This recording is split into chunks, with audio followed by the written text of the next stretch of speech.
The War of the Worlds by H.G. Wells. Book 1, The Coming of the Martians. Chapter 1. The Eve of the War. No one would have believed in the last years of the 19th century that this world was being watched keenly and closely by intelligence as greater than man's and yet as mortal as his own. That as men busied themselves about their various concerns, they were scrutinized and studied, perhaps almost as narrowly as a man with a microscope might scrutinize the transient creatures that swarm and multiply in a drop of water. With infinite complacency, men went to and fro over this globe about their little affairs, serene in their assurance of their empire over matter. It is possible that the infusoria under the microscope do the same. No one gave a thought to the older worlds of space as sources of human danger, or thought of them only to dismiss the idea of life upon them as impossible or improbable. It is curious to recall some of the mental habits of those departed days. At most, terrestrial men fancied there might be other men upon Mars, perhaps inferior to themselves and ready to welcome a missionary enterprise. Yet across the gulf of space, minds that are to our minds as ours are to those of the beasts that perish, intellects vast and cool and unsympathetic, regarded this earth with envious eyes and slowly and surely drew their plans against us. And early in the 20th century came the great disillusionment. The planet Mars, I scarcely need remind the reader, revolves about the sun at a mean distance of 140 million miles, and the light and heat it receives from the sun is barely half of that received by this world. It must be, if the nebular hypothesis has any truth, older than our world, and long before this earth ceased to be molten, life upon its surface must have begun its course. The fact that it is scarcely 1/7 of the volume of the earth must have accelerated its cooling to the temperature at which life could begin. It has air and water and all that is necessary for the support of animated existence. Yet so vain is man and so blinded by his vanity that no writer up to the very end of the 19th century expressed any idea that intelligent life might have developed there far, or indeed at all, beyond its earthly level.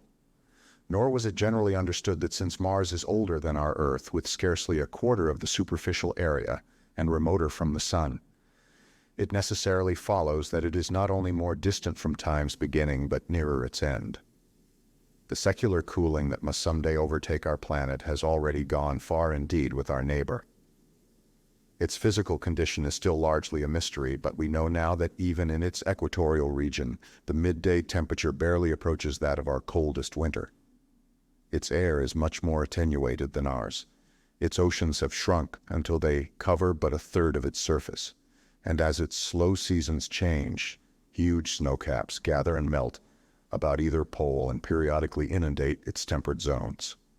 That last stage of exhaustion, which to us is still incredibly remote, has become a present-day problem for the inhabitants of Mars.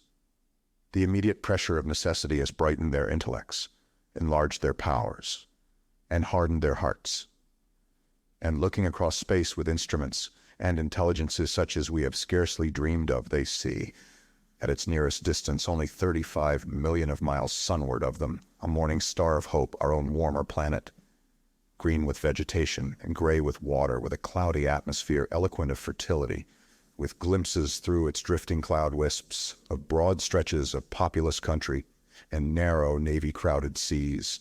And we men, the creatures who inhabit this earth, must be to them at least as alien and lowly as are the monkeys and lemurs to us. The intellectual side of man already admits that life is an incessant struggle for existence, and it would seem that this too is the belief of the minds upon Mars. Their world is far gone in its cooling, and this world is still crowded with life, but crowded only with what they regard as inferior animals. To carry warfare sunward is indeed their only escape from the destruction that, generation after generation, creeps upon them. And before we judge of them too harshly, we must remember what ruthless and utter destruction our own species has wrought, not only upon animals such as the vanished bison and the dodo, but upon its inferior races. The Tasmanians, in spite of their human likeness, were entirely swept out of existence in a war of extermination waged by European immigrants in the space of 50 years. Are we such apostles of mercy as to complain if the Martians warred in the same spirit? The Martians seem to have calculated their descent with amazing subtlety. Their mathematical learning is evidently far in excess of ours. and to have carried out their preparations with a well-nigh perfect unanimity. Had our instruments permitted it, we might have seen the gathering trouble far back in the 19th century. Men like Schiaparelli watched the red planet. It is odd, by the by, that for countless centuries Mars has been the star of war, but failed to interpret the fluctuating appearances of the markings they mapped so well. All that time the Martians must have been getting ready. During the opposition of 1894, a great light was seen on the illuminated part of the disk, first at the Lick Observatory, then by Perrotin of Nice, and then by other observers. English readers heard of it first in the issue of Nature dated August 2nd. I'm inclined to think that this blaze may have been the casting of the huge gun in the vast pits sunk into their planet from which their shots were fired at us. Peculiar markings, as yet unexplained, were seen near the site of that outbreak during the next two oppositions. The storm burst upon us 6 years ago now. As Mars approached opposition, Lavelle of Java set the wires of the astronomical exchange palpitating with the amazing intelligence of a huge outbreak of incandescent gas upon the planet. It had occurred towards midnight of the 12th, and the spectroscope to which he had at once resorted indicated a mass of flaming gas, chiefly hydrogen, moving with an enormous velocity towards this Earth. This jet of fire had become invisible about 12:15. He compared it to a colossal puff of flame suddenly and violently squirted out of the planet, as flaming gases rushed out of a gun. A singularly appropriate phrase it proved. Yet the next day there was nothing of this in the papers except a little note in the Daily Telegraph, and the world went in ignorance of one of the gravest dangers that ever threatened the human race. I might not have heard of the eruption at all had I not met Ogilvy, the well-known astronomer, at Ottershaw. He was immensely excited at the news, and in the excess of his feelings invited me up to take a turn with him that night in a scrutiny of the red planet. In spite of all that has happened since, I still remember that vigil very distinctly, the black and silent observatory, the shadowed lantern throwing a feeble glow upon the floor in the corner, the steady ticking of the clockwork of the telescope, the little slit in the roof, an oblong profundity with the stardust streaked across it. Ogilvy moved about, invisible but audible. Looking through the telescope, one saw a circle of deep blue and the little round planet swimming in the field. It seemed such a little thing, so bright and small and still, faintly marked with transverse stripes and slightly flattened from the perfect round. But so little it was, so silvery warm, a pin's head of light. It was as if it quivered, but really this was the telescope vibrating with the activity of the clockwork that kept the planet in view. As I watched, the planet seemed to grow larger and smaller and to advance and recede. But that was simply that my eye was tired. 40 millions of miles it was from us, more than 40 millions of miles of void. Few people realize the immensity of vacancy in which the dust of the material universe swims. Near it in the field, I remember, were 3 faint points of light, 3 telescopic stars infinitely remote, and all around it was the unfathomable darkness of empty space. You know how that blackness looks on a frosty starlight night? In a telescope it seems far profounder and invisible to me because it was so remote and small, flying swiftly and steadily towards me across that incredible distance. Drawing nearer every minute by so many thousands of miles came the thing they were sending us. The thing that was to bring so much struggle and calamity and death to the earth. I never dreamed of it then as I watched. No one on earth dreamed of that unerring missile. That night, too, there was another jetting out of gas from the distant planet. I saw it. A reddish flash at the edge, the slightest projection of the outline just as the chronometer struck midnight. And at that I told Ogilvy, and he took my place. The night was warm and I was thirsty, and I went stretching my legs clumsily and feeling my way in the darkness to the little table where the siphon stood, while Ogilvy exclaimed at the streamer of gas that came out towards us. That night another invisible missile started on its way to the Earth from Mars, just a second or so under 24 hours after the first one. I remember how I sat on the table there in the blackness with patches of green and crimson swimming before my eyes. I wished I had a light to smoke by, little suspecting the meaning of the minute gleam I had seen and all that it would presently bring me. Ogilvy watched till 1, and then gave it up, and we lit the lantern and walked over to his house. Down below in the darkness were Ottershaw and Chertsey and all their hundreds of people sleeping in peace. He was full of speculation that night about the condition of Mars, and scoffed at the vulgar idea of its having inhabitants who were signaling us. His idea was that meteorites might be falling in a heavy shower upon the planet, or that a huge volcanic explosion was in progress. He pointed out to me how unlikely it was that organic evolution had taken the same direction in the 2 adjacent planets. The chances against anything man-like on Mars are 1,000,000 to 1, he said. Hundreds of observers saw the flame that night and the night after about midnight, and again the night after. And so for 10 nights, a flame each night. Why the shots ceased. After the 10th, no one on Earth has attempted to explain. It may be the gases of the firing caused the Martians inconvenience. Dense clouds of smoke or dust, visible through a powerful telescope on Earth as little gray, fluctuating patches, spread through the clearness of the planet's atmosphere and obscured its more familiar features. Even the daily papers woke up to the disturbances at last, and popular notes appeared here, there, and everywhere concerning the volcanoes upon Mars. The Syria-comic periodical Punch, I remember, made a happy use of it in the political cartoon, and all unsuspected. Those missiles the Martians had fired at us drew earthward, rushing now at a pace of many miles a second through the empty gulf of space, hour by hour and day by day, nearer and nearer. It seems to me now almost incredibly wonderful that with that swift fate hanging over us, men could go about their petty concerns as they did. I remember how jubilant Markham was at securing a new photograph of the planet for the illustrated paper he edited in those days. People in these latter times scarcely realize the abundance and enterprise of our 19th century papers. For my own part, I was much occupied in learning to ride the bicycle, and busy upon a series of papers discussing the probable developments of moral ideas as civilization progressed. One night, the first missile then could scarcely have been 10 million miles away, I went for a walk with my wife. It was starlight, and I explained the signs of the zodiac to her, and pointed out Mars, a bright dot of light creeping zenithward, towards which so many telescopes were pointed. It was a warm night.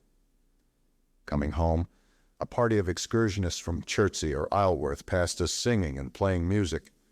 There were lights in the upper windows of the houses as the people went to bed.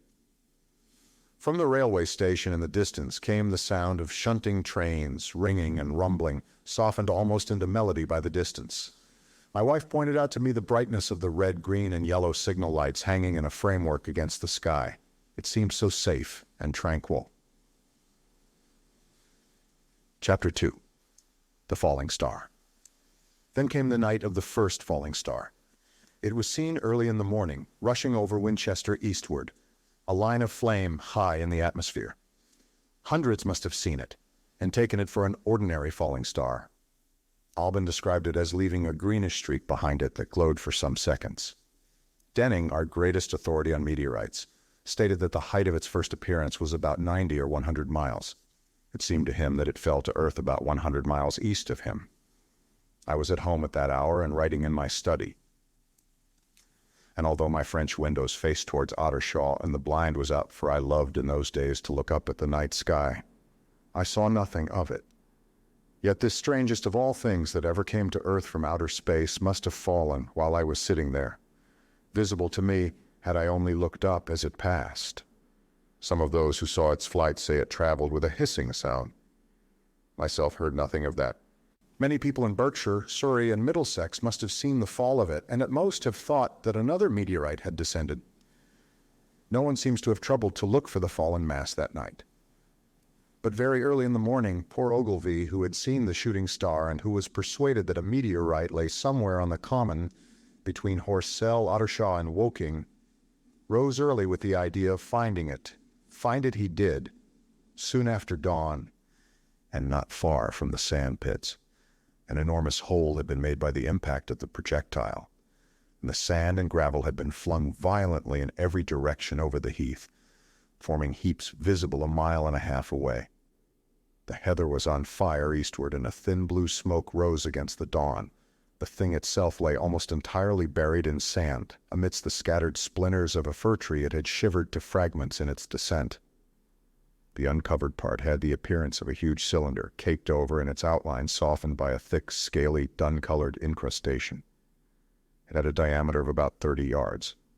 He approached the mass, surprised at the size and more so at the shape, since most meteorites are rounded more or less completely. It was, however, still so hot from its flight through the air as to forbid his near approach. A stirring noise within its cylinder he ascribed to the unequal cooling of its surface, for at that time it had not occurred to him that it might be hollow.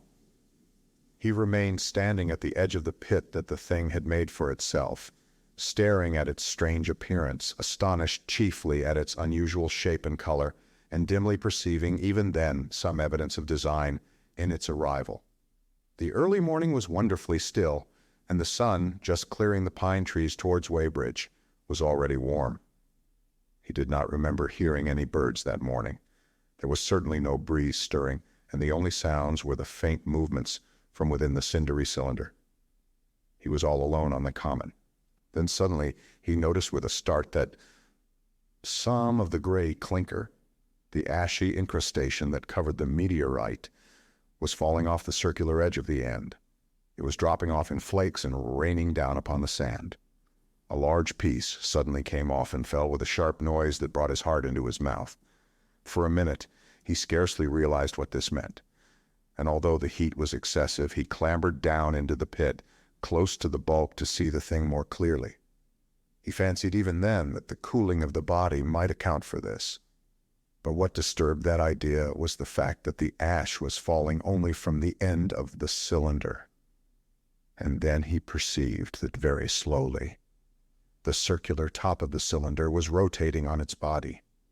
It was such a gradual movement that he discovered it only through noticing that a black mark that had been near him 5 minutes ago was now at the other side of the circumference. Even then, he scarcely understood what this indicated until he heard a muffled grating sound and saw the black mark jerk forward an inch or so.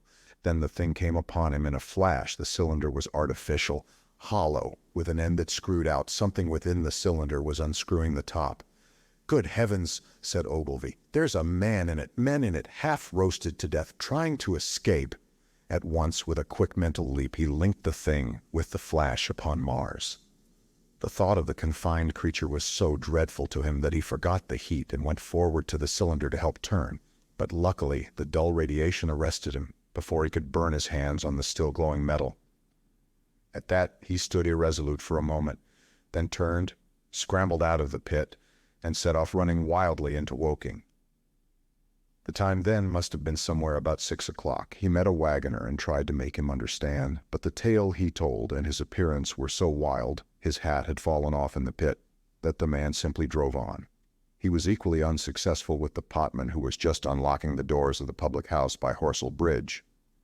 The fellow thought he was a lunatic at large and made an unsuccessful attempt to shut him into the tap room. That sobered him a little, and when he saw Henderson, the London journalist, in his garden, he called over the palings and made himself understood. "Henderson," he called, "you saw that shooting star last night?" "Well," said Henderson, "it's out on Horsell Common now?" "Good Lord," said Henderson, "fallen meteorite, that's good. But it's something more than a meteorite. It's a cylinder, an artificial cylinder, man, and there's something inside." Henderson stood up with his spade in his hand. "What's that?" he said. He was deaf in one ear. Ogilvy told him all that he had seen. Henderson was a minute or so taking it in. Then he dropped his spade, snatched up his jacket, and came out into the road. The two men hurried back at once to the common and found the cylinder still lying in the same position. But now the sounds inside had ceased, and a thin circle of bright metal showed between the top and the body of the cylinder. Air was either entering or escaping at the rim with a thin, sizzling sound. They listened, rapped on the scaly burnt metal with a stick, and meeting with no response, they both concluded the man or men inside must be insensible or dead. Of course, the two were quite unable to do anything. They shouted consolation and promises and went off back to the town again to get help. One can imagine them covered with sand, excited and disordered, running up the little street in the bright sunlight just as the shop folks were taking down their shutters and people were opening their bedroom windows. Henderson went into the railway station at once in order to telegraph the news to London. The newspaper articles had prepared men's minds for the reception of the idea. By 8 o'clock, a number of boys and unemployed men had already started for the Common to see the dead men from Mars. That was the form the story took. I heard of it first from my newspaper boy about 8:45 when I went out to get my daily chronicle. I was naturally startled and lost no time in going out and across the Ottershaw Bridge to the sand pits. Chapter 3. On Horsell Common. I found a little crowd of perhaps 20 people surrounding the huge hole in which the cylinder lay. I've already described the appearance of that colossal bulk embedded in the ground. The turf and gravel about it seemed charred, as if by a sudden explosion. No doubt its impact had caused a flash of fire. Henderson and Ogilvy were not there. I think they perceived that nothing was to be done for the present, and had gone away to breakfast at Henderson's house. There were 4 or 5 boys sitting on the edge of the pit with their feet dangling and amusing themselves until I stopped them by throwing stones at the giant mass.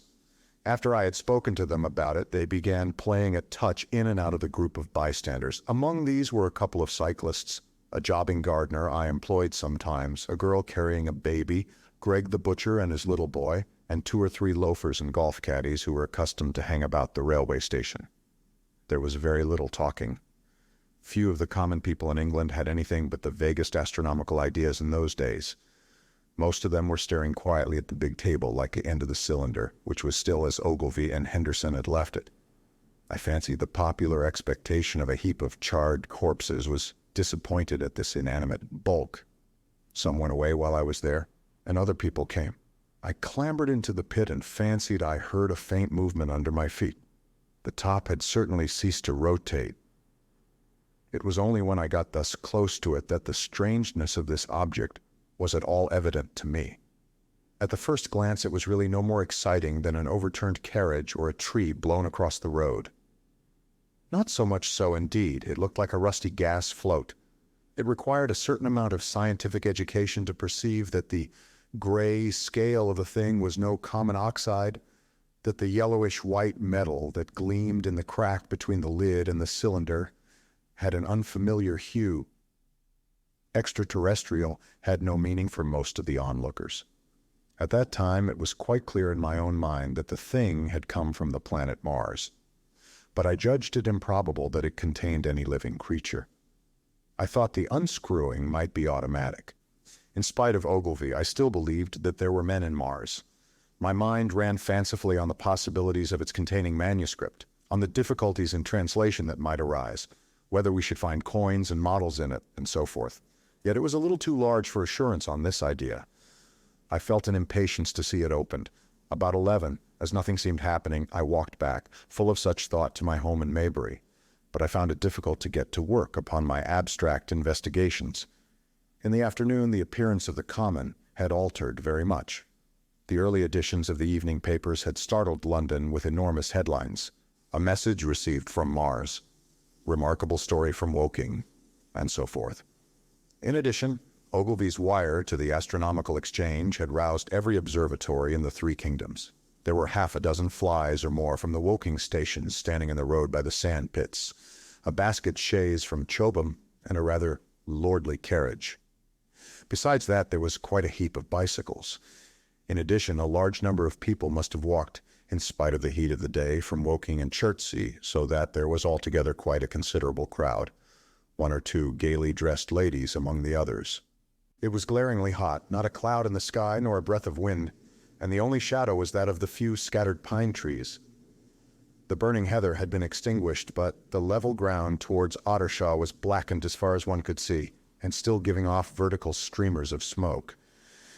An enterprising sweet-stuff dealer in the Chobham Road had sent up his son with a barrow load of green apples and ginger beer. Going to the edge of the pit, I found it occupied by a group of about 6 men. Henderson, Ogilvy, and a tall, fair-haired man that I afterwards learned was Stent, the astronomer royal, with several workmen wielding spades and pickaxes. Stent was giving directions in a clear, high-pitched voice. He was standing on the cylinder, which was now evidently much cooler. His face was crimson and streaming with perspiration, and something seemed to have irritated him, A large portion of the cylinder had been uncovered, though its lower end was still embedded. As soon as Ogilvy saw me among the staring crowd on the edge of the pit, he called to me to come down and asked me if I would mind going over to see Lord Hilton, the lord of the manor. The growing crowd, he said, was becoming a serious impediment to their excavations, especially the boys. They wanted a light railing put up and help to keep the people back.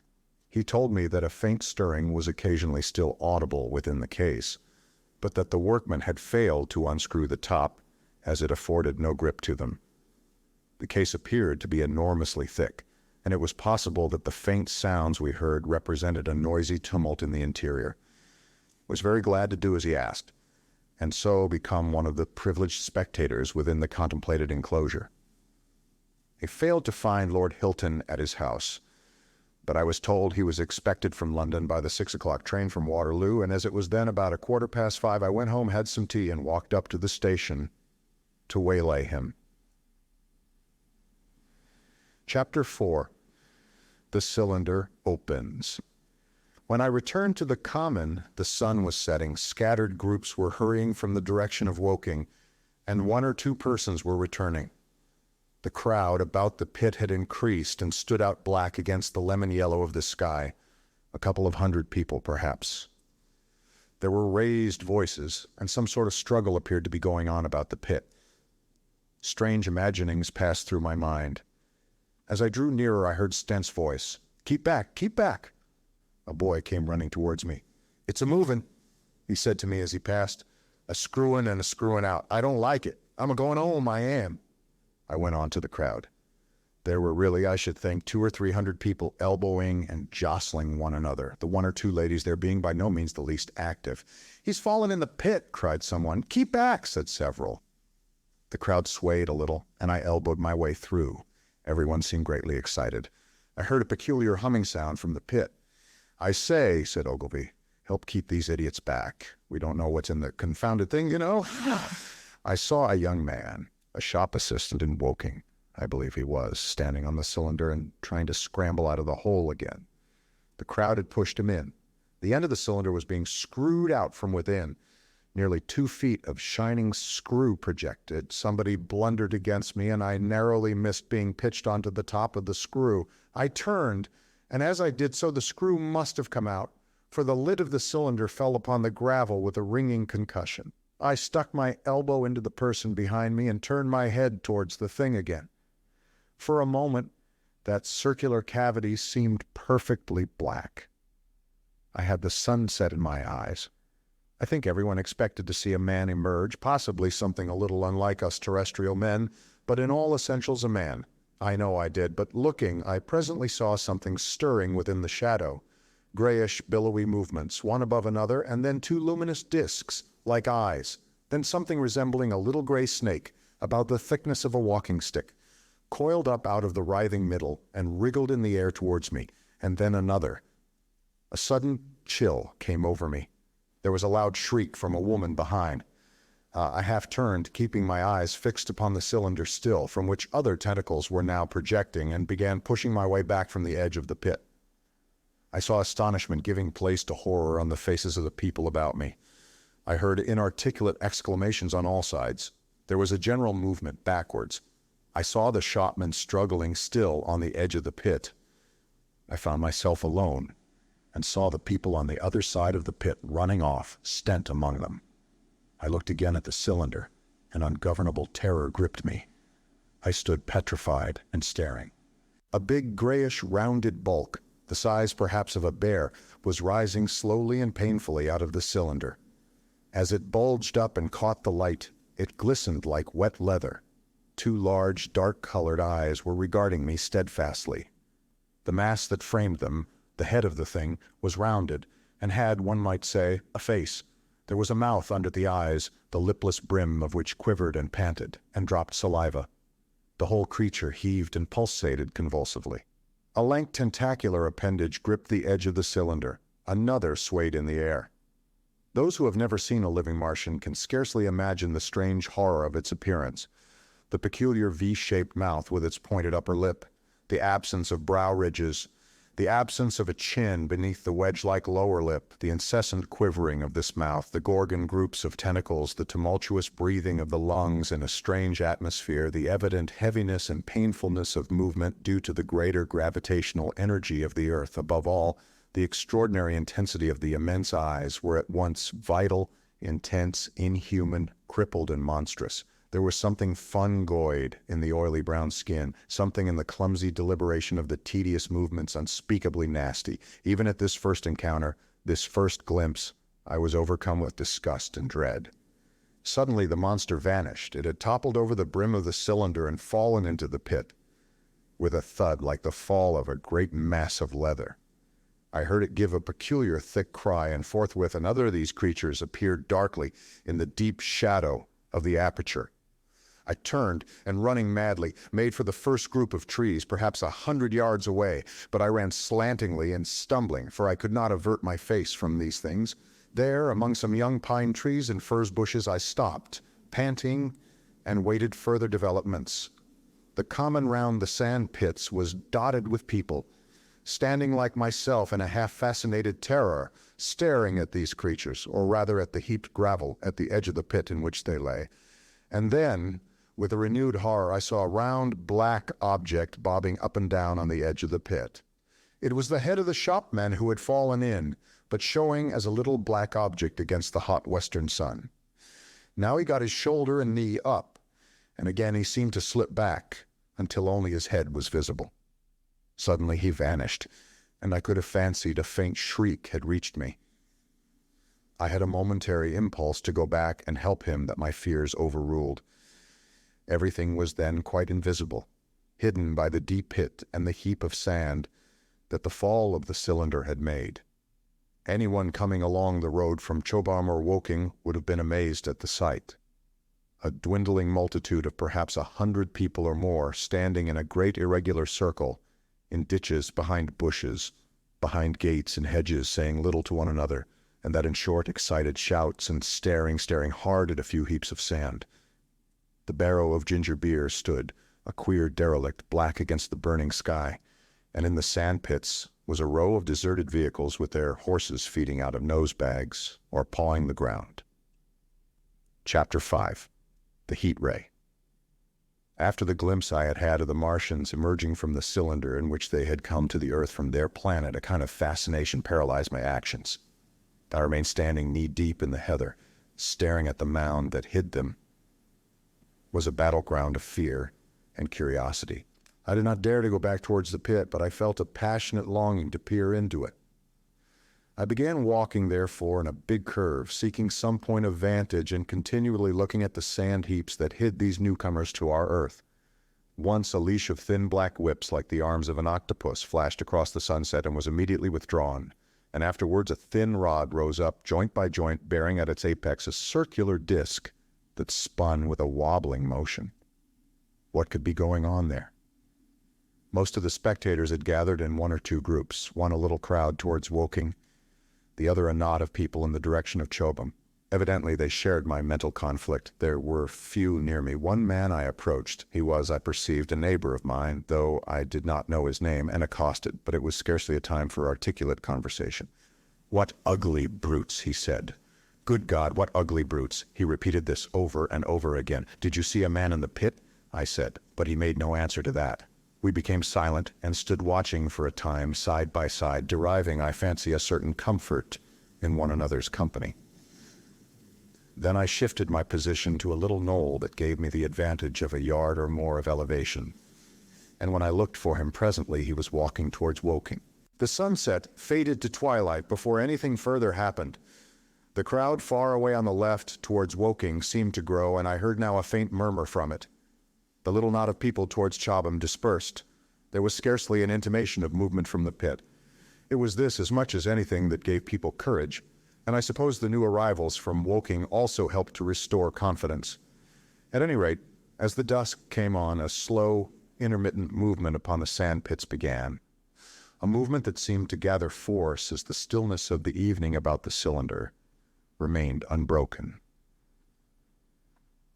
Vertical black figures in twos and threes would advance, stop, watch, and advance again. spreading out as they did so in a thin, irregular crescent that promised to enclose the pit in its attenuated horns.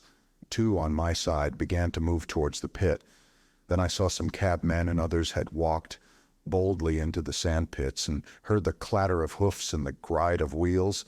I saw a lad trundling off the barrow of apples, and then within 30 yards of the pit, advancing from the direction of Horsell, I noted a little black knot of men, the foremost of whom was waving a white flag. This was the deputation. There had been a hasty consultation, and since the Martians were, evidently, in spite of their repulsive forms, intelligent creatures, it had been resolved to show them, by approaching them with signals, that we too were intelligent. Flutter, flutter, went the flag first to the right, then to the left. It was too far for me to recognize anyone there, but afterwards I learned that Ogilvy, Stent, and Henderson were with others in this attempt at communication. This little group had in its advance dragged inward, so to speak, the circumference of the now almost complete circle of people, and a number of dim black figures followed it at discrete distances. Suddenly there was a flash of light, and a quantity of luminous greenish smoke came out of the pit in 3 distinct puffs, which drove up, one after the other, straight into the still air. This smoke, or flame perhaps would be the better word for it, was so bright that the deep blue sky overhead and the hazy stretches of brown common towards Chertsey, set with black pine trees, seemed to darken abruptly as these puffs arose, and to remain the darker after their dispersal. At the same time, a faint hissing sound became audible.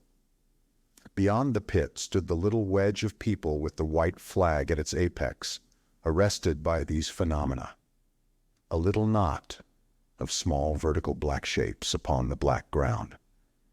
As the green smoke arose, their faces flashed out pallid green and faded again as it vanished. Then slowly the hissing passed into a humming, into a long, loud, droning noise.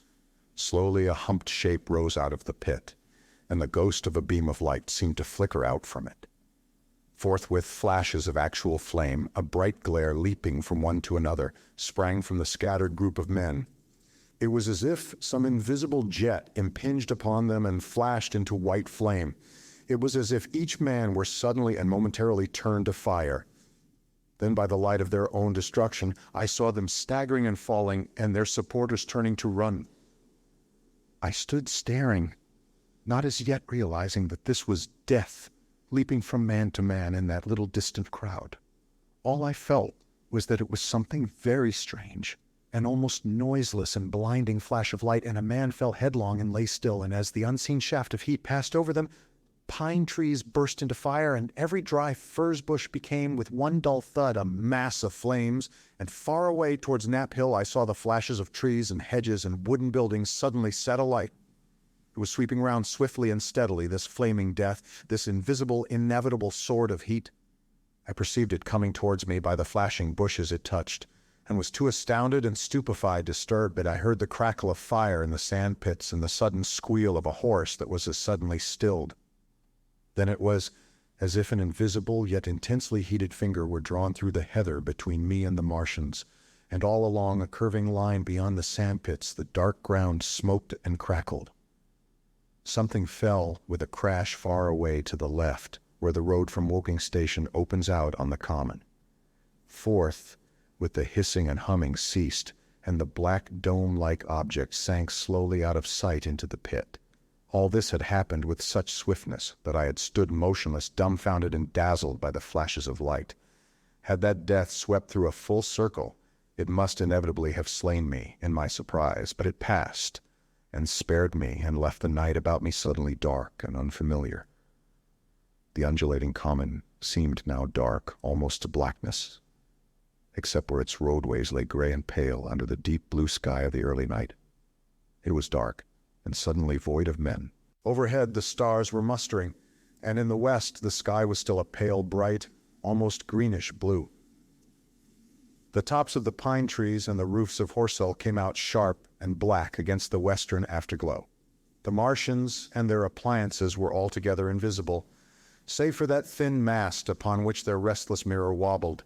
Patches of bush and isolated trees here and there smoked and glowed still, and the houses towards Woking Station were sending up spires of flame into the stillness of the evening air. Nothing was changed save for that and a terrible astonishment. The little group of black specks with the flag of white had been swept out of existence, and the stillness of the evening, so it seemed to me, had scarcely been broken. It came to me that I was upon this dark common, helpless, unprotected, and alone. Suddenly, like a thing falling upon me from without, came fear. With an effort, I turned and began a stumbling run through the heather. The fear I felt was no rational fear, but a panic terror not only of the Martians, but of the dusk and stillness all about me. Such an extraordinary effect in unmanning me it had that I ran weeping silently as a child might do. Once I had turned, I did not dare to look back. I remember I felt an extraordinary persuasion that I was being played with, that presently when I was upon the very verge of safety, this mysterious death, as swift as the passage of light, would leap after me from the pit about the cylinder and strike me down. Chapter 6. The heat ray in the Chobham Road. It is still a matter of wonder how the Martians are able to slay men so swiftly and so silently. Many think that in some way they are able to generate an intense heat in a chamber of practically absolute non-conductivity. This intense heat they project in a parallel beam against any object they choose by means of a polished parabolic mirror of unknown composition, much as the parabolic mirror of a lighthouse projects a beam of light. But no one has absolutely proved these details. However it is done, it is certain that a beam of heat is the essence of the matter. Heat and invisible instead of visible light. Whatever is combustible flashes into flame at its touch. Lead runs like water, it softens iron, cracks and melts glass, and when it falls upon water, incontinently that explodes into steam. That night nearly 40 people lay under the starlight about the pit, charred and distorted beyond recognition, and all night long the common from Horsell to Maybury was deserted and brightly ablaze. The news of the massacre probably reached Chobham, Woking, and Ottershaw about the same time. In Woking the shops had closed when the tragedy happened, and a number of people, shop people and so forth, attracted by the stories they had heard, were walking over the Horsell Bridge and along the road between the hedges that runs out at last upon the common. You may imagine the young people brushed up after the labors of the day, and making this novelty, as they would make any novelty, the excuse for walking together and enjoying a trivial flirtation. You may figure to yourself the hum of voices along the road in the gloaming. As yet, of course, few people in Woking even knew that the cylinder had opened, though poor Henderson had sent a messenger on a bicycle to the post office with a special wire to an evening paper. As these folks came out by twos and threes upon the open, they found little knots of people talking excitedly and peering at the spinning mirror over the sandpits, and the newcomers were, no doubt, soon infected by the excitement of the occasion. By 8:30, when the deputation was destroyed, there may have been a crowd of 300 people or more at this place, besides those who had left the road to approach the Martians nearer. There were 3 policemen, too, one of whom was mounted, doing their best, under instructions from Stent, to keep the people back and deter them from approaching the cylinder. There was some booing from those more thoughtless and excitable souls to whom a crowd is always an occasion for noise and horseplay. Stent and Ogilvy, anticipating some possibilities of a collision, had telegraphed from Horsell to the barracks as soon as the Martians emerged, for the help of a company of soldiers to protect these strange creatures from violence. After that they returned to lead that ill-fated advance. The description of their death as it was seen by the crowd tallies very closely with my own impressions. The 3 puffs of green smoke, the deep humming note, and the flashes of flame. But that crowd of people had a far narrower escape than mine. Only the fact that a hummock of heathery sand intercepted the lower part of the heat ray saved them. Had the elevation of the parabolic mirror been a few yards higher, none could have lived to tell the tale. They saw the flashes and the men falling, and an invisible hand, as it were, lit the bushes as it hurried towards them through the twilight. Then, with a whistling note that rose above the droning of the pit, the beam swung close over their heads, lighting the tops of the beech trees that line the road and splitting the bricks, smashing the windows, firing the window frames, and bringing down in crumbling ruin a portion of the gable of the house nearest the corner. In the sudden thud, hiss, and glare of the igniting trees, the panic-stricken crowd seems to have swayed hesitatingly for some moments. Sparks and burning twigs began to fall into the road, and single leaves like puffs of flame. Hats and dresses caught fire. Then came a crying from the common. There were shrieks and shouts, and suddenly a mounted policeman came galloping through the confusion with his hands clasped over his head, screaming, "They're coming," a woman shrieked, and incontinently everyone was turning and pushing at those behind in order to clear their way to Woking again. They must have bolted as blindly as a flock of sheep. Where the road grows narrow and black between the high banks, the crowd jammed, and a desperate struggle occurred. All that crowd did not escape. 3 persons, at least 2 women, and a little boy, were crushed and trampled there, and left to die amid the terror and the darkness. Chapter 7. How I Reached Home. For my own part, I remember nothing of my flight except the stress of blundering against trees and stumbling through the heather. All about me gathered the invisible terrors of the Martians. That pitiless sword of heat seemed whirling to and fro, flourishing overhead, before it descended and smote me out of life. I came into the road between the crossroads and Horsell, and ran along this to the crossroads. At last I could go no further. I was exhausted with the violence of my emotion and of my flight, and I staggered and fell by the wayside. That was near the bridge that crosses the canal by the gasworks. I fell and lay still. I must have remained there some time. I sat up strangely perplexed. For a moment, perhaps, I could not clearly understand how I came there. My terror had fallen from me like a garment.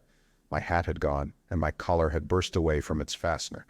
A few minutes before, there had only been 3 real things before me: the immensity of the night and space and nature, my own feebleness and anguish, and the near approach of death. Now it was as if something turned over, and the point of view altered abruptly. There was no sensible transition from one state of mind to the other. Was immediately the self of every day again, a decent, ordinary citizen. The silent common, the impulse of my flight, the starting flames, were as if they had been in a dream. I asked myself, had these latter things indeed happened? I could not credit it. I rose and walked unsteadily up the steep incline of the bridge. My mind was blank wonder. My muscles and nerves seemed drained of their strength. I dare say I staggered drunkenly. A head rose over the arch, and the figure of a workman carrying a basket appeared. Beside him ran a little boy. He passed me, wishing me good night. I was minded to speak to him, but did not. I answered his greeting with a meaningless mumble and went on over the bridge. Over the Maybury Arch a train, a billowing tumult of white firelit smoke, and a long caterpillar of lighted windows went flying south, clatter, clatter, clap, rap, and it had gone. A dim group of people talked in the gate of one of the houses in the pretty little row of gables that was called Oriental Terrace. It was all so real and so familiar, and that behind me, it was frantic, fantastic. Such things, I told myself, could not be. Perhaps I am a man of exceptional moods. I do not know how far my experience is common. At times, I suffer from the strangest sense of detachment from myself and the world about me. I seem to watch it all from the outside, from somewhere inconceivably remote, out of time, out of space, out of the stress and tragedy of it all. This feeling was very strong upon me that night. Here was another side to my dream. But the trouble was the blank incongruity of this serenity and the swift death flying yonder, not 2 miles away. There was a noise of business from the gasworks, and the electric lamps were all alight. I stopped at the group of people. "What news from the common?" said I. There were 2 men and a woman at the gate. "Eh?" said one of the men, turning. "What news from the common?" I said. "Ain't you just been there?" asked the men. "People seem fair silly about the common," said the woman over the gate. "What's it all about?" "Haven't you heard of the men from Mars?" said I. "The creatures from Mars?" "Quite enough," said the woman over the gate. "Thanks," and all 3 of them laughed. I felt foolish and angry. I tried and found I could not tell them what I had seen. They laughed again at my broken sentences. "You'll hear more yet," I said, and went on to my home. I startled my wife at the doorway, so haggard was I. I went into the dining room, sat down, drank some wine, and so soon as I could collect myself sufficiently, I told her the things I had seen. The dinner, which was a cold one, had already been served, and remained neglected on the table, while I told my story. "There is one thing," I said, to allay the fears I had aroused. "They are the most sluggish things I ever saw crawl. They may keep the pit and kill people who come near them, but they cannot get out of it. But the horror of them—" "Don't, dear," said my wife, knitting her brows and putting her hand on mine. "Poor Ogilvy," I said, "to think he may be lying dead there." My wife at least did not find my experience incredible. When I saw how deadly white her face was, I ceased abruptly. "They may come here," she said again and again. I pressed her to take wine, and tried to reassure her. "They can scarcely move," I said.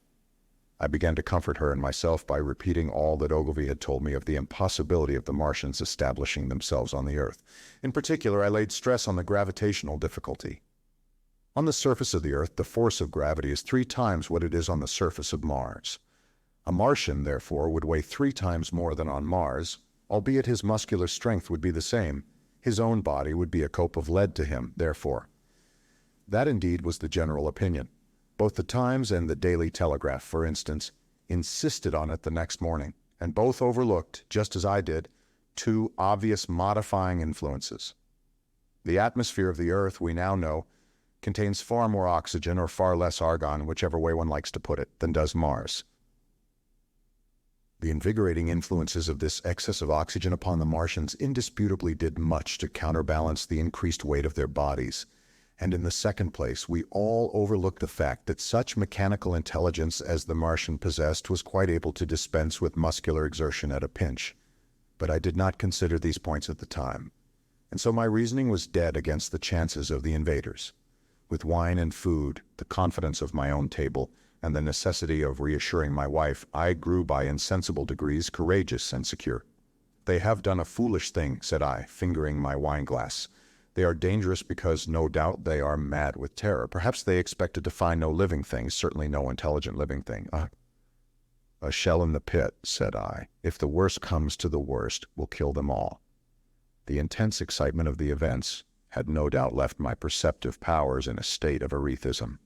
I remember that dinner table with extraordinary vividness, even now. My dear wife's sweet, anxious face peering at me from under the pink lampshade. The white cloth with its silver and glass table furniture, for in those days even philosophical writers had many little luxuries. The crimson-purple wine in my glass are photographically distinct. At the end of it I sat, tempering nuts with a cigarette, regretting Ogilvy's rashness and denouncing the short-sighted timidity of the Martians. So some respectable dodo in the Mauritius might have lorded it in his nest and discussed the arrival of that ship full of pitiless sailors and want of animal food. "We will peck them to death tomorrow, my dear." I did not know it, but that was the last civilized dinner I was to eat for very many strange and terrible days. Chapter 8, Friday night. The most extraordinary thing to my mind, of all the strange and wonderful things that happened upon that Friday, was the dovetailing of the commonplace habits of our social order, with the first beginnings of the series of events that was to topple that social order headlong. If on Friday night you had taken a pair of compasses and drawn a circle with a radius of 5 miles round the Woking sand pits, I doubt if you would have had one human being outside it, unless it were some relation of Stent, or of the 3 or 4 cyclists or London people lying dead on the Common, whose emotions or habits were at all affected by the newcomers. Many people had heard of the cylinder, of course, and talked about it in their leisure, but it certainly did not make the sensation that an ultimatum to Germany would have done. In London that night, poor Henderson's telegram describing the gradual unscrewing of the shot was judged to be a canard, and his evening paper, after wiring for authentication from him and receiving no reply, the man was killed, decided not to print a special edition. Even within the 5-mile circle, the great majority of people were inert. I have already described the behavior of the men and women to whom I spoke. All over the district people were dining and supping, working men were gardening after the labors of the day, children were being put to bed, young people were wandering through the lanes love-making, students sat over their books. Maybe there was a murmur in the village streets, a novel and dominant topic in the public houses, and here and there a messenger or even an eyewitness of the later occurrences caused a whirl of excitement, a shouting and a running to and fro. But for the most part, the daily routine of working, eating, drinking, sleeping went on as it had done for countless years, as though no planet Mars existed in the sky. Even at Woking Station and Horsell Common, that was the case. In Woking Junction, until a late hour, trains were stopping and going on, others were shunting on the sidings. Passengers were alighting and waiting, and everything was proceeding in the most ordinary way. A boy from the town, trenching on Smith's monopoly, was selling papers with the afternoon's news. The ringing impact of trucks, the sharp whistle of the engines from the junction, mingled with their shouts of "Men from Mars." Excited men came into the station about 9 o'clock with incredible tidings, and caused no more disturbance than drunkards might have done. People rattling Londonwards peered into the darkness outside the carriage windows and saw only a rare, flickering, vanishing spark dance up from the direction of Horsell, a red glow and a thin veil of smoke driving across the stars, and thought that nothing more serious than a heath fire was happening. It was only round the edge of the common that any disturbance was perceptible. There were half a dozen villas burning on the Woking border. There were lights in all the houses on the common side of the three villages, and the people there kept awake till dawn. A curious crowd lingered restlessly, people coming and going, but the crowd remaining, both on the Chobham and Horsell bridges. One or two adventurous souls, it was afterwards found, went into the darkness and crawled quite near the Martians, but they never returned, for now and again a light ray, like the beam of a warship's searchlight, swept the common, and the heat ray was ready to follow. Save for such, that big area of common was silent and desolate, and the charred bodies lay about on it all night under the stars and all the next day. A noise of hammering from the pit was heard by many people. So you have the state of things on Friday night. In the center, sticking into the skin of our old planet Earth like a poisoned dart, was this cylinder, but the poison was scarcely working yet. Around it was a patch of silent common, smoldering in places and with a few dark, dimly seen objects lying in contorted attitudes here and there. Here and there was a burning bush or tree. Beyond was a fringe of excitement, and farther than that fringe the inflammation had not crept as yet. In the rest of the world the stream of life still flowed as it had flowed for immemorial years. The fever of war that would presently clog vein and artery, deaden nerve and destroy brain, had still to develop. All night long the Martians were hammering and stirring, sleepless, indefatigable. At work upon the machines they were making ready, and ever and again a puff of greenish-white smoke whirled up to the starlit sky. About 11 a company of soldiers came through Horsell and deployed along the edge of the common to form a cordon. Later a second company marched through Chobham to deploy on the north side of the common. Several officers from the Inkerman barracks had been on the common earlier in the day, and one, Major Eden, was reported to be missing. The colonel of the regiment came to the Chobham Bridge and was busy questioning the crowd at midnight. The military authorities were certainly alive to the seriousness of the business. About 11, the next morning's papers were able to say, a squadron of hussars, 2 Maxims, and about 400 men of the Cardigan Regiment started from Aldershot. A few seconds after midnight, the crowd in the Chertsey Road, Woking, saw a star fall from heaven into the pine woods to the northwest. It had a greenish color and caused a silent brightness like summer lightning. This was the second cylinder. Chapter 9. The fighting begins. Saturday lives in my memory as a day of suspense. It was a day of lassitude, too, hot and close, with, I am told, a rapidly fluctuating barometer. I had slept but little, though my wife had succeeded in sleeping, and I rose early. I went into my garden before breakfast and stood listening, but towards the common there was nothing stirring but a lark. The milkman came as usual. I heard the rattle of his chariot, and I went round to the side gate to ask the latest news. He told me that during the night the Martians had been surrounded by troops and that guns were expected. Then a familiar, reassuring note. I heard a train running towards Woking. They aren't to be killed, said the milkman, if that can possibly be avoided. I saw my neighbor gardening, chatted with him for a time, and then strolled in to breakfast. It was a most unexceptional morning. My neighbor was of opinion that the troops would be able to capture or to destroy the Martians during the day. It's a pity they make themselves so unapproachable, he said. It would be curious to know how they live on another planet. We might learn a thing or two. He came up to the fence and extended a handful of strawberries, for his gardening was as generous as it was enthusiastic. At the same time he told me of the burning of the pine woods about the Byfleet golf links. "They say," said he, "that there's another of those blessed things fallen there, number 2. But one's enough, surely. This lot'll cost the insurance people a pretty penny before everything's settled." He laughed with an air of the greatest good humor as he said this. The woods, he said, were still burning, and pointed out a haze of smoke to me. "They will be hot underfoot for days, on account of the thick soil of pine needles and turf," he said, and then grew serious over poor Ogilvy. After breakfast, instead of working, I decided to walk down towards the Common. Under the railway bridge I found a group of soldiers, sappers I think, men in small round caps, dirty red jackets unbuttoned and showing their blue shirts, dark trousers, and boots coming to the calf. They told me no one was allowed over the canal, and looking along the road towards the bridge, I saw one of the cardigan men standing sentinel there. I talked with these soldiers for a time. I told them of my sight of the Martians on the previous evening. None of them had seen the Martians, and they had but the vaguest ideas of them, so that they plied me with questions. They said that they did not know who had authorized the movements of the troops. Their idea was that a dispute had arisen at the Horse Guards. The ordinary sapper is a great deal better educated than the common soldier, and they discussed the peculiar conditions of the possible fight with some acuteness. I described the heat ray to them, and they began to argue among themselves. "Crawl up under cover and rush 'em, say I," said one.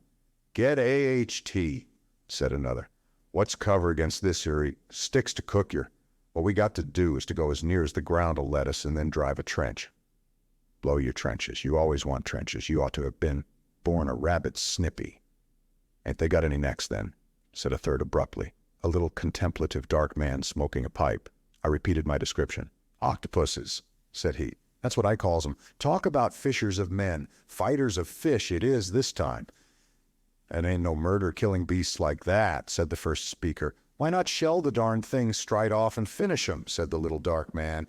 "You can't tell what they might do." "Where's your shells?" said the first speaker. "There ain't no time. Do it in a rush. That's my tip, and do it at once." So they discussed it. After a while I left them and went on to the railway station to get as many morning papers as I could. But I will not weary the reader with a description of that long morning and of the longer afternoon. I did not succeed in getting a glimpse of the Common, for even Horsell and Chobham church towers were in the hands of the military authorities. The soldiers I addressed didn't know anything. The officers were mysterious as well as busy. I found people in the town quite secure again in the presence of the military, and I heard for the first time from Marshall, the tobacconist, that his son was among the dead on the Common. The soldiers had made the people on the outskirts of Horsell lock up and leave their houses. I got back to lunch about 2, very tired for, as I have said, the day was extremely hot and dull, and in order to refresh myself, I took a cold bath in the afternoon. About 4:30, I went up to the railway station to get an evening paper, for the morning papers had contained only a very inaccurate description of the killing of Stent, Henderson, Ogilvy, and the others. But there was little I didn't know. The Martians did not show an inch of themselves. They seemed busy in their pit, and there was a sound of hammering and an almost continuous streamer of smoke. Apparently, they were busy getting ready for a struggle. "Fresh attempts have been made to signal, but without success," was the stereotyped formula of the papers. A sapper told me it was done by a man in a ditch with a flag on a long pole.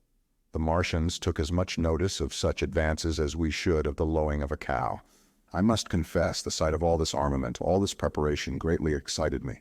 My imagination became belligerent and defeated the invaders in a dozen striking ways. Something of my schoolboy dreams of battle and heroism came back.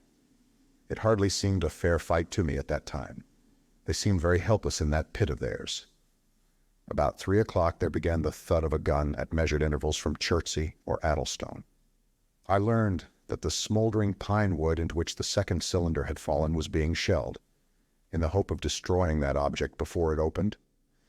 It was only about 5, however, that a field gun reached Chobham for use against the first body of Martians.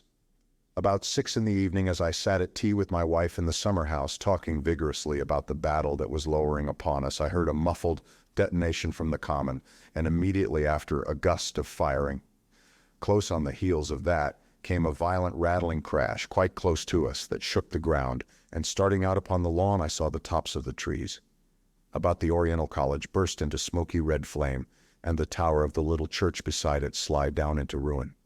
The pinnacle of the mosque had vanished, and the roofline of the college itself looked as if a 100-ton gun had been at work upon it. One of our chimneys cracked as if a shot had hit it, flew, and a piece of it came clattering down the tiles and made a heap of broken red fragments upon the flower bed by my study window. I and my wife stood amazed. Then I realized that the crest of Maybury Hill must be within range of the Martian's heat ray, now that the college was cleared out of the way. At that I gripped my wife's arm and without ceremony ran her out into the road. Then I fetched out the servant, telling her I would go upstairs myself for the box she was clamoring for. "We can't possibly stay here," I said, and as I spoke, the firing reopened for a moment upon the common. "But where are we to go?" said my wife in terror, I thought perplexed. Then I remembered her cousins at Leatherhead. "Leatherhead!" I shouted above the sudden noise. She looked away from me downhill. The people were coming out of their houses, astonished. "How are we to get to Leatherhead?" she said. Down the hill I saw a bevy of hussars ride under the railway bridge. 3 galloped through the open gates of the Oriental College. 2 others dismounted and began running from house to house. The sun, shining through the smoke that drove up from the tops of the trees, seemed blood red, and threw an unfamiliar lurid light upon everything. "Stop here," said I. "You are safe here." And I started off at once for the Spotted Dog, for I knew the landlord had a horse and dog cart. I ran, for I perceived that in a moment everyone upon this side of the hill would be moving. I found him in his bar, quite unaware of what was going on behind his house. A man stood with his back to me, talking to him. "I must have £1," said the landlord, "and I've no one to drive it." "I'll give you 2, said I over the stranger's shoulder. "What for?" "And I'll bring it back by midnight," I said. "Lord," said the landlord, "what's the hurry? I'm selling my bit of a pig. £2 and you bring it back? What's going on now?" I explained hastily that I had to leave my home and so secured the dog cart. At the time, it did not seem to me nearly so urgent that the landlord should leave his. I took care to have the cart there and then drove it off down the road, and leaving it in charge of my wife and servant, rushed into my house and packed a few valuables, such plate as we had, and so forth. The beech trees below the house were burning while I did this, and the palings up the road glowed red. While I was occupied in this way, one of the dismounted hussars came running up. He was going from house to house, warning people to leave. He was going on as I came out of my front door, lugging my treasures done up in a tablecloth. I shouted after him, "What news?"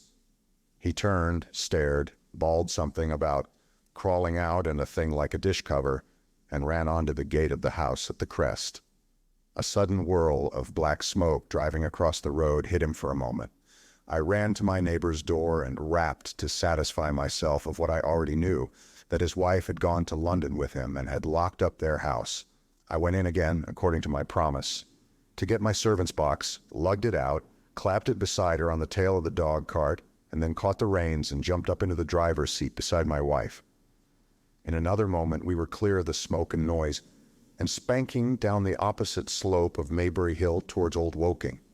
In front was a quiet, sunny landscape, a wheat field ahead on either side of the road, and the Maybury Inn with its swinging sign. I saw the doctor's cart ahead of me. At the bottom of the hill, I turned my head to look at the hillside I was leaving.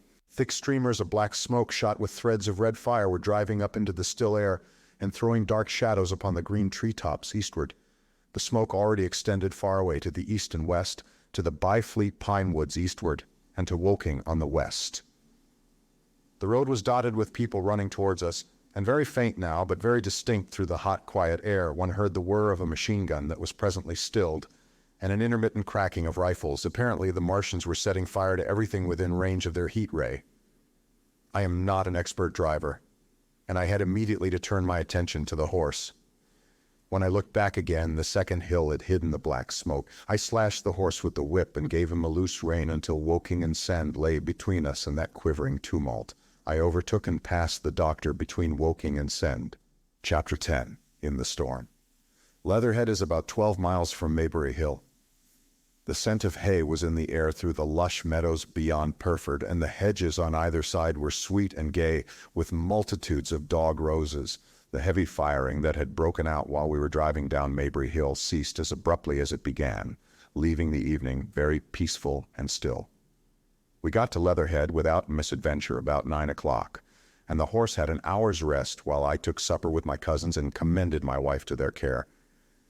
My wife was curiously silent throughout the drive and seemed oppressed with forebodings of evil.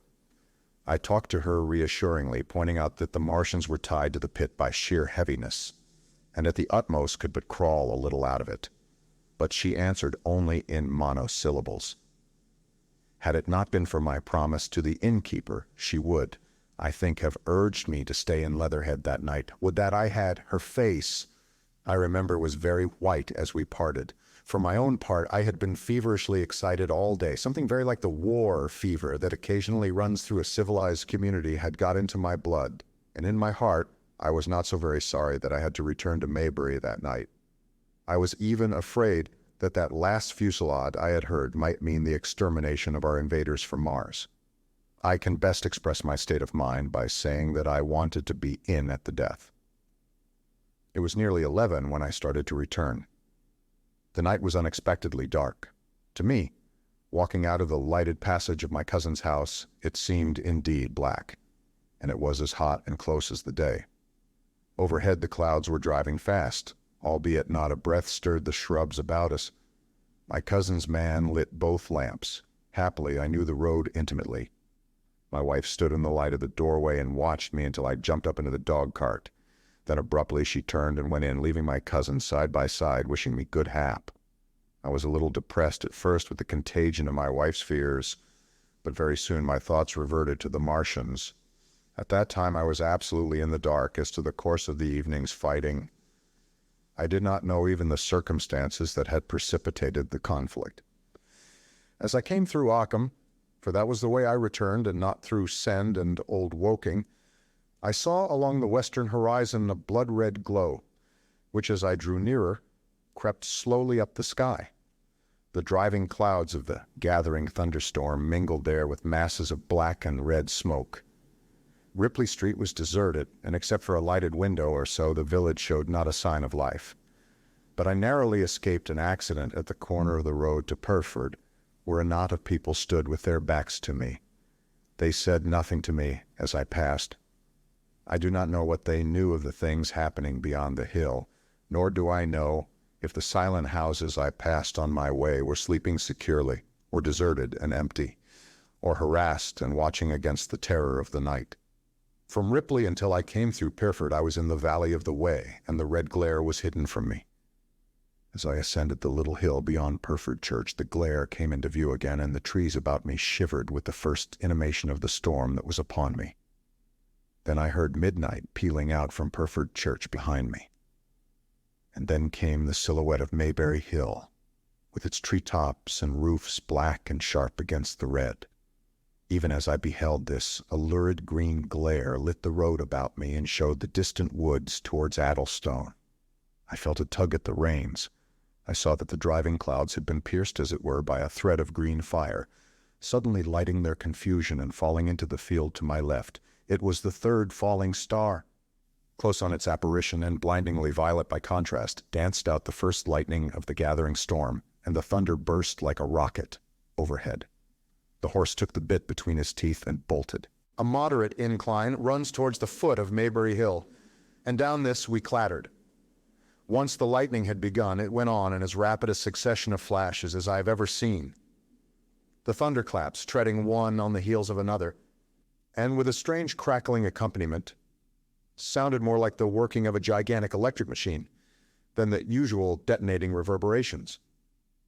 The flickering light was blinding and confusing, and a thin hail smote gustily at my face as I drove down the slope.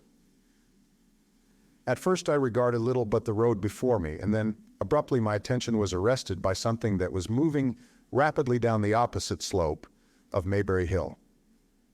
At first I took it for the wet roof of a house, but one flash following another showed it to be in swift rolling movement. It was an elusive vision, a moment of bewildering darkness, and then in a flash like daylight, the red masses of the orphanage near the crest of the hill, the green tops of the pine trees, and this problematical object came out, clear and sharp and bright, and this thing I saw, how can I describe it? A monstrous tripod, higher than many houses, striding over the young pine trees and smashing them aside in its career. A walking engine of glittering metal striding now across the heather, articulate ropes of steel dangling from it, and the clattering tumult of its passage mingling with the riot of the thunder. A flash, and it came out vividly, heeling over one way with 2 feet in the air, to vanish and reappear almost instantly as it seemed, with the next flash 100 yards nearer. Can you imagine a milking stool tilted and bowled violently along the ground?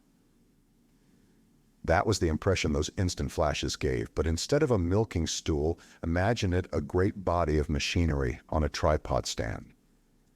Then suddenly the trees in the pine wood ahead of me were parted as brittle reeds are parted by a man thrusting through them.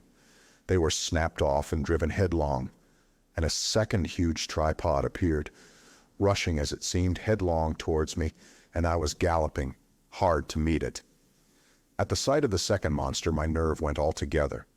Not stopping to look again, I wrenched the horse's head hard round to the right, and in another moment the dog-cart had heeled over upon the horse. The shafts smashed noisily, and I was flung sideways and fell heavily into a shallow pool of water. I crawled out almost immediately and crouched, my feet still in the water, under a clump of firs. The horse lay motionless. His neck was broken, poor brute, and by the lightning flashes I saw the black bulk of the overturned dog-cart and the silhouette of the wheel still spinning slowly. In another moment, the colossal mechanism went striding by me and passed uphill towards Pierford. Seen nearer, the thing was incredibly strange, for it was no mere insensate machine driving on its way. Machine it was, with a ringing metallic pace and long, flexible, glittering tentacles, one of which gripped a young pine tree, swinging and rattling about its strange body. It picked its road as it went striding along, and the brazen hood that surmounted it moved to and fro, with the inevitable suggestion of a head looking about. Behind the main body was a huge mass of white metal like a gigantic fisherman's basket, and puffs of green smoke squirted out from the joints of the limbs as the monster swept by me. And in an instant, it was gone. So much I saw then, all vaguely for the flickering of the lightning in blinding highlights and dense black shadows. As it passed, it set up an exultant, deafening howl that drowned the thunder. "Alloo, alloo!" And in another minute it was with its companion, half a mile away, stooping over something in the field. I have no doubt this thing in the field was the third of the 10 cylinders they had fired at us from Mars. For some minutes I lay there in the rain and darkness watching, by the intermittent light, these monstrous beings of metal moving about in the distance, over the hedge tops. A thin hail was now beginning, and as it came and went their figures grew misty and then flashed into clearness again.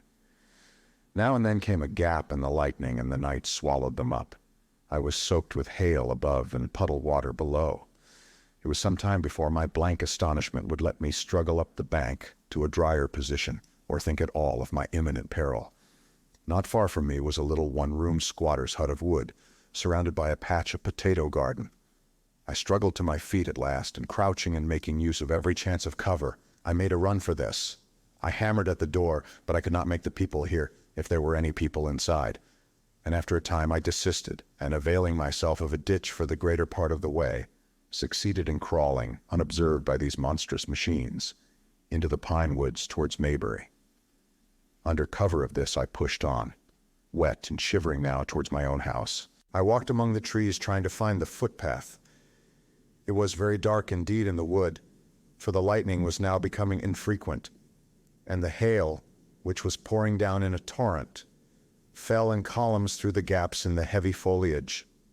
If I had fully realized the meaning of all the things I had seen, I should have immediately worked my way round through Byfleet to Street Cobham, and so gone back to rejoin my wife at Leatherhead. But that night, the strangeness of things about me, and my physical wretchedness, prevented me, for I was bruised, weary, wet to the skin, deafened and blinded by the storm. I had a vague idea of going on to my own house, and that was as much motive as I had. I staggered through the trees, fell into a ditch and bruised my knees against a plank, and finally splashed out into the lane that ran down from the College Arms. I say splashed, for the storm water was sweeping the sand down the hill in a muddy torrent. There in the darkness a man blundered into me and sent me reeling back. He gave a cry of terror, sprang sideways, and rushed on before I could gather my wits sufficiently to speak to him. So heavy was the stress of the storm just at this place that I had the hardest task to win my way up the hill. I went close up to the fence on the left and worked my way along its palings. Near the top I stumbled upon something soft, and by a flash of lightning saw between my feet a heap of black broadcloth and a pair of boots. Before I could distinguish clearly how the man lay, the flicker of light had passed. I stood over him waiting for the next flash. When it came, I saw that he was a sturdy man, cheaply but not shabbily dressed. His head was bent under his body, and he lay crumpled up close to the fence as though he had been flung violently against it. Overcoming the repugnance natural to one who had never before touched a dead body, I stooped and turned him over to feel for his heart. He was quite dead. Apparently his neck had been broken. The lightning flashed for a third time, and his face leaped upon me. I sprang to my feet. It was the landlord of the Spotted Dog, whose conveyance I had taken. I stepped over him gingerly and pushed on up the hill. I made my way by the police station and the College Arms towards my own house. Nothing was burning on the hillside, though from the common there still came a red glare and a rolling tumult of ruddy smoke, beating up against the drenching hail. So far as I could see by the flashes, the houses about me were mostly uninjured. By the College Arms a dark heap lay in the road. Down the road towards Maybury Bridge there were voices and the sound of feet, but I had not the courage to shout or to go to them. I let myself in with my latchkey closed, locked and bolted the door, staggered to the foot of the staircase, and sat down. My imagination was full of those striding metallic monsters, and of the dead bodies smashed against the fence. I crouched at the foot of the staircase, with my back to the wall, shivering violently. Chapter 11. At the window. I've already said that my storms of emotion have a trick of exhausting themselves. After a time I discovered that I was cold and wet, and with little pools of water about me on the stair carpet. I got up almost mechanically, went into the dining room and drank some whiskey, and then I was moved to change my clothes. After I had done that, I went upstairs to my study, but why I did so, I do not know. The window of my study looks over the trees and the railway towards Horsell Common. In the hurry of our departure, this window had been left open. The passage was dark, and by contrast with the picture, the window frame enclosed. The side of the room seemed impenetrably dark. Stopped short in the doorway. The thunderstorm had passed. The towers of the Oriental College and the pine trees about it had gone, and very far away, lit by a vivid red glare, the common about the sandpits was visible. Across the light, huge black shapes, grotesque and strange, moved busily to and fro. It seemed indeed as if the whole country in that direction was on fire, a broad hillside set with minute tongues of flame, swaying and writhing with the gusts of the dying storm, and throwing a red reflection upon the cloud scud above. Every now and then a haze of smoke from some nearer conflagration drove across the window and hid the Martian shapes. I could not see what they were doing, nor the clear form of them, nor recognize the black objects they were busied upon. Neither could I see the nearer fire, though the reflections of it danced on the wall and ceiling of the study. A sharp, resinous tang of burning was in the air. I closed the door noiselessly and crept towards the window.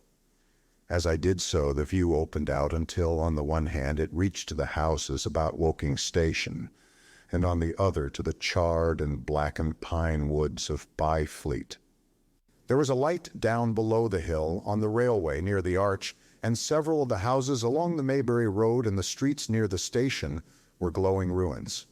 The light upon the railway puzzled me at first. There were a black heap and a vivid glare, and to the right of that, a row of yellow oblongs. Then I perceived this was a wrecked train, the foreparts smashed and on fire, the hinder carriages still upon the rails. Between these three main centers of light, the houses, the train, and the burning county towards Chobham, stretched irregular patches of dark country, broken here and there by intervals of dimly glowing and smoking ground. It was the strangest spectacle, that black expanse set with fire. It reminded me more than anything else of the potteries at night. At first I could distinguish no people at all, though I peered intently for them. Later I saw against the light of Woking Station a number of black figures hurrying one after the other across the line. And this was the little world in which I had been living securely for years, this fiery chaos. What had happened in the last 7 hours I still did not know, nor did I know, though I was beginning to guess, the relation between these mechanical colossi and the sluggish lumps I had seen disgorged from the cylinder. With a queer feeling of impersonal interest, I turned my desk chair to the window, sat down and stared at the blackened country, and particularly at the three gigantic black things that were going to and fro in the glare about the sand pits. They seemed amazingly busy. I began to ask myself what they could be. Were they intelligent mechanisms? Such a thing I felt was impossible, or did a Martian sit within each, ruling, directing, using, much as a man's brain sits and rules in his body? I began to compare the things to human machines, to ask myself for the first time in my life how an ironclad or a steam engine would seem to an intelligent lower animal. The storm had left the sky clear, and over the smoke of the burning land, the little fading pinpoint of Mars was dropping into the west, when a soldier came into my garden. I heard a slight scraping at the fence, and rousing myself from the lethargy that had fallen upon me, I looked down and saw him dimly, clambering over the palings. At the sight of another human being, my torpor passed, and I leaned out of the window eagerly. "Hist," said I in a whisper. He stopped astride of the fence in doubt. Then he came over and across the lawn to the corner of the house. He bent down and stepped softly. "Who's there?" he said, also whispering, standing under the window and peering up. "Where are you going?" I asked. "God knows." "Are you trying to hide?" "That's it." "Come into the house," I said. I went down, unfastened the door and let him in, and locked the door again. I could not see his face. He was hatless and his coat was unbuttoned. "My God," he said as I drew him in. "What has happened?" I asked. "What hasn't?" In the obscurity I could see he made a gesture of despair. "They wiped us out, simply wiped us out," he repeated again and again. He followed me, almost mechanically, into the dining room. "Take some whiskey," I said, pouring out a stiff dose. He drank it. Then abruptly he sat down before the table, put his head on his arms, and began to sob and weep like a little boy in a perfect passion of emotion, while I, with a curious forgetfulness of my own recent despair, stood beside him wondering. It was a long time before he could steady his nerves to answer my questions, and then he answered perplexingly and brokenly. He was a driver in the artillery and had only come into action about 7. At that time, firing was going on across the common, and it was said the first party of Martians were crawling slowly towards their second cylinder under cover of a metal shield. Later, this shield staggered up on tripod legs and became the first of the fighting machines I had seen. The gun he drove had been unlimbered near Horsell, in order to command the sand pits, and its arrival it was that had precipitated the action. As the limber gunners went to the rear, his horse trod in a rabbit hole and came down, throwing him into a depression of the ground. At the same moment, the gun exploded behind him. The ammunition blew up, there was fire all about him, and he found himself lying under a heap of charred dead men and dead horses. I lay still, he said, scared out of my wits, with the forequarter of a horse atop of me. We'd been wiped out, and the smell, good God, like burnt meat. I was hurt across the back by the fall of the horse, and there I had to lie until I felt better. Just like parade it had been a minute before, then stumble, bang, swish, wiped out, he said. He had hid under the dead horse for a long time, peeping out furtively across the common. The Cardigan men had tried a rush, in skirmishing order, at the pit, simply to be swept out of existence. Then the monster had risen to its feet, and had begun to walk leisurely to and fro across the common among the few fugitives, with its head-like hood turning about exactly like the head of a cowled human being. A kind of arm carried a complicated metallic case, about which green flashes scintillated, and out of the funnel Of this, there smoked the heat ray. In a few minutes, there was, so far as the soldier could see, not a living thing left upon the common, and every bush and tree upon it that was not already a blackened skeleton was burning. The hussars had been on the road beyond the curvature of the ground, and he saw nothing of them. He heard the Maxims rattle for a time and then become still. The giants saved Woking Station and its cluster of houses until the last. Then in a moment the heat ray was brought to bear and the town became a heap of fiery ruins. Then the thing shut off the heat ray and, turning its back upon the artilleryman, began to waddle away towards the smoldering pine woods that sheltered the second cylinder. As it did so, a second glittering titan built itself up out of the pit. The second monster followed the first, and at that the artilleryman began to crawl very cautiously across the hot heather ash towards Horsell. He managed to get alive into the ditch by the side of the road, and so escaped to Woking. There his story became ejaculatory. The place was impassable. It seems there were a few people alive there, frantic for the most part, and many burned and scalded. He was turned aside by the fire and hid among some almost scorching heaps of broken wall as one of the Martian giants returned. He saw this one pursue a man, catch him up in one of its steely tentacles and knock his head against the trunk of a pine tree. At last, after nightfall, the artilleryman made a rush for it and got over the railway embankment. Since then, he had been skulking along towards Maybury, in the hope of getting out of danger Londonward. People were hiding in trenches and cellars, and many of the survivors had made off towards Woking village and Send. He had been consumed with thirst until he found one of the water mains near the railway arch smashed and the water bubbling out like a spring upon the road. That was the story I got from him bit by bit. He grew calmer telling me and trying to make me see the things he had seen. He had eaten no food since midday, he told me early in his narrative, and I found some mutton and bread in the pantry and brought it into the room.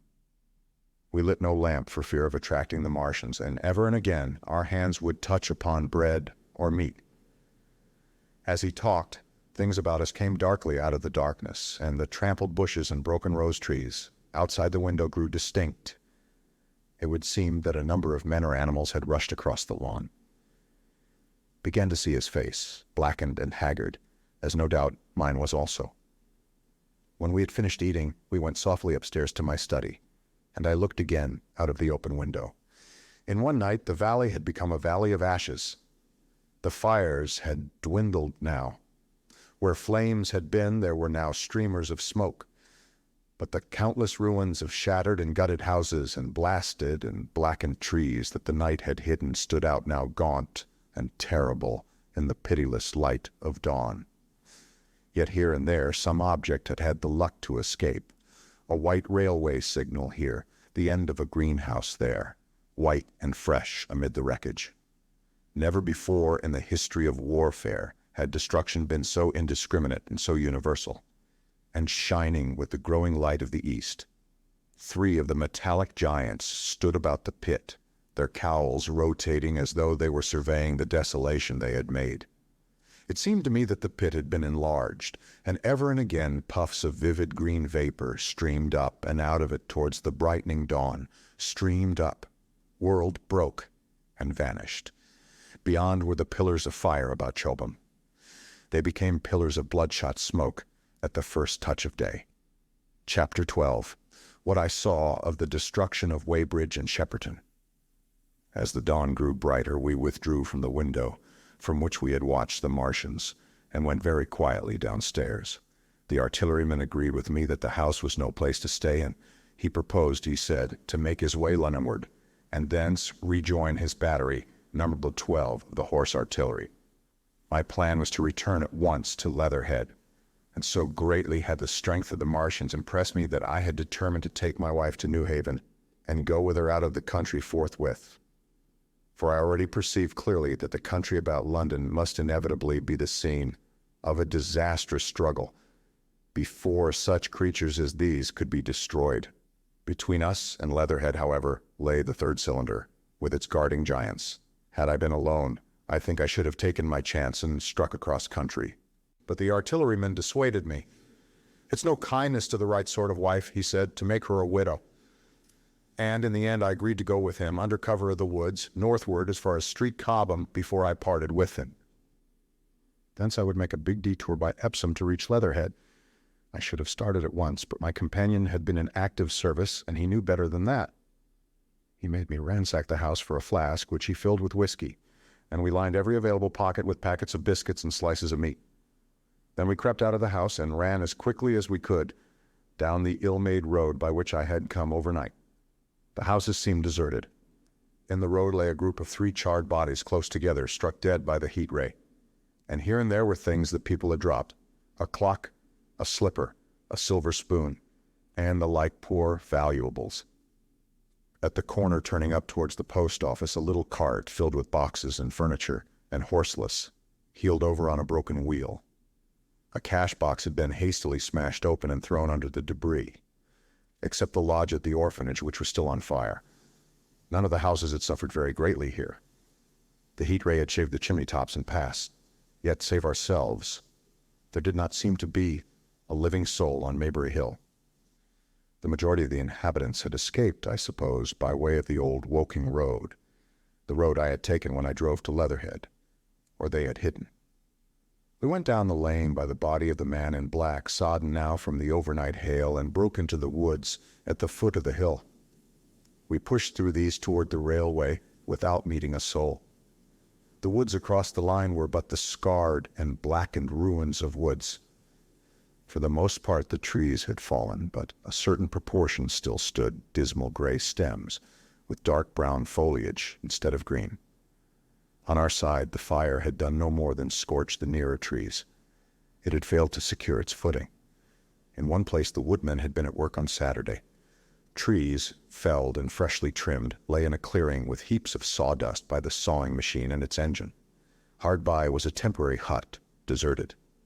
There was not a breath of wind this morning, and everything was strangely still. Even the birds were hushed, and as we hurried along, I and the artilleryman talked in whispers and looked now and again over our shoulders. Once or twice we stopped to listen. After a time we drew near the road, and as we did so we heard the clatter of hoofs and saw through the tree stems 3 cavalry soldiers riding slowly towards Woking. We hailed them, and they halted while we hurried towards them. It was a lieutenant and a couple of privates of the 8th Hussars, with a stand like a theodolite, which the artilleryman told me was a heliograph. "You are the first man I've seen come in this way this morning," said the lieutenant. "What's brewing?" His voice and face were eager. The men behind him stared curiously. The artilleryman jumped down the bank into the road and saluted. "Gun destroyed last night, sir. Have been hiding. Trying to rejoin battery, sir." "You'll come in sight of the Martians, I expect, about half a mile along this road." "What the dickens are they like?" asked the lieutenant. "Giants in armor, sir. 100 feet high, 3 legs, and a body like aluminium, with a mighty great head and a hood, sir." "Get out," said the lieutenant. "What confounded nonsense." "You'll see, sir, they carry a kind of box, sir, that shoots fire and strikes you dead." "What do you mean, a gun?" "No, sir." And the artilleryman began a vivid account of the heat ray. Halfway through, the lieutenant interrupted him and looked up at me. I was still standing on the bank by the side of the road. "It's perfectly true," I said. "Well," said the lieutenant, "I suppose it's my business to see it too. Look here," to the artilleryman, "we're detailed here clearing people out of their houses. You'd better go along and report yourself to Brigadier General Marvin and tell him all you know. He's at Weybridge. Know the way?" "I do," I said, and he turned his horse southward again. "Half a mile, you say," said he. "At most," I answered, and pointed over the treetops southward. He thanked me and rode on, and we saw them no more. Farther along we came upon a group of 3 women and 2 children in the road, busy clearing out a laborer's cottage. They had got hold of a little hand truck and were piling it up with unclean-looking bundles and shabby furniture. They were all too assiduously engaged to talk to us as we passed.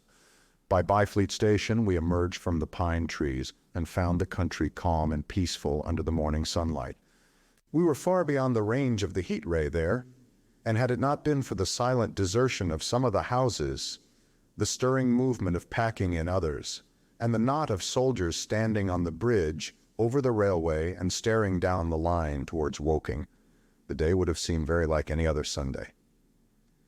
Several farm wagons and carts were moving creakily along the road to Addlestone, and suddenly through the gate of a field we saw, across a stretch of flat meadow, 6 12-pounders standing neatly at equal distances pointing towards Woking. The gunners stood by the guns waiting, and the ammunition wagons were at a businesslike distance. The men stood almost as if under inspection. "That's good," said I. "They will get one fair shot at any rate." The artilleryman hesitated at the gate. "I shall go on," he said. Farther on towards Weybridge, just over the bridge, there were a number of men in white fatigue jackets throwing up a long rampart and more guns behind. "It's bows and arrows against the lightning anyhow," said the artilleryman. "They haven't seen that fire beam yet." The officers who were not actively engaged stood and stared over the treetops southwestward, and the men digging would stop every now and again to stare in the same direction.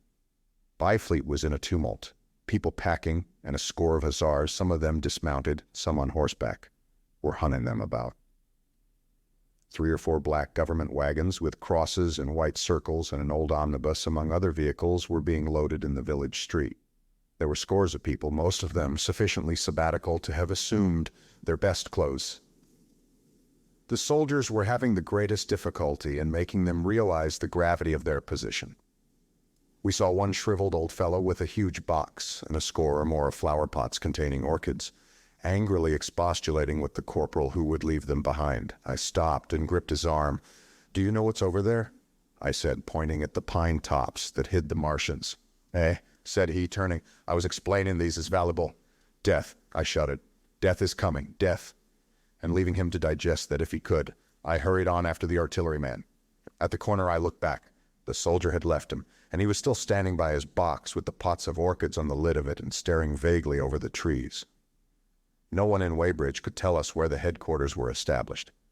The whole place was in such confusion as I had never seen in any town before.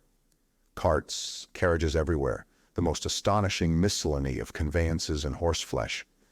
The respectable inhabitants of the place, men in golf and boating costumes, wives prettily dressed, were packing, riverside loafers energetically helping, children excited and, for the most part, highly delighted at this astonishing variation of their Sunday experiences.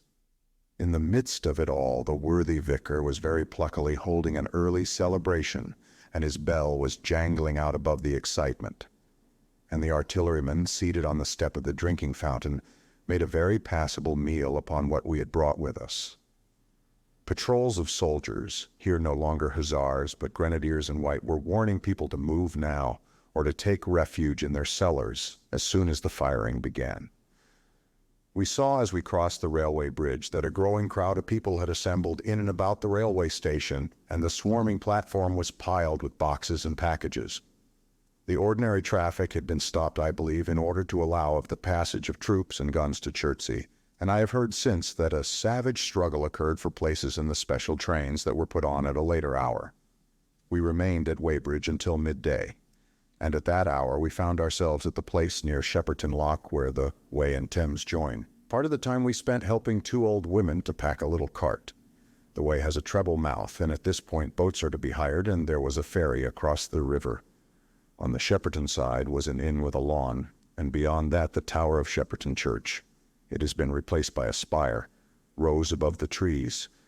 Here we found an excited and noisy crowd of fugitives. As yet the flight had not grown to a panic, but there were already far more people than all the boats going to and fro could enable to cross. People came panting along under heavy burdens. One husband and wife were even carrying a small outhouse door between them with some of their household goods piled thereon. One man told us he meant to try to get away from Shepperton Station. There was a lot of shouting, and one man was even jesting. The idea people seemed to have here was that the Martians were simply formidable human beings who might attack and sack the town, to be certainly destroyed in the end. Every now and then people would glance nervously across the way at the meadows towards Chertsey, but everything over there was still.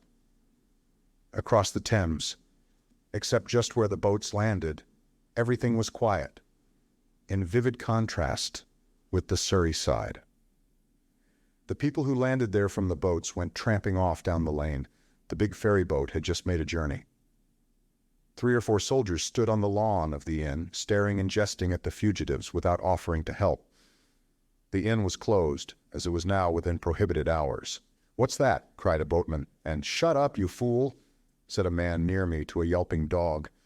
Then the sound came again, this time from the direction of Chertsey. A muffled thud, the sound of a gun. The fighting was beginning. Almost immediately, unseen batteries across the river to our right, unseen because of the trees, took up the chorus, firing heavily one after the other. A woman screamed. Everyone stood arrested by the sudden stir of battle, near us and yet invisible to us. Nothing was to be seen save flat meadows, cows feeding unconcernedly for the most part, and silvery pollard willows motionless in the warm sunlight. "The soldiers will stop 'em," said a woman beside me, doubtfully. A haziness rose over the treetops. Then suddenly we saw a rush of smoke far away up the river, a puff of smoke that jerked up into the air and hung. And forthwith the ground heaved underfoot, and a heavy explosion shook the air, smashing 2 or 3 windows in the houses near, and leaving us astonished. "Here they are!" shouted a man in a blue jersey. "Yonder, do you see them yonder?"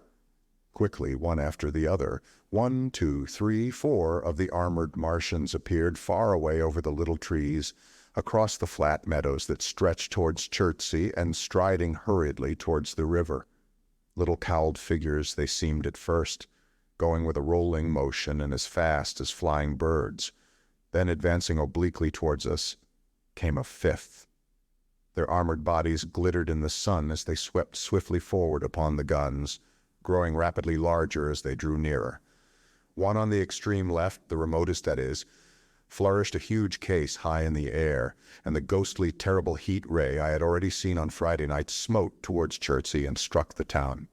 At sight of these strange, swift, and terrible creatures, the crowd near the water's edge seemed to me to be for a moment horror-struck. There was no screaming or shouting, but a silence, then a hoarse murmur and a movement of feet, a splashing from the water. A man, too frightened to drop the portmanteau he carried on his shoulder, swung round and sent me staggering with a blow from the corner of his burden. A woman thrust at me with her hand and rushed past me. I turned with the rush of the people, but I was not too terrified for thought. The terrible heat ray was in my mind. To get under water, that was it. "Get under water!" I shouted, unheeded. I faced about again and rushed towards the approaching Martian, rushed right down the gravelly beach and headlong into the water. Others did the same. A boatload of people putting back came leaping out as I rushed past. The stones under my feet were muddy and slippery, and the river was so low that I ran perhaps 20 feet, scarcely waist deep. Then, as the Martian towered overhead, scarcely a couple of 100 yards away, I flung myself forward under the surface. The splashes of the people and the boats leaping into the river sounded like thunderclaps in my ears. People were landing hastily on both sides of the river. But the Martian machine took no more notice, for the moment, of the people running this way and that than a man would of the confusion of ants in a nest against which his foot has kicked. When half suffocated, I raised my head above water. The Martian's hood pointed at the batteries that were still firing across the river, and as it advanced, it swung loose what must have been the generator of the heat ray. In another moment it was on the bank, and in a stride, wading halfway across, the knees of its foremost legs bent at the farther bank, and in another moment it had raised itself to its full height again, close to the village of Shepperton. Forthwith, the 6 guns, which unknown to anyone on the right bank had been hidden behind the outskirts of that village, fired simultaneously. The sudden near concussion, the last close upon the first, made my heart jump. The monster was already raising the case generating the heat ray as the first shell burst 6 yards above the hood. I gave a cry of astonishment. I saw and thought nothing of the other 4 Martian monsters. My attention was riveted upon the nearer incident. Simultaneously, 2 other shells burst in the air near the body as the hood twisted round in time to receive, but not in time to dodge. The 4th shell, the shell burst clean in the face of the thing. The hood bulged, flashed, was whirled off in a dozen tattered fragments of red flesh and glittering metal. "Hit!" shouted I, with something between a scream and a cheer. I heard answering shouts from the people in the water about me. I could have leaped out of the water with that momentary exultation. The decapitated colossus reeled like a drunken giant, but it did not fall over. It recovered its balance by a miracle, and no longer heeding its steps, and with the camera that fired the heat ray now rigidly upheld, it reeled swiftly upon Shepperton. The living intelligence, the Martian within the hood, was slain and splashed to the four winds of heaven, and the thing was now but a mere intricate device of metal whirling to destruction. Drove along in a straight line, incapable of guidance. It struck the tower of Shepperton Church, smashing it down as the impact of a battering ram might have done, swerved aside, blundered on, and collapsed with tremendous force into the river out of my sight. A violent explosion shook the air, and a spout of water, steam, mud, and shattered metal shot far up into the sky. As the camera of the heat ray hit the water, the latter had immediately flashed into steam. In another moment, a huge wave, like a muddy tidal bore, but almost scaldingly hot, came sweeping round the bend upstream. I saw people struggling shorewards, and heard their screaming and shouting faintly above the seething and roar of the Martian's collapse. For a moment I heeded nothing of the heat, forgot the patent need of self-preservation. I splashed through the tumultuous water, pushing aside a man in black to do so, until I could see round the bend. Half a dozen deserted boats pitched aimlessly upon the confusion of the waves. The fallen Martian came into sight downstream, lying across the river, and for the most part submerged. Thick clouds of steam were pouring off the wreckage, and through the tumultuously whirling wisps I could see, intermittently and vaguely, the gigantic limbs churning the water and flinging a splash and spray of mud and froth into the air. The tentacles swayed and struck like living arms, and save for the helpless purposelessness of these movements, it was as if some wounded thing were struggling for its life amid the waves. Enormous quantities of a ruddy brown fluid were spurting up in noisy jets out of the machine. My attention was diverted from this death flurry by a furious yelling, like that of the thing called a siren in our manufacturing towns. A man, knee-deep near the towing path, shouted inaudibly to me and pointed. Looking back, I saw the other Martians advancing with gigantic strides down the riverbank from the direction of Chertsey. The Shepperton gun spoke this time unavailingly. At that I ducked at once under water, and holding my breath until movement was an agony, blundered painfully ahead under the surface as long as I could. The water was in a tumult about me and rapidly growing hotter, when for a moment I raised my head to take breath and throw the hair and water from my eyes. The steam was rising in a whirling white fog that at first hid the Martians altogether. The noise was deafening. Then I saw them dimly, colossal figures of gray magnified by the mist. They had passed by me, and two were stooping over the frothing, tumultuous ruins of their comrade. The third and fourth stood beside him in the water, one perhaps 200 yards from me, the other towards Laleham. The generators of the heat rays waved high, and the hissing beams smote down this way and that. The air was full of sound, a deafening and confusing conflict of noises. The clangorous din of the Martians, the crash of falling houses, the thud of trees, fences, sheds flashing into flame, and the crackling and roaring of fire. Dense black smoke was leaping up to mingle with the steam from the river, and as the heat ray went to and fro over Weybridge, its impact was marked by flashes of incandescent white that gave place at once to a smoky dance of lurid flames. The nearer houses still stood intact, awaiting their fate, shadowy, faint, and pallid in the steam, with the fire behind them going to and fro. For a moment perhaps I stood there, breast high in the almost boiling water, dumbfounded at my position, hopeless of escape. Through the reek, I could see the people who had been with me in the river scrambling out of the water through the reeds like little frogs hurrying through grass from the advance of a man, or running to and fro in utter dismay on the towing path. Then suddenly the white flashes of the heat ray came leaping towards me. The houses caved in as they dissolved at its touch and darted out flames. The trees changed to fire with a roar.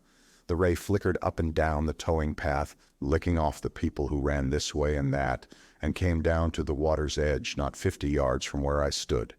It swept across the river to Shepperton, and the water in its track rose in a boiling wheel crested with steam.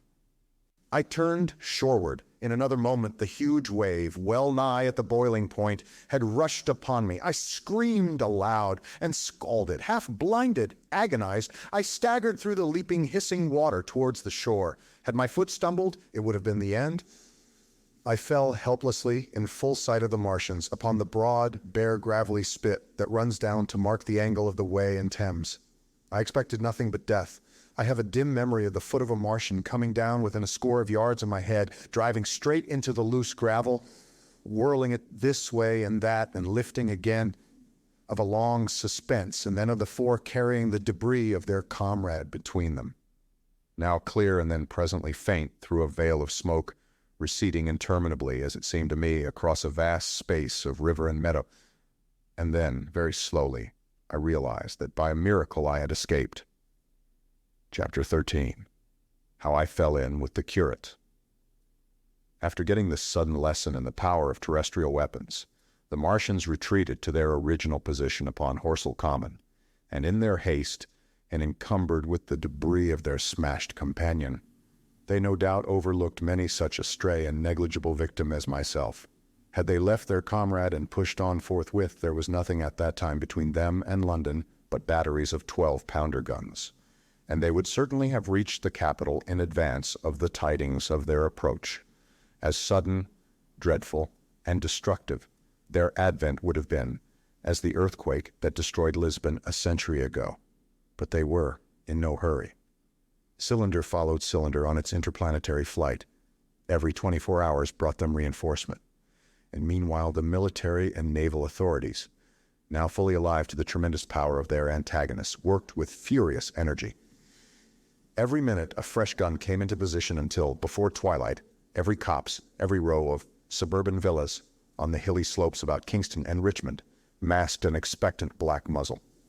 And through the charred and desolated area, perhaps 20 square miles altogether, that encircled the Martian encampment on Horsell Common, through charred and ruined villages among the green trees, through the blackened and smoking arcades that had been but a day ago pine spinneys, crawled the devoted scouts with the heliographs that were presently to warn the gunners of the Martian approach.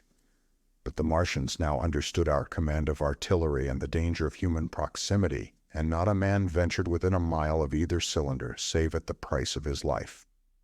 It would seem that these giants spent the earlier part of the afternoon in going to and fro, transferring everything from the second and third cylinders, the second in Addlestone golf links, and the third at Pirford, to their original pit on Horsell Common. Over that, above the blackened heather and ruined buildings that stretched far and wide, stood one as sentinel, while the rest abandoned their vast fighting machines and descended into the pit. They were hard at work there far into the night, and the towering pillar of dense green smoke that rose therefrom could be seen from the hills about Marrow, and even, it is said, from Banstead and Epsom Downs. And while the Martians behind me were thus preparing for their next sally, and in front of me humanity gathered for the battle, I made my way with infinite pains and labor from the fire and smoke of burning Weybridge towards London. I saw an abandoned boat, very small and remote, drifting downstream, and throwing off the most of my sodden clothes, I went after it, gained it, and so escaped out of that destruction. There were no oars in the boat, but I contrived to paddle, as well as my parboiled hands would allow, down the river towards Halliford and Walton, going very tediously and continually looking behind me, as you may well understand. I followed the river because I considered that the water gave me my best chance of escape should these giants return. The hot water from the Martians' overthrow drifted downstream with me, so that for the best part of a mile I could see little of either bank. Once, however, I made out a string of black figures hurrying across the meadows from the direction of Weybridge. Halliford, it seemed, was deserted, and several of the houses facing the river were on fire. It was strange to see the place quite tranquil, quite desolate under the hot blue sky, with the smoke and little threads of flame going straight up into the heat of the afternoon. Never before had I seen houses burning without the accompaniment of an obstructive crowd. A little farther on, the dry reeds up the bank were smoking and glowing, and a line of fire inland was marching steadily across a late field of hay. For a long time I drifted, so painful and weary was I after the violence I had been through, and so intense the heat upon the water. Then my fears got the better of me again, and I resumed my paddling. The sun scorched my bare back. At last, as the bridge at Walton was coming into sight round the bend, my fever and faintness overcame my fears, and I landed on the Middlesex bank and lay down deadly sick amid the long grass. I suppose the time was then about 4 or 5 o'clock. I got up presently, walked perhaps half a mile without meeting a soul, and then lay down again in the shadow of a hedge. I seem to remember talking wanderingly to myself during that last spurt. I was also very thirsty and bitterly regretful I had drunk no more water.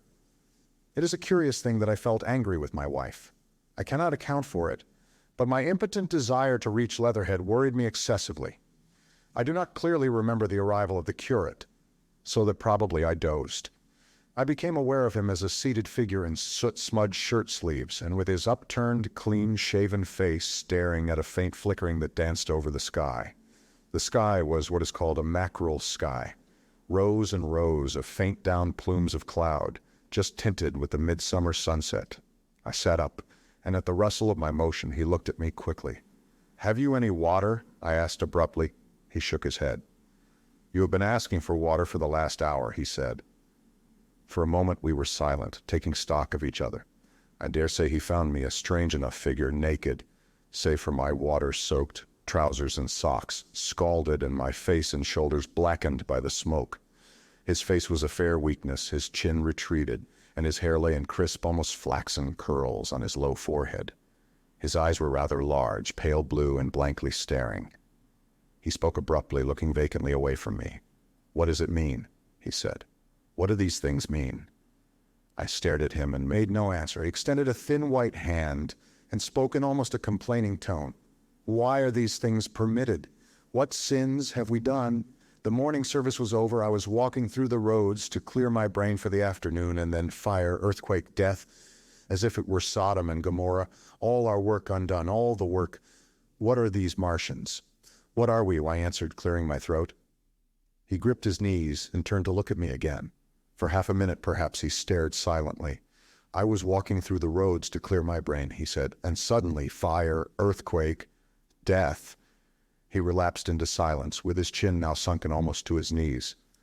Presently he began waving his hand. "All the work, all the Sunday schools, what have we done? What has Weybridge done? Everything gone, everything destroyed. The church, we rebuilt it only 3 years ago. Gone, swept out of existence. Why?" Another pause, and he broke out again like one demented. "The smoke of her burning goeth up forever and ever," he shouted. His eyes flamed, and he pointed a lean finger in the direction of Weybridge. By this time I was beginning to take his measure. The tremendous tragedy in which he had been involved, it was evident he was a fugitive from Weybridge, had driven him to the very verge of his reason. "Are we far from Sunbury?" I said in a matter-of-fact tone. "What are we to do?" he asked. "Are these creatures everywhere? Has the earth been given over to them? Are we far from Sunbury? Only this morning I officiated at early celebration." "Things have changed," I said quietly. "You must keep your head. There's still hope." "Hope? Yes, plentiful hope for all this destruction." I began to explain my view of our position. He listened at first, but as I went on, the interest dawning in his eyes gave place to their former stare, and his regard wandered from me. "This must be the beginning of the end," he said, interrupting me. "The end, the great and terrible day of the Lord, when men shall call upon the mountains and the rocks to fall upon them and hide them from the face of him that sitteth upon the throne." I began to understand the position. I ceased my labored reasoning, struggled to my feet, and standing over him, laid my hand on his shoulder. "Be a man," said I. "You are scared out of your wits. What good is religion if it collapses under calamity? Think of what earthquakes and floods, wars and volcanoes have done before to men. Did you think God had exempted Weybridge? He is not an insurance agent." For a time he sat in blank silence. "But how can we escape?" he asked suddenly. "They are invulnerable. They are pitiless. Neither the one nor, perhaps, the other," I answered. "And the mightier they are, the more sane and wary should we be. One of them was killed yonder not 3 hours ago." "Killed," he said, staring about him. "How can God's ministers be killed?" "I saw it happen." I proceeded to tell him. "We have chanced to come in for the thick of it," said I, "and that is all." "What is that flicker in the sky?" he asked abruptly. I told him it was the heliograph signaling, that it was the sign of human help and effort in the sky. "We are in the midst of it," I said, "quiet as it is. That flicker in the sky tells of the gathering storm. Yonder, I take it, are the Martians, and Londonward, where those hills rise about Richmond and Kingston, and the trees give cover, earthworks are being thrown up, and guns are being placed. Presently the Martians will be coming this way again." And even as I spoke, he sprang to his feet and stopped me by a gesture. "Listen," he said. From beyond the low hills across the water came the dull resonance of distant guns and a remote weird crying. Then everything was still. A cockchafer came droning over the hedge and past us. High in the west, the crescent moon hung faint and pale above the smoke of Weybridge and Shepperton in the hot, still splendor of the sunset. "We'd better follow this path," I said. "Northward." Chapter 14.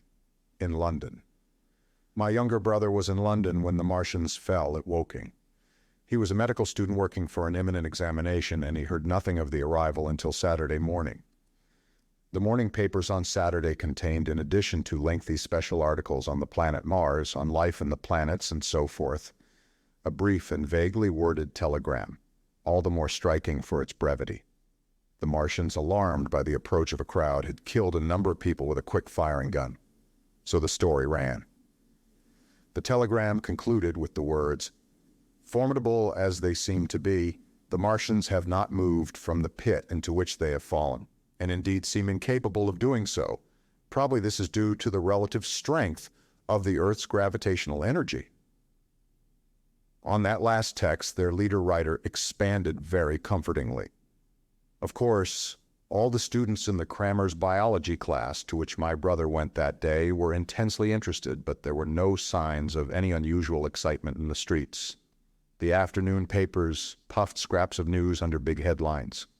They had nothing to tell beyond the movements of troops about the Common and the burning of the pine woods between Woking and Weybridge until 8. Then the St. James's Gazette, in an extra special edition, announced the bare fact of the interruption of telegraphic communication. This was thought to be due to the falling of burning pine trees across the line. Nothing more of the fighting was known that night, the night of my drive to Leatherhead and back. My brother felt no anxiety about us, as he knew from the description in the papers that the cylinder was a good 2 miles from my house. He made up his mind to run down that night to me, in order, as he says, to see the things before they were killed. He dispatched a telegram, which never reached me, about 4 o'clock, and spent the evening at a music hall. In London also, on Saturday night, there was a thunderstorm, and my brother reached Waterloo in a cab. On the platform from which the midnight train usually starts, he learned after some waiting that an accident prevented trains from reaching Woking that night. The nature of the accident he could not ascertain. Indeed, the railway authorities did not clearly know at that time. There was very little excitement in the station, as the officials, failing to realize that anything further than a breakdown between Byfleet and Woking Junction had occurred, were running the theater trains which usually passed through Woking round by Virginia Water or Guildford. They were busy making the necessary arrangements to alter the route of the Southampton and Portsmouth Sunday League excursions. A nocturnal newspaper reporter, mistaking my brother for the traffic manager to whom he bears a slight resemblance, waylaid and tried to interview him. Few people, excepting the railway officials, connected the breakdown with the Martians. I have read, in another account of these events, that on Sunday morning, all London was electrified by the news from Woking. As a matter of fact, there was nothing to justify that very extravagant phrase. Plenty of Londoners did not hear of the Martians until the panic of Monday morning. Those who did took some time to realize all that the hastily worded telegrams in the Sunday papers conveyed. The majority of people in London do not read Sunday papers. The habit of personal security, moreover, is so deeply fixed in the Londoner's mind, and startling intelligence so much a matter of course in the papers, that they could read without any personal tremors. About 7 o'clock last night, the Martians came out of the cylinder and, moving about under an armor of metallic shields, have completely wrecked Woking Station with the adjacent houses and massacred an entire battalion of the Cardigan Regiment. No details are known. Maxims have been absolutely useless against their armor. The field guns have been disabled by them. Flying hussars have been galloping into Chertsey. The Martians appear to be moving slowly towards Chertsey or Windsor. Great anxiety prevails in West Surrey, and earthworks are being thrown up to check the advance Londonward. That was how the Sunday Sun put it, and a clever and remarkably prompt handbook article in the Referee compared the affair to a menagerie suddenly let loose in a village. No one in London knew positively of the nature of the armored Martians, and there was still a fixed idea that these monsters must be sluggish, crawling, creeping painfully. Such expressions occurred in almost all the earlier reports. None of the telegrams could have been written by an eyewitness of their advance. The Sunday papers printed separate editions as further news came to hand, some even in default of it. But there was practically nothing more to tell people until late in the afternoon, when the authorities gave the press agencies the news in their possession. It was stated that the people of Walton and Weybridge and all the district were pouring along the roads Londonward, and that was all. My brother went to church at the Foundling Hospital in the morning, still in ignorance of what had happened on the previous night. There he heard allusions made to the invasion and a special prayer for peace. Coming out, he bought a Referee. He became alarmed at the news in this and went again to Waterloo Station to find out if communication were restored. The omnibuses, carriages, cyclists, and innumerable people walking in their best clothes seemed scarcely affected by the strange intelligence that the news vendors were disseminating. People were interested, or, if alarmed only on account of the local residents. At the station he heard for the first time that the Windsor and Chertsey lines were now interrupted. The porters told him that several remarkable telegrams had been received in the morning from Byfleet and Chertsey stations, but that these had abruptly ceased. My brother could get very little precise detail out of them. "There's fighting going on about Weybridge," was the extent of their information. The train service was now very much disorganized. Quite a number of people who had been expecting friends from places on the Southwestern network were standing about the station. One gray-headed old gentleman came and abused the Southwestern company bitterly to my brother. "It wants showing up," he said. One or two trains came in from Richmond, Putney, and Kingston, containing people who had gone out for a day's boating and found the locks closed and a feeling of panic in the air. A man in a blue and white blazer addressed my brother, full of strange tidings. "There's hosts of people driving into Kingston in traps and carts and things, with boxes of valuables and all that," he said. "They come from Molesey and Weybridge and Walton, and they say there's been guns heard at Chertsey, heavy firing, and that mounted soldiers have told them to get off at once because the Martians are coming. We heard guns firing at Hampton Court Station, but we thought it was thunder. What the dickens does it all mean? The Martians can't get out of their pit, can they?" My brother could not tell him. Afterwards, he found that the vague feeling of alarm had spread to the clients of the Underground Railway, and that the Sunday excursionists began to return from all over the southwestern lung, Barnes, Wimbledon, Richmond Park, Kew, and so forth, at unnaturally early hours. But not a soul had anything more than vague hearsay to tell of. Everyone connected with the terminus seemed ill-tempered. About 5 o'clock, the gathering crowd in the station was immensely excited by the opening of the line of communication, which is almost invariably closed, between the southeastern and the southwestern stations, and the passage of carriage trucks bearing huge guns and carriages crammed with soldiers. These were the guns that were brought up from Woolwich and Chatham to cover Kingston. There was an exchange of pleasantries. "You'll get eaten," "We're the beast tamers," and so forth. A little while after that, a squad of police came into the station and began to clear the public off the platforms, and my brother went out into the street again. The church bells were ringing for evensong, and a squad of Salvation Army lassies came singing down Waterloo Road. On the bridge, a number of loafers were watching a curious brown scum that came drifting down the stream in patches. The sun was just setting, and the clock tower and the Houses of Parliament rose against one of the most peaceful skies it is possible to imagine, a sky of gold barred with long transverse stripes of reddish-purple cloud. There was talk of a floating body. One of the men there, a reservist he said he was, told my brother he had seen the heliograph flickering in the west. In Wellington Street, my brother met a couple of sturdy roughs who had just been rushed out of Fleet Street with still wet newspapers and staring placards. "Dreadful catastrophe," they bawled one to the other down Wellington Street. "Fighting at Weybridge, full description, repulse of the Martians, London in danger." He had to give 3 pence for a copy of that paper. Then it was, and then only that he realized something of the full power and terror of these monsters. He learned that they were not merely a handful of small, sluggish creatures, but that they were minds swaying vast mechanical bodies, and that they could move swiftly and smite with such power that even the mightiest guns could not stand against them. They were described as vast spider-like machines, nearly 100 feet high, capable of the speed of an express train, and able to shoot out a beam of intense heat.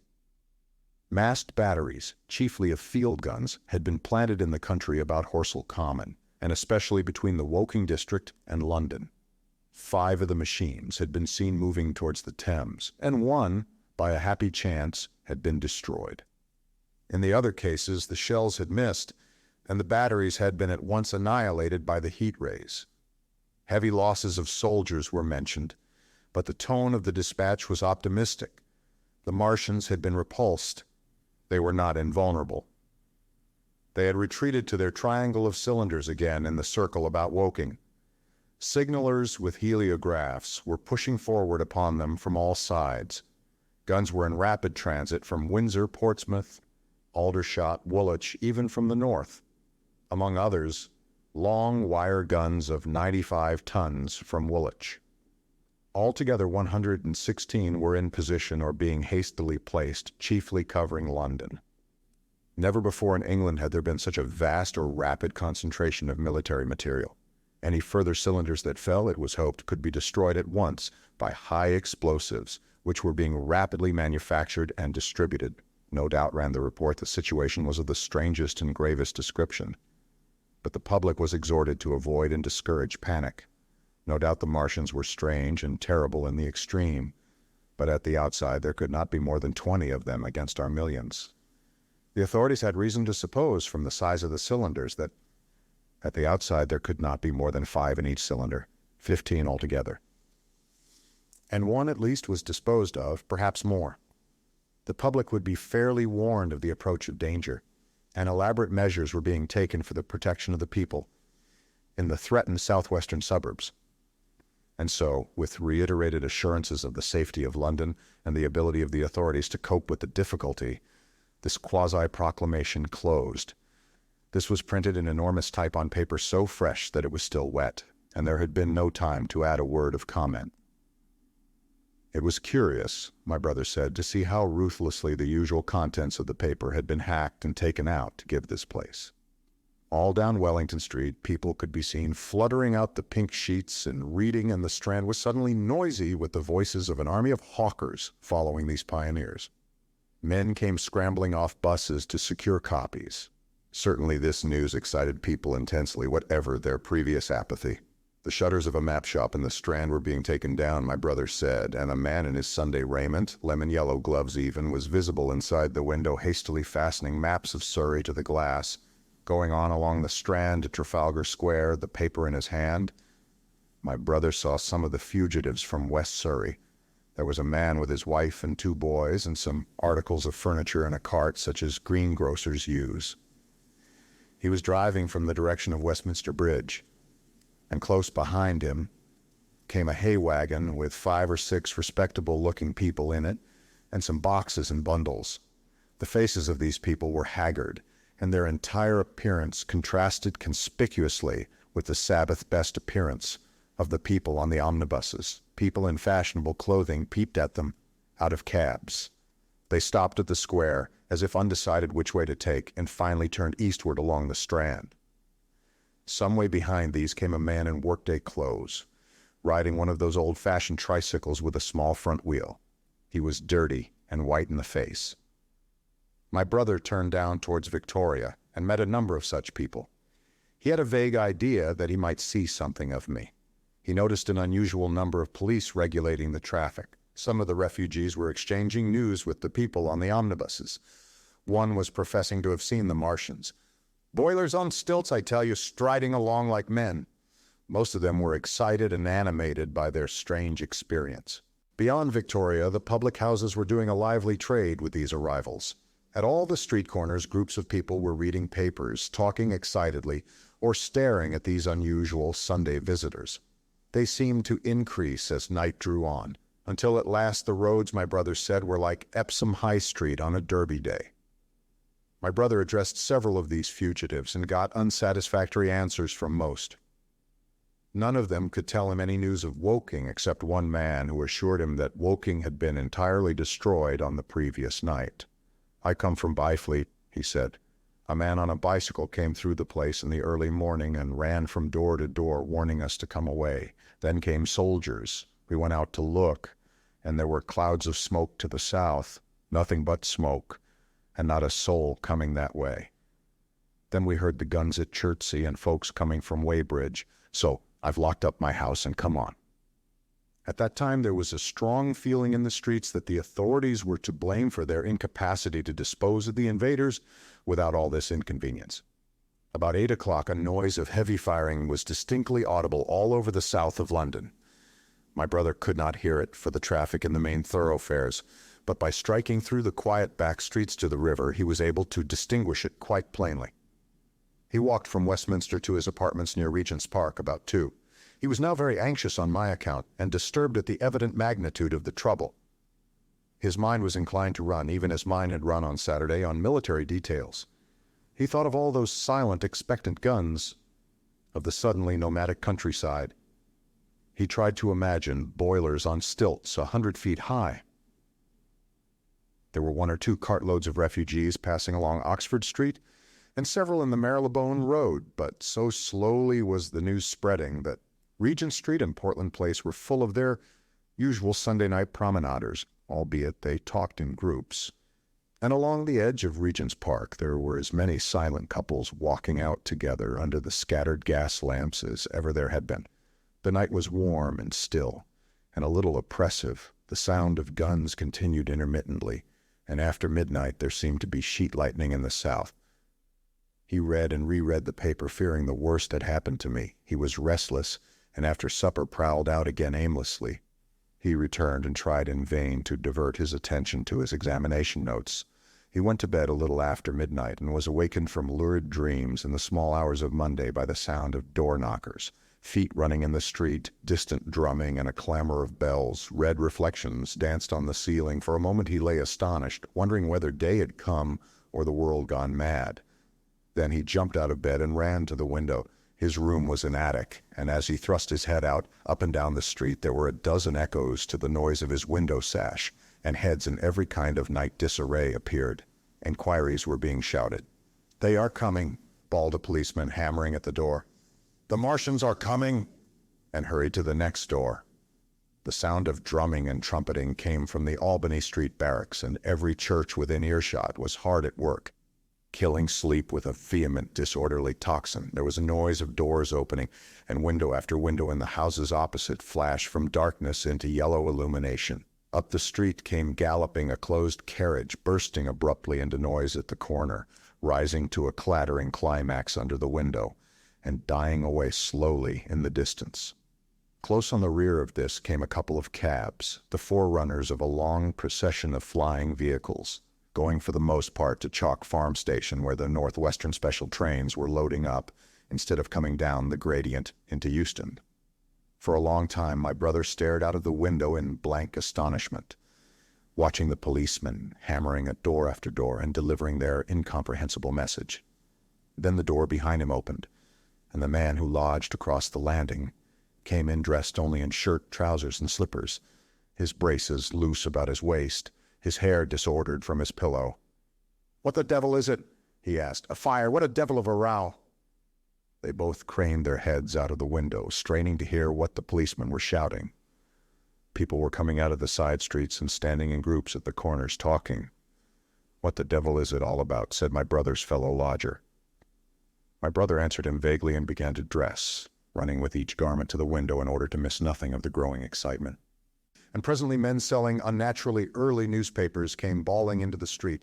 "London in danger of suffocation. The Kingston and Richmond defenses forced. Fearful massacres in the Thames Valley." And all about him, in the rooms below, in the houses on each side and across the road, and behind in the park terraces and in the 100 other streets of that part of Marylebone, and the Westbourne Park district in St. Pancras, and westward and northward in Kilburn and St. John's Wood and Hampstead, and eastward in Shoreditch and Highbury and Haggerston and Hoxton, and indeed, through all the vastness of London from Ealing to East Ham, people were rubbing their eyes and opening windows to stare out and ask aimless questions, dressing hastily as the first breath of the coming storm of fear blew through the streets. It was the dawn of the Great Panic. London, which had gone to bed on Sunday night oblivious and inert, was awakened in the small hours of Monday morning to a vivid sense of danger. Unable from his window to learn what was happening, my brother went down and out into the street, just as the sky between the parapets of the houses grew pink with the early dawn. The flying people on foot and in vehicles grew more numerous every moment. "Black smoke," he heard people crying, and again, "Black smoke." The contagion of such a unanimous fear was inevitable. As my brother hesitated on the doorstep, he saw another news vendor approaching and got a paper forthwith. The man was running away with the rest and selling his papers for a shilling each as he ran. A grotesque mingling of profit and panic. And from this paper my brother read that catastrophic dispatch of the commander-in-chief.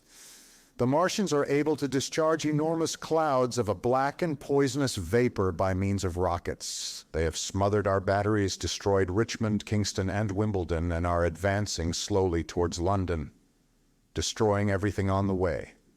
It is impossible to stop them. There is no safety from the black smoke, but in instant flight." That was all, but it was enough.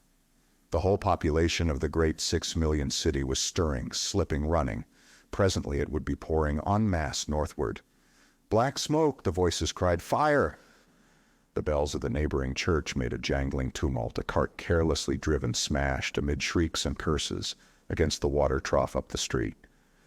Sickly yellow lights went to and fro in the houses, and some of the passing cabs flaunted unextinguished lamps. And overhead the dawn was growing brighter, clear, and steady and calm. He heard footsteps running to and fro in the rooms and up and down stairs behind him. His landlady came to the door, loosely wrapped in dressing gown and shawl. Her husband followed, ejaculating.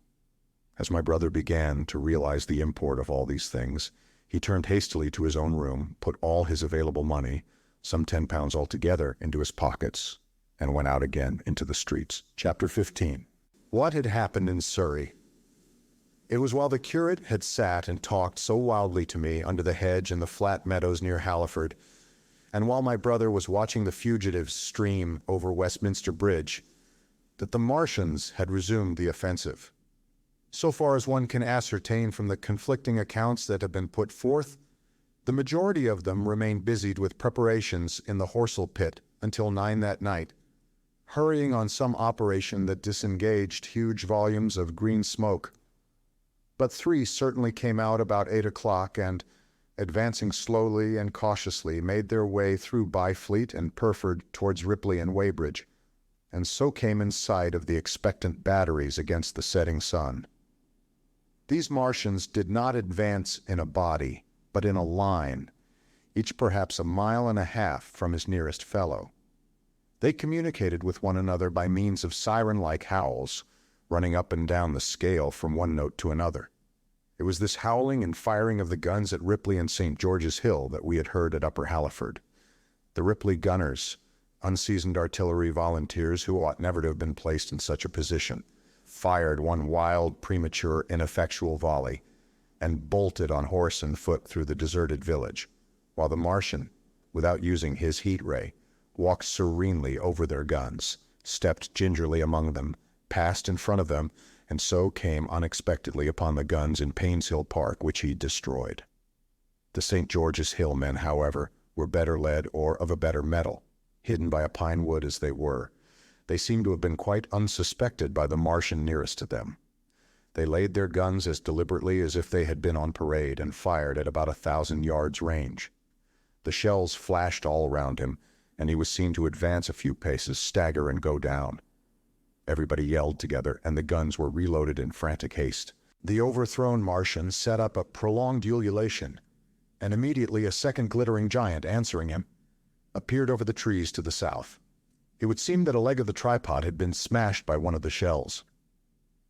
The whole of the second volley flew wide of the Martian on the ground, and simultaneously both his companions brought their heat rays to bear on the battery.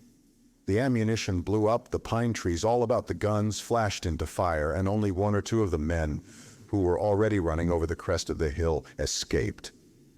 After this, it would seem that the three took counsel together and halted, and the scouts who were watching them report that they remained absolutely stationary for the next half hour. The Martian who had been overthrown crawled tediously out of his hood, a small brown figure oddly suggestive from that distance of a speck of blight, and apparently engaged in the repair of his support. About 9 he had finished, for his cowl was then seen above the trees again. It was a few minutes past 9 that night when these 3 sentinels were joined by 4 other Martians, each carrying a thick black tube. A similar tube was handed to each of the 3, and the 7 proceeded to distribute themselves at equal distances along a curved line between St. George's Hill, Weybridge, and the village of Send, southwest of Ripley. A dozen rockets sprang out of the hills before them so soon as they began to move, and warned the waiting batteries about Ditton and Esher. At the same time, 4 of their fighting machines, similarly armed with tubes, crossed the river, and 2 of them, black against the western sky, came into sight of myself and the curate as we hurried wearily and painfully along the road that runs northward out of Halliford. They moved, as it seemed to us, upon a cloud, for a milky mist covered the fields and rose to a third of their height. At this sight the curate cried faintly in his throat and began running, but I knew it was no good running from a Martian, and I turned aside and crawled through dewy nettles and brambles into the broad ditch by the side of the road. He looked back, saw what I was doing, and turned to join me. The 2 halted, the nearer to us standing and facing Sunbury, the remoter being a gray indistinctness towards the evening star, away towards Staines. The occasional howling of the Martians had ceased. They took up their positions in the huge crescent about their cylinders in absolute silence. It was a crescent with 12 miles between its horns. Never since the devising of gunpowder was the beginning of a battle so still. To us and to an observer about Ripley it would have had precisely the same effect. The Martians seemed in solitary possession of the darkling night, lit only as it was by the slender moon, the stars, the afterglow of the daylight, and the ruddy glare from St. George's Hill and the woods of Payne's Hill. But facing that crescent everywhere at Staines, Hounslow, Ditton, Esher, Ockham, behind hills and woods south of the river, and across the flat grass meadows to the north of it, wherever a cluster of trees or village houses gave sufficient cover, the guns were waiting. The signal rockets burst and rained their sparks through the night and vanished, and the spirit of all those watching batteries rose to a tense expectation. The Martians had but to advance into the line of fire, and instantly those motionless black forms of men, those guns glittering so darkly in the early night, would explode into a thunderous fury of battle.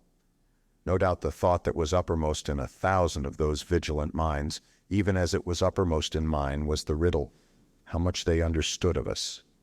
Did they grasp that we in our millions were organized, disciplined, working together? Or did they interpret our spurts of fire, the sudden stinging of our shells, our steady investment of their encampment, as we should the furious unanimity of onslaught in a disturbed hive of bees? Did they dream they might exterminate us? At that time no one knew what food they needed. 100 such questions struggled together in my mind as I watched that vast sentinel shape, and in the back of my mind was the sense of all the huge, unknown, and hidden forces Londonward. Had they prepared pitfalls? Were the powder mills at Hounslow ready as a snare? Would the Londoners have the heart and courage to make a greater Moscow of their mighty province of houses? Then, after an interminable time, as it seemed to us crouching and peering through the hedge, came a sound like the distant concussion of a gun. Another nearer, and then another. And then the Martian beside us raised his tube on high and discharged it, gunwise, with a heavy report that made the ground heave. The one towards Staines answered him. There was no flash, no smoke, simply that loaded detonation. I was so excited by these heavy, minute guns following one another that I so far forgot my personal safety and my scalded hands as to clamber up into the hedge and stare towards Sunbury.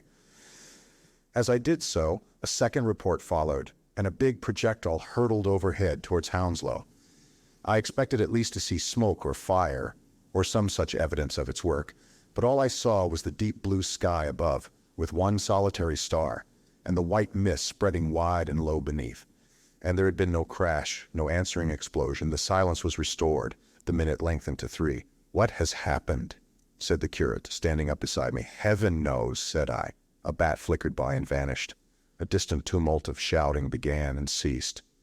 I looked again at the Martian, and saw he was now moving eastward along the river bank with a swift rolling motion. Every moment I expected the fire of some hidden battery to spring upon him, but the evening calm was unbroken. The figure of the Martian grew smaller as he receded, and presently the mist and the gathering night had swallowed him up. By a common impulse we clambered higher. Towards Sunbury was a dark appearance, as though a conical hill had suddenly come into being there, hiding our view of the farther country. And then remoter, across the river, over Walton, we saw another such summit. These hill-like forms grew lower and broader, even as we stared. Moved by a sudden thought, I looked northward, and there I perceived a third of these cloudy black kopjes had risen. Everything had suddenly become very still. Far away to the southeast, marking the quiet, we heard the Martians hooting to one another. And then the air quivered again with the distant thud of their guns. But the earthly artillery made no reply. Now, at the time we could not understand these things, but later I was to learn the meaning of these ominous kopjes that gathered in the twilight. Each of the Martians, standing in the great crescent I have described, had discharged, by means of the gun-like tube he carried, a huge canister over whatever hill, copse, cluster of houses, or other possible cover for guns chanced to be in front of him. Some fired only one of these, some two. As in the case of the one we had seen, the one at Ripley is said to have discharged no fewer than 5 at that time. These canisters smashed on, striking the ground. They did not explode, and incontinently disengaged an enormous volume of heavy, inky vapor, coiling and pouring upward in a huge and ebony cumulus cloud, a gaseous hill that sank and spread itself slowly over the surrounding country. And the touch of that vapor, the inhaling of its pungent wisps, was death to all that breathes. It was heavy, this vapor, heavier than the densest smoke, so that, after the first tumultuous uprush and outflow of its impact, it sank down through the air and poured over the ground in a manner rather liquid than gaseous, abandoning the hills and streaming into the valleys and ditches and watercourses, even as I have heard the carbonic acid gas that pours from volcanic clefts is wont to do.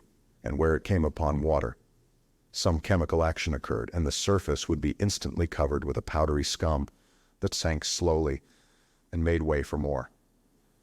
The scum was absolutely insoluble, and it is a strange thing seeing the instant effect of the gas, that one could drink without hurt the water from which it had been strained. The vapor did not diffuse as a true gas would do.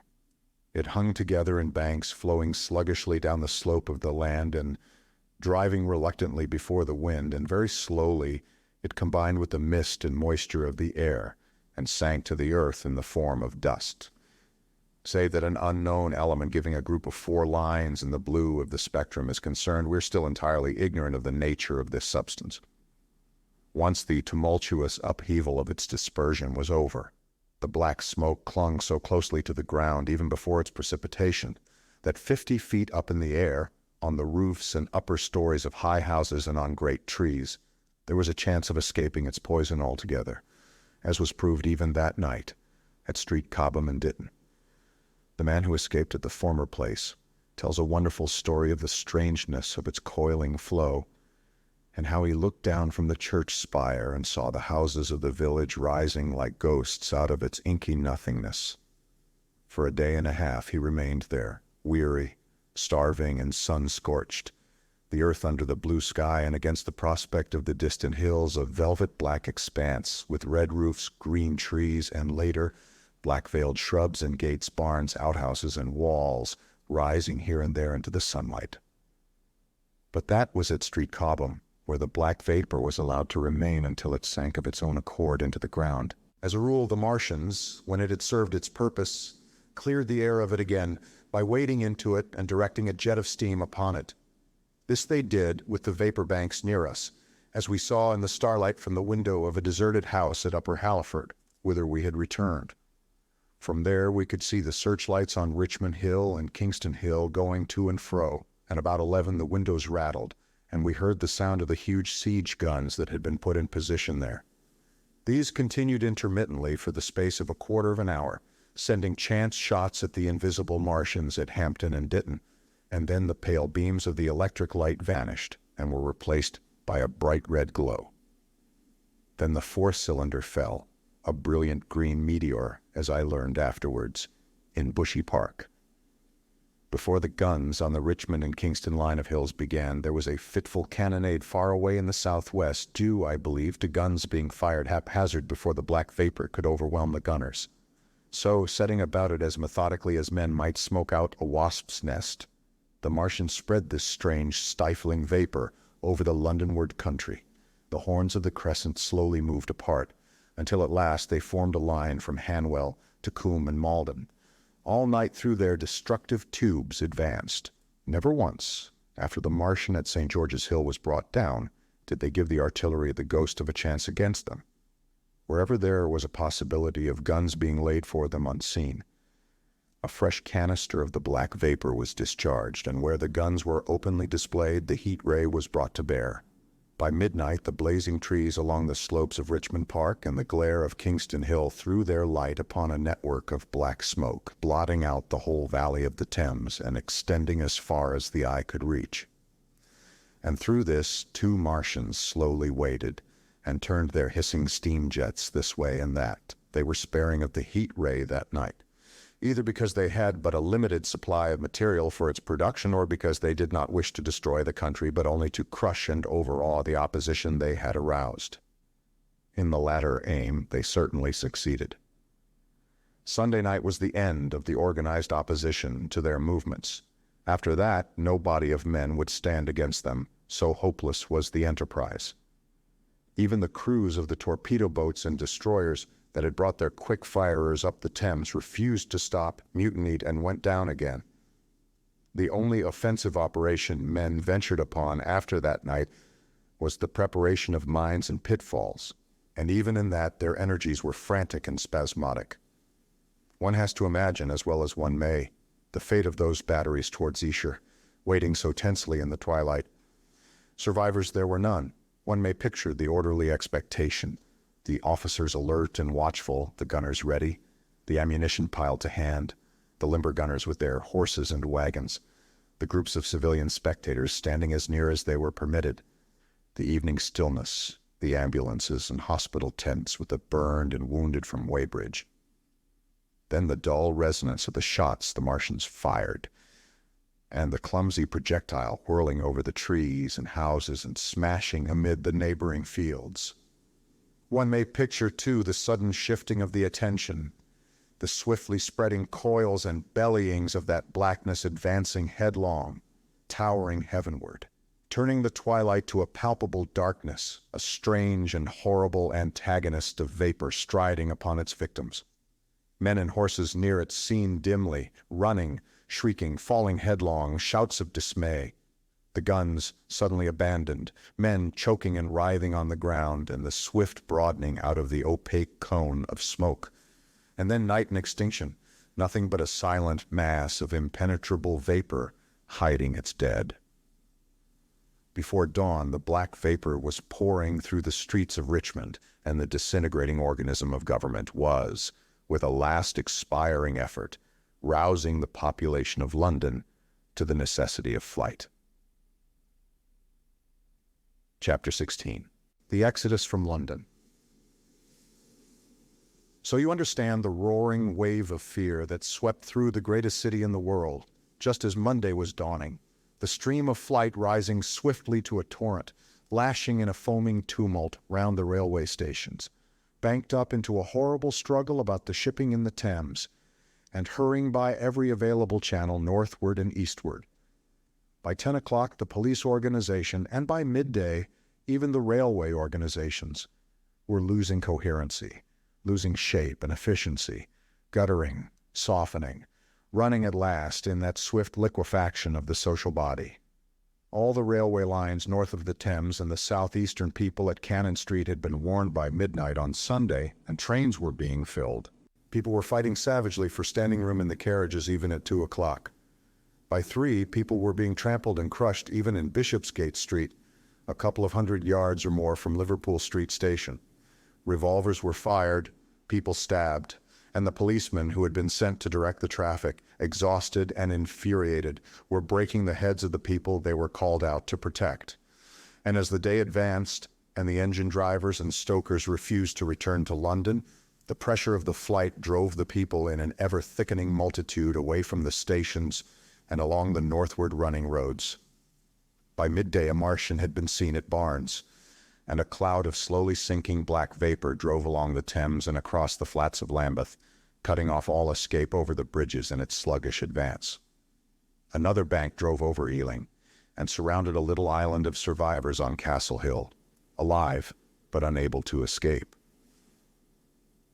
After a fruitless struggle to get aboard a northwestern train at Chalk Farm, the engines of the trains that had loaded in the goods yard there plowed through shrieking people, and a dozen stalwart men fought to keep the crowd from crushing the driver against his furnace. My brother emerged upon the Chalk Farm road, dodged across through a hurrying swarm of vehicles, and had the luck to be foremost in the sack of a cycle shop. The front tire of the machine he got was punctured in dragging it through the window, but he got up and off, notwithstanding, with no further injury than a cut wrist. The steep foot of Haverstock Hill was impassable owing to several overturned horses, and my brother struck into Belsize Road, so he got out of the fury of the panic, and, skirting the Edgware Road, reached Edgware about 7, fasting and wearied, but well ahead of the crowd. Along the road, people were standing in the roadway, curious, wondering. He was passed by a number of cyclists, some horsemen, and 2 motor cars. A mile from Edgware, the rim of the wheel broke and the machine became unrideable. He left it by the roadside and trudged through the village. There were shops half opened in the main street of the place, and people crowded on the pavement and in the doorways and windows, staring astonished at this extraordinary procession of fugitives that was beginning. He succeeded in getting some food at an inn. For a time he remained in Edgware, not knowing what next to do. The flying people increased in number. Many of them, like my brother, seemed inclined to loiter in the place. There was no fresh news of the invaders from Mars. At that time the road was crowded, but as yet far from congested. Most of the fugitives at that hour were mounted on cycles, but there were soon motor cars, hansom cabs, and carriages hurrying along, and the dust hung in heavy clouds along the road to St. Albans.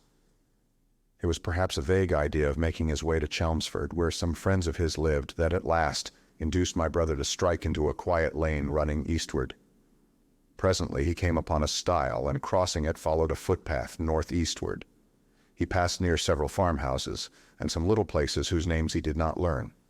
He saw few fugitives until in a grass lane towards High Barnet he happened upon 2 ladies who became his fellow travelers. He came upon them just in time to save them. He heard their screams, and hurrying round the corner saw a couple of men struggling to drag them out of the little pony chaise in which they had been driving, while a third with difficulty held the frightened pony's head. One of the ladies, a short woman dressed in white, was simply screaming. The other, a dark, slender figure, slashed at the man who gripped her arm with a whip she held in her disengaged hand. My brother immediately grasped the situation, shouted, and hurried towards the struggle. One of the men desisted and turned towards him, and my brother, realizing from his antagonist's face that a fight was unavoidable, and being an expert boxer, went into him forthwith and sent him down against the wheel of the chaise. There was no time for pugilistic chivalry, and my brother laid him quiet with a kick and gripped the collar of the man who pulled at the slender lady's arm. He heard the clatter of hoofs. The whip stung across his face. A third antagonist struck him between the eyes, and the man he held wrenched himself free and made off down the lane in the direction from which he had come.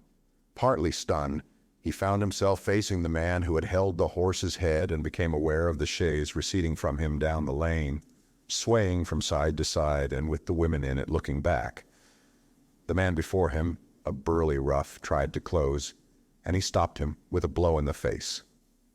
Then, realizing that he was deserted, he dodged round and made off down the lane after the chaise with the sturdy man close behind him, and the fugitive, who had turned now, following remotely. Suddenly he stumbled and fell. His immediate pursuer went headlong, and he rose to his feet to find himself with a couple of antagonists again. He would have had little chance against them had not the slender lady very pluckily pulled up and returned to his help. It seemed she had had a revolver all this time, but it had been under the seat when she and her companion were attacked. She fired at 6 yards' distance, narrowly missing my brother. The less courageous of the robbers made off, and his companion followed him, cursing his cowardice. They both stopped in sight down the lane, where the third man lay insensible. "Take this," said the slender lady, and she gave my brother her revolver. "Go back to the chaise," said my brother, wiping the blood from his split lip. She turned without a word. They were both panting, and they went back to where the lady in white struggled to hold back the frightened pony. The robbers had evidently had enough of it. When my brother looked again, they were retreating. "I'll sit here," said my brother, "if I may," and he got upon the empty front seat. The lady looked over her shoulder. "Give me the reins," she said, and laid the whip along the pony's side. In another moment, a bend in the road hid the three men from my brother's eyes. So, quite unexpectedly, my brother found himself panting, with a cut mouth, a bruised jaw, and blood-stained knuckles, driving along an unknown lane with these two women. He learned they were the wife and the younger sister of a surgeon living at Stanmore, who had come in the small hours from a dangerous case at Pinner and heard at some railway station on his way of the Martian advance. He had hurried home, roused the women. Their servant had left them 2 days before, packed some provisions, put his revolver under the seat, luckily for my brother, and told them to drive on to Edgware, with the idea of getting a train there. He stopped behind to tell the neighbors. He would overtake them, he said, at about 4:30 in the morning, and now it was nearly 9, and they had seen nothing of him. They could not stop in Edgware because of the growing traffic through the place, and so they had come into this side lane. That was the story they told my brother in fragments when presently they stopped again, nearer to New Barnet. He promised to stay with them at least until they could determine what to do, or until the missing man arrived, and professed to be an expert shot with the revolver, a weapon strange to him, in order to give them confidence.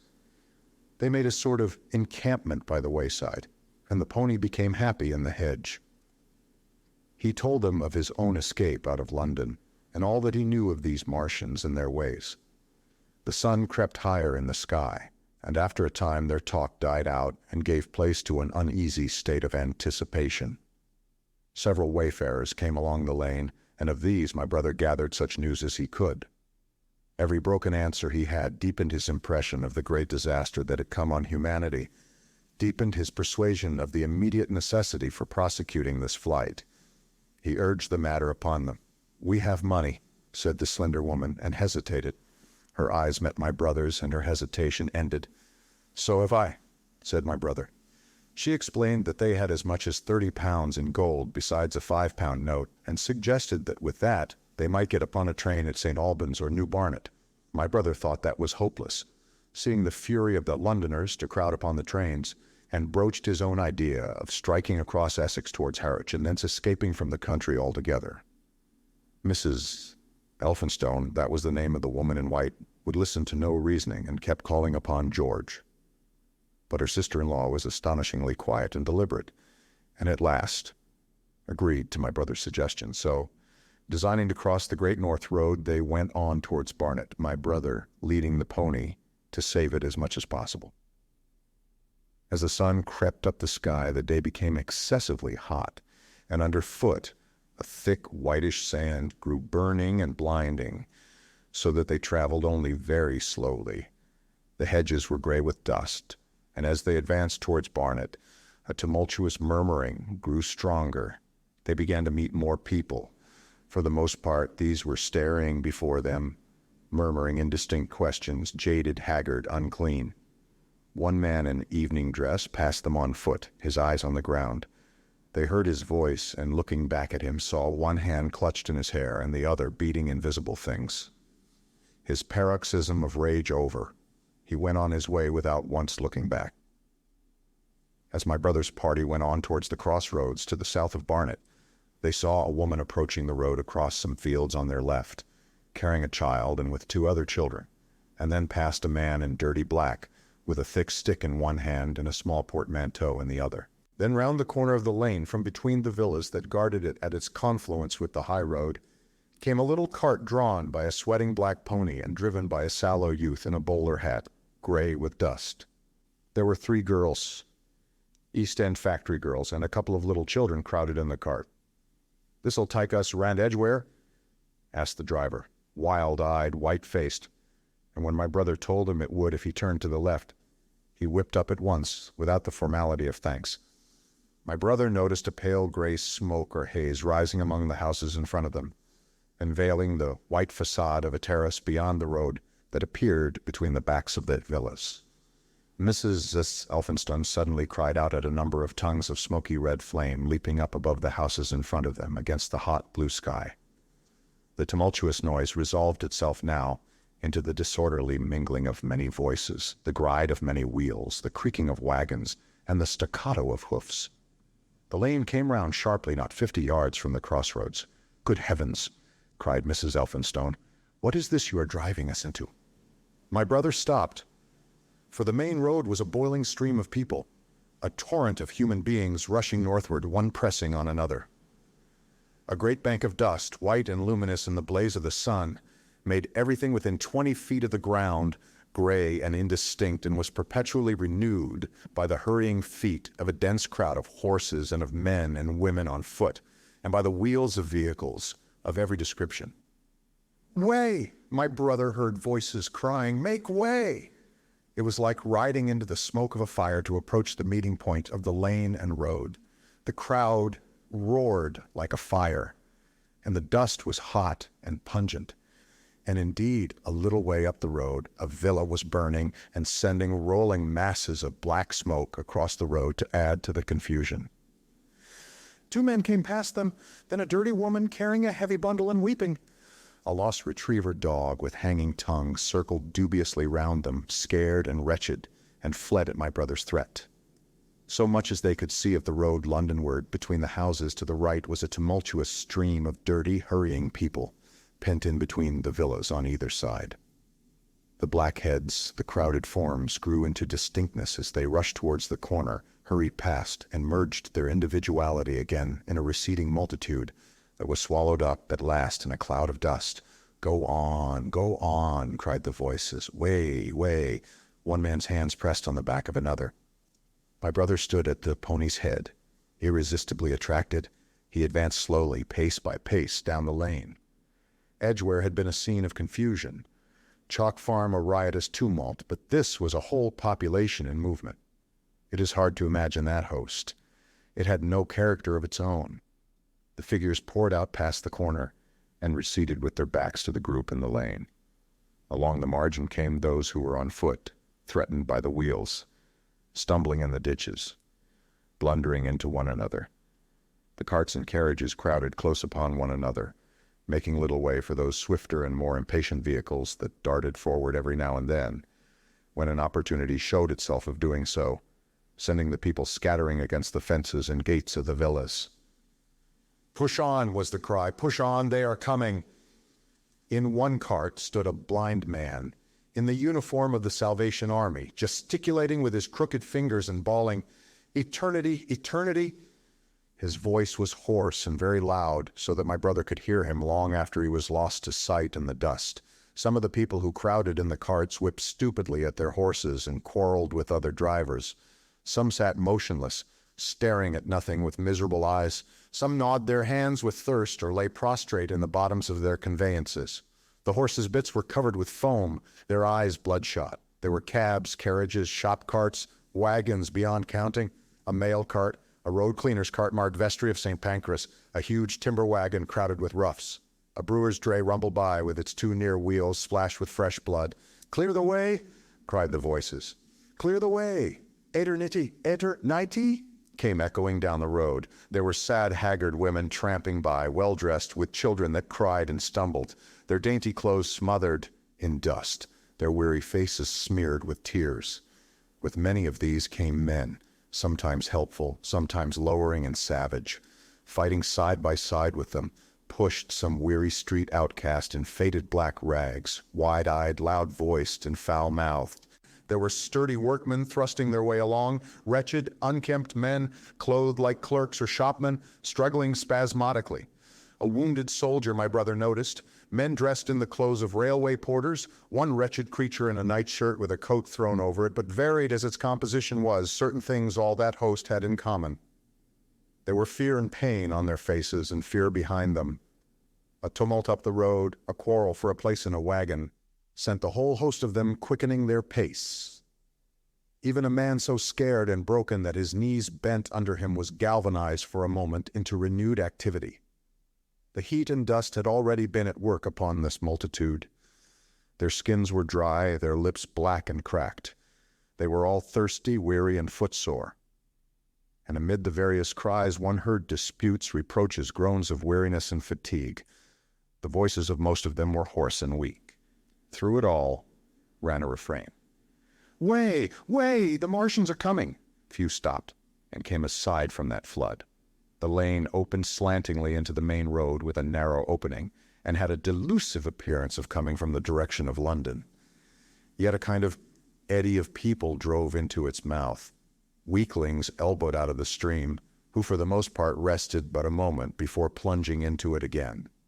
A little way down the lane, with two friends bending over him, lay a man with a bare leg, wrapped about with bloody rags. He was a lucky man to have friends. A little old man with a gray military mustache and a filthy black frock coat limped out and sat down beside the trap, removed his boot. His sock was blood-stained, shook out a pebble, and hobbled on again. And then a little girl of 8 or 9, all alone, threw herself under the hedge, close by my brother, weeping. "I can't go on, I can't go on." My brother woke from his torpor of astonishment and lifted her up, speaking gently to her, and carried her to Miss Elphinstone. So soon as my brother touched her, she became quite still, as if frightened. "Ellen!" shrieked a woman in the crowd with tears in her voice. "Ellen!" And the child suddenly darted away from my brother, crying, "Mother!" "They are coming," said a man on horseback riding past along the lane. "Out of the way there!" bawled a coachman, towering high, and my brother saw a closed carriage turning into the lane. The people crushed back on one another to avoid the horse. My brother pushed the pony and chaise back into the hedge, and the man drove by and stopped at the turn of the way. It was a carriage with a pole for a pair of horses, but only one was in the traces. My brother saw dimly through the dust that 2 men lifted out something on a white stretcher and put it gently on the grass beneath the privet hedge. One of the men came running to my brother. "Where is there any water?" he said. "He is dying fast and very thirsty. It is Lord Garrick." "Lord Garrick," said my brother. "The Chief Justice." "The water?" he said. "There may be a tap," said my brother, "in some of the houses. We have no water. I dare not leave my people." The man pushed against the crowd towards the gate of the corner house. "Go on," said the people, thrusting at him. "They are coming, go on."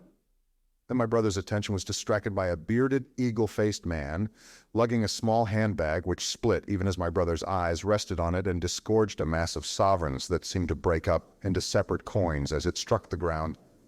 They rolled hither and thither among the struggling feet of men and horses. The man stopped and looked stupidly at the heap, and the shaft of a cab struck his shoulder and sent him reeling. He gave a shriek and dodged back, and a cartwheel shaved him narrowly. "Way!" cried the men all about him. "Make way!" So soon as the cab had passed, he flung himself with both hands open upon the heap of coins, and began thrusting handfuls in his pocket. A horse rose close upon him, and in another moment, half rising, he had been borne down under the horse's hoofs. "Stop!" screamed my brother, and pushing a woman out of his way, tried to clutch the bit of the horse. Before he could get to it, he heard a scream under the wheels, and saw through the dust the rim passing over the poor wretch's back. The driver of the cart slashed his whip at my brother, who ran round behind the cart. The multitudinous shouting confused his ears. The man was writhing in the dust among his scattered money, unable to rise, for the wheel had broken his back, and his lower limbs lay limp and dead. My brother stood up and yelled at the next driver, and a man on a black horse came to his assistance. "Get him out of the road," said he, and clutching the man's collar with his free hand, my brother lugged him sideways. but he still clutched after his money and regarded my brother fiercely, hammering at his arm with a handful of gold. Go on, shouted angry voices behind. Way. There was a smash as the pole of a carriage crashed into the cart that the man on horseback stopped. My brother looked up, and the man with the gold twisted his head round and bit the wrist that held his collar. There was a concussion, and the black horse came staggering sideways, and the cart horse pushed beside it. A hoof missed my brother's foot by a hair's breadth. He released his grip on the fallen man and jumped back. He saw anger change to terror on the face of the poor wretch on the ground, and in a moment he was hidden, and my brother was borne backward and carried past the entrance of the lane and had to fight hard in the torrent to recover it. He saw Miss Elphinstone covering her eyes, and a little child with all a child's want of sympathetic imagination, staring with dilated eyes at a dusty something that lay black and still, ground and crushed under the rolling wheels. "Let us go back," he shouted, and began turning the pony round. "We cannot cross this. Hell," he said, and they went back 100 yards the way they had come, until the fighting crowd was hidden. As they passed the bend in the lane, my brother saw the face of the dying man in the ditch under the privet, deadly white and drawn, and shining with perspiration. The two women sat silent, crouching in their seat and shivering. Then beyond the bend, my brother stopped again. Miss Elphinstone was white and pale, and her sister-in-law sat weeping, too wretched even to call upon George. My brother was horrified and perplexed. So soon as they had retreated, he realized how urgent and unavoidable it was to attempt this crossing. He turned to Miss Elphinstone, suddenly resolute. "We must go that way," he said, and led the pony round again. For the second time that day, this girl proved her quality. To force their way into the torrent of people, my brother plunged into the traffic and held back a cab horse while she drove the pony across its head. A wagon locked wheels for a moment and ripped a long splinter from the chaise. In another moment they were caught and swept forward by the stream. My brother, with the cabman's whip marks red across his face and hands, scrambled into the chaise and took the reins from her. "Point the revolver at the man behind," he said, giving it to her. "If he presses us too hard, no, point it at his horse." Then he began to look out for a chance of edging to the right across the road. But once in the stream, he seemed to lose volition, to become a part of that dusty rout. They swept through Chipping Barnet with the torrent. They were nearly a mile beyond the center of the town before they had fought across to the opposite side of the way. It was din and confusion indescribable. But in and beyond the town, the road forks repeatedly, and this to some extent relieved the stress. They struck eastward through Hadley, and there on either side of the road, and at another place farther on, they came upon a great multitude of people drinking at the stream, some fighting to come at the water.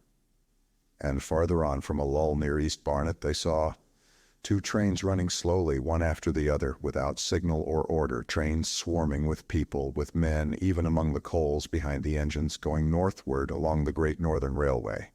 My brother supposes they must have filled outside London, for at that time the furious terror of the people had rendered the central termini impossible. Near this place they halted for the rest of the afternoon, for the violence of the day had already utterly exhausted all three of them. They began to suffer the beginnings of hunger. The night was cold, and none of them dared to sleep.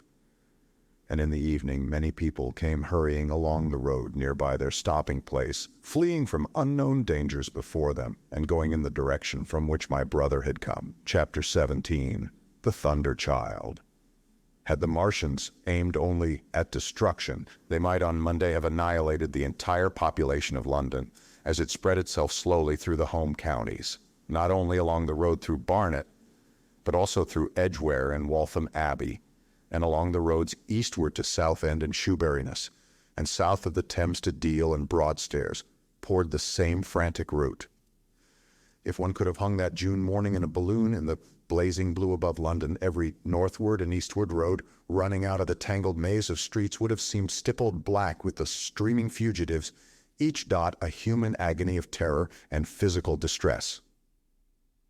I have set forth at length in the last chapter my brother's account of the road through Chipping Barnet, in order that my readers may realize how that swarming of black dots appeared to one of those concerned. Never before in the history of the world had such a mass of human beings moved and suffered together. The legendary hosts of Goths and Huns, the hugest armies Asia has ever seen, would have been but a drop in that current. And this was no disciplined march. It was a stampede gigantic and terrible, without order and without a goal, 6 million people unarmed and unprovisioned, driving headlong. It was the beginning of the rout of civilization, of the massacre of mankind. Directly below him, the balloonist would have seen the network of streets far and wide. Houses, churches, squares, crescents, gardens, already derelict, spread out like a huge map, and in the southward, blotted. Over Ealing, Richmond, Wimbledon, it would have seemed as if some monstrous pen had flung ink upon the chart. Steadily, incessantly, each black splash grew and spread, shooting out ramifications this way and that, now banking itself against rising ground, now pouring swiftly over a crest into a newfound valley, exactly as a gout of ink would spread itself upon blotting paper.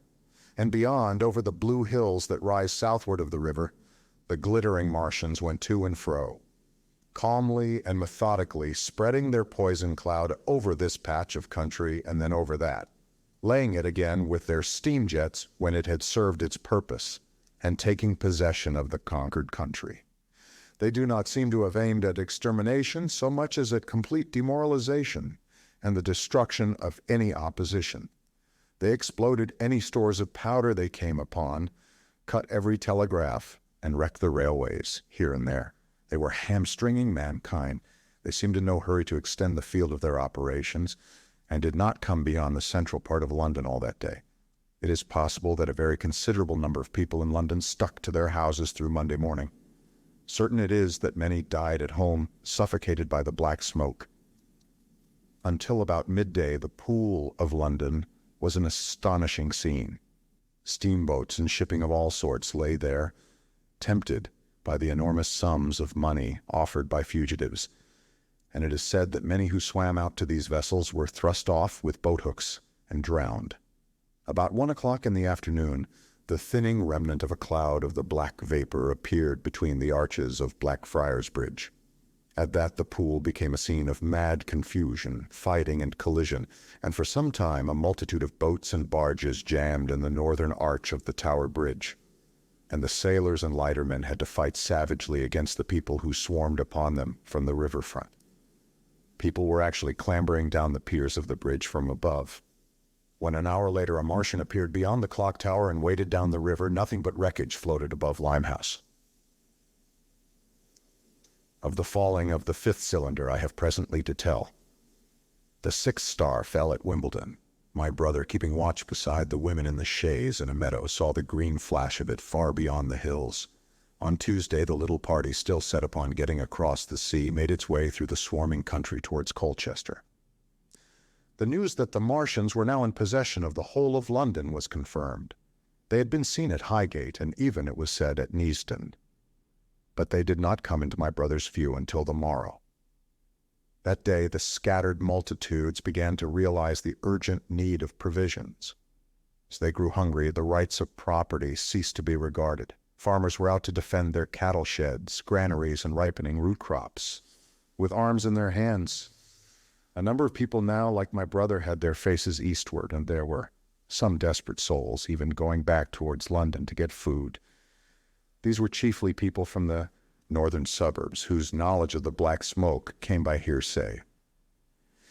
He heard that about half the members of the government had gathered at Birmingham, and that enormous quantities of high explosives were being prepared to be used in automatic mines across the Midland counties. He was also told that the Midland Railway Company had replaced the desertions of the first day's panic, had resumed traffic, and was running northward trains from St. Albans to relieve the congestion of the home counties. There was also a placard in Chipping Ongar announcing that large stores of flour were available in the northern towns, and that within 24 hours bread would be distributed among the starving people in the neighborhood. But this intelligence did not deter him from the plan of escape he had formed, and the three pressed eastward all day, and heard no more of the bread distribution than this promise. Nor, as a matter of fact, did anyone else hear more of it.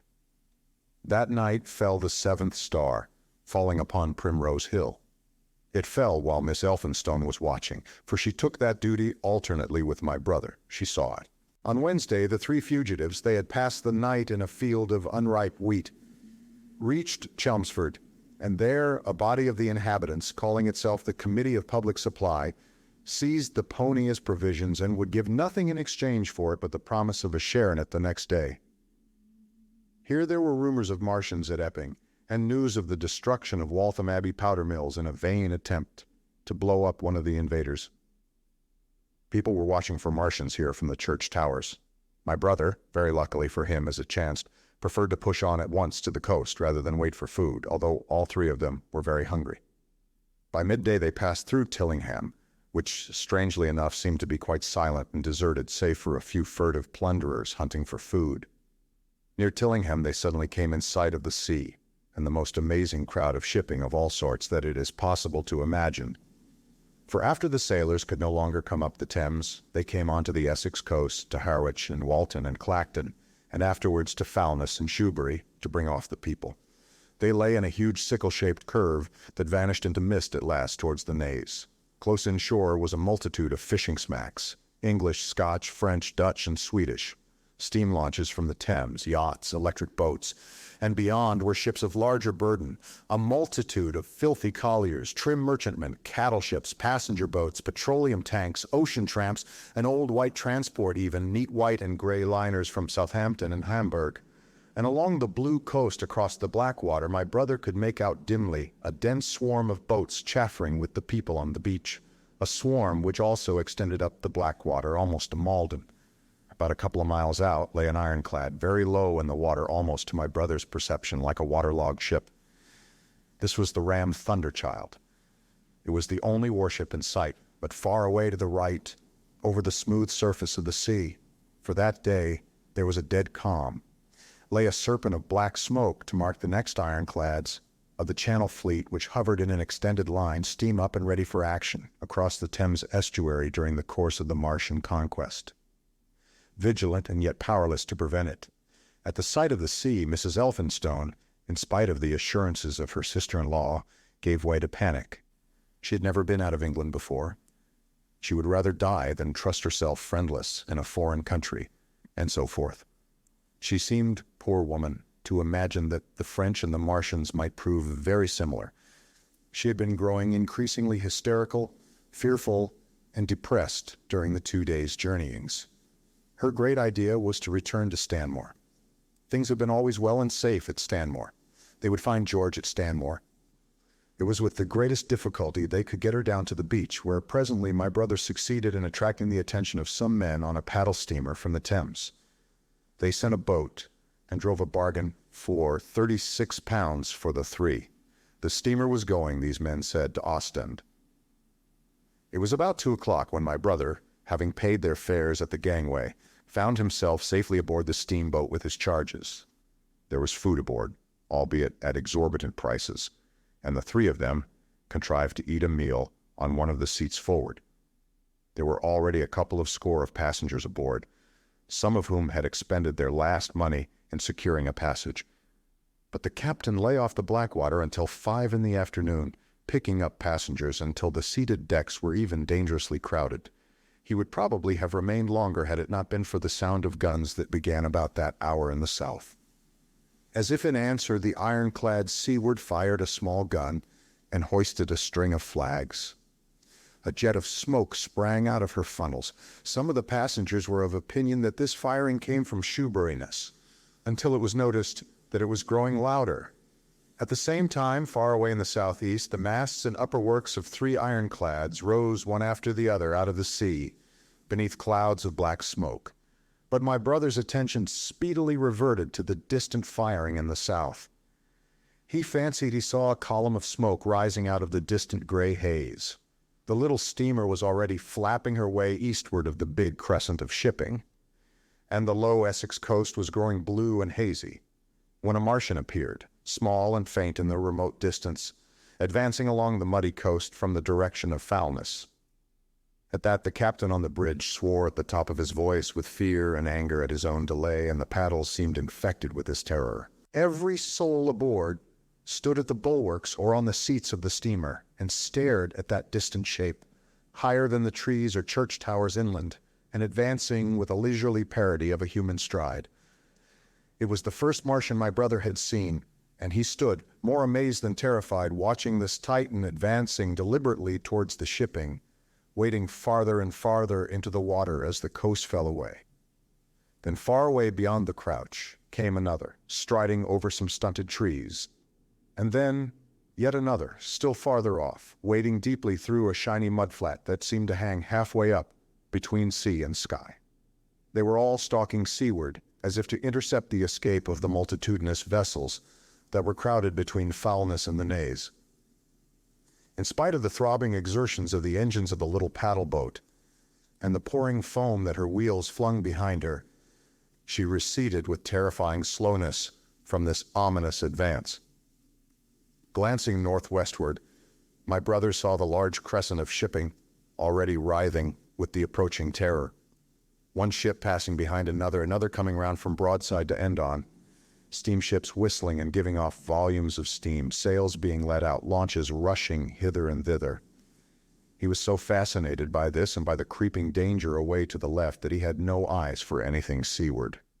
And then a swift movement of the steamboat, she had suddenly come round to avoid being run down, flung him headlong from the seat upon which he was standing. There was a shouting all about him, a trampling of feet and a cheer that seemed to be answered faintly. The steamboat lurched and rolled him over upon his hands. He sprang to his feet and saw to starboard, and not 100 yards from their heeling, pitching boat, a vast iron bulk like the blade of a plow, tearing through the water, tossing it on either side in huge waves of foam that leaped towards the steamer, flinging her paddles helplessly in the air and then sucking her deck down almost to the waterline. A douche of spray blinded my brother for a moment. When his eyes were clear again, he saw the monster had passed and was rushing landward. Big iron upper works rose out of this headlong structure, and from that twin funnels projected and spat a smoking blast shot with fire. It was the torpedo ram, Thunderchild, steaming headlong, coming to the rescue of the threatened shipping. Keeping his footing on the heaving deck by clutching the bulwarks, my brother looked past this charging Leviathan at the Martians again, and he saw the three of them now close together and standing so far out to sea that the tripod supports were almost entirely submerged. Thus sunken and seen in remote perspective, they appeared far less formidable than the huge iron bulk in whose wake the steamer was pitching so helplessly. It would seem they were regarding this new antagonist with astonishment. To their intelligence, it may be, the giant was even such another as themselves. The Thunderchild fired no gun, but simply drove full speed towards them. It was probably her not firing that enabled her to get so near the enemy as she did. They did not know what to make of her. One shell, and they would have sent her to the bottom forthwith with the heat ray. She was steaming at such a pace that in a minute she seemed halfway between the steamboat and the Martians, a diminishing black bulk against the receding horizontal expanse of the Essex coast. Suddenly the foremost Martian lowered his tube and discharged a canister of the black gas at the ironclad. It hit her larboard side and glanced off in an inky jet that rolled away to seaward, an unfolding torrent of black smoke, from which the ironclad drove clear. To the watchers from the steamer, low in the water and with the sun in their eyes, it seemed as though she were already among the Martians. They saw the gaunt figures separating and rising out of the water as they retreated shoreward, and one of them raised the camera like generator of the heat ray. He held it pointing obliquely downward, and a bank of steam sprang from the water at its touch. It must have driven through the iron of the ship's side like a white hot iron rod through paper. A flicker of flame went up through the rising steam, and then the Martian reeled and staggered. In another moment he was cut down, and a great body of water and steam shot high in the air. The guns of the Thunderchild sounded through the reek, going off one after the other, and one shot splashed the water high close by the steamer, ricocheted towards the other flying ships to the north, and smashed a smack to matchwood. But no one heeded that very much. At the sight of the Martian's collapse, the captain on the bridge yelled inarticulately, and all the crowding passengers on the steamer's stern shouted together, and then they yelled again. for surging out beyond the white tumult drove something long and black, the flames streaming from its middle parts, its ventilators and funnels spouting fire. She was alive still. The steering gear, it seems, was intact and her engines working. She headed straight for a second Martian and was within 100 yards of him when the heat ray came to bear. Then with a violent thud, a blinding flash, her decks, her funnels leaped upward. The Martian staggered with the violence of her explosion, and in another moment the flaming wreckage, still driving forward with the impetus of its pace, had struck him and crumpled him up like a thing of cardboard. My brother shouted involuntarily. A boiling tumult of steam hit everything again. "Two!"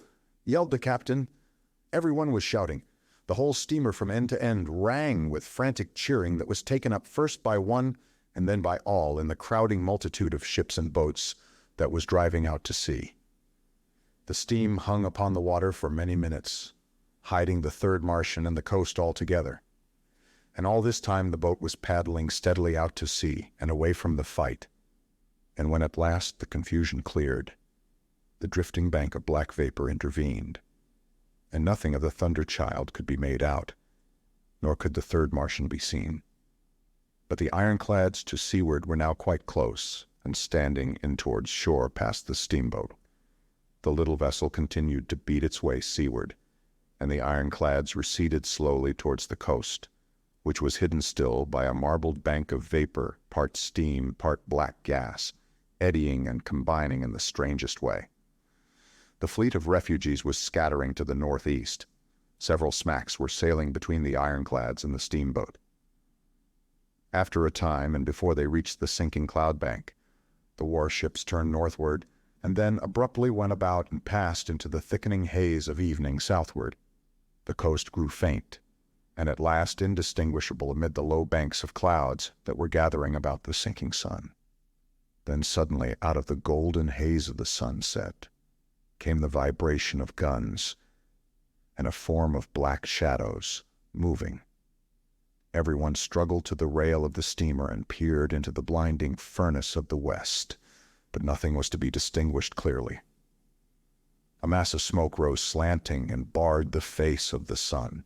The steamboat throbbed on its way through an interminable suspense. The sun sank into gray clouds, the sky flushed and darkened, the evening star trembled into sight. It was deep twilight when the captain cried out and pointed. My brother strained his eyes.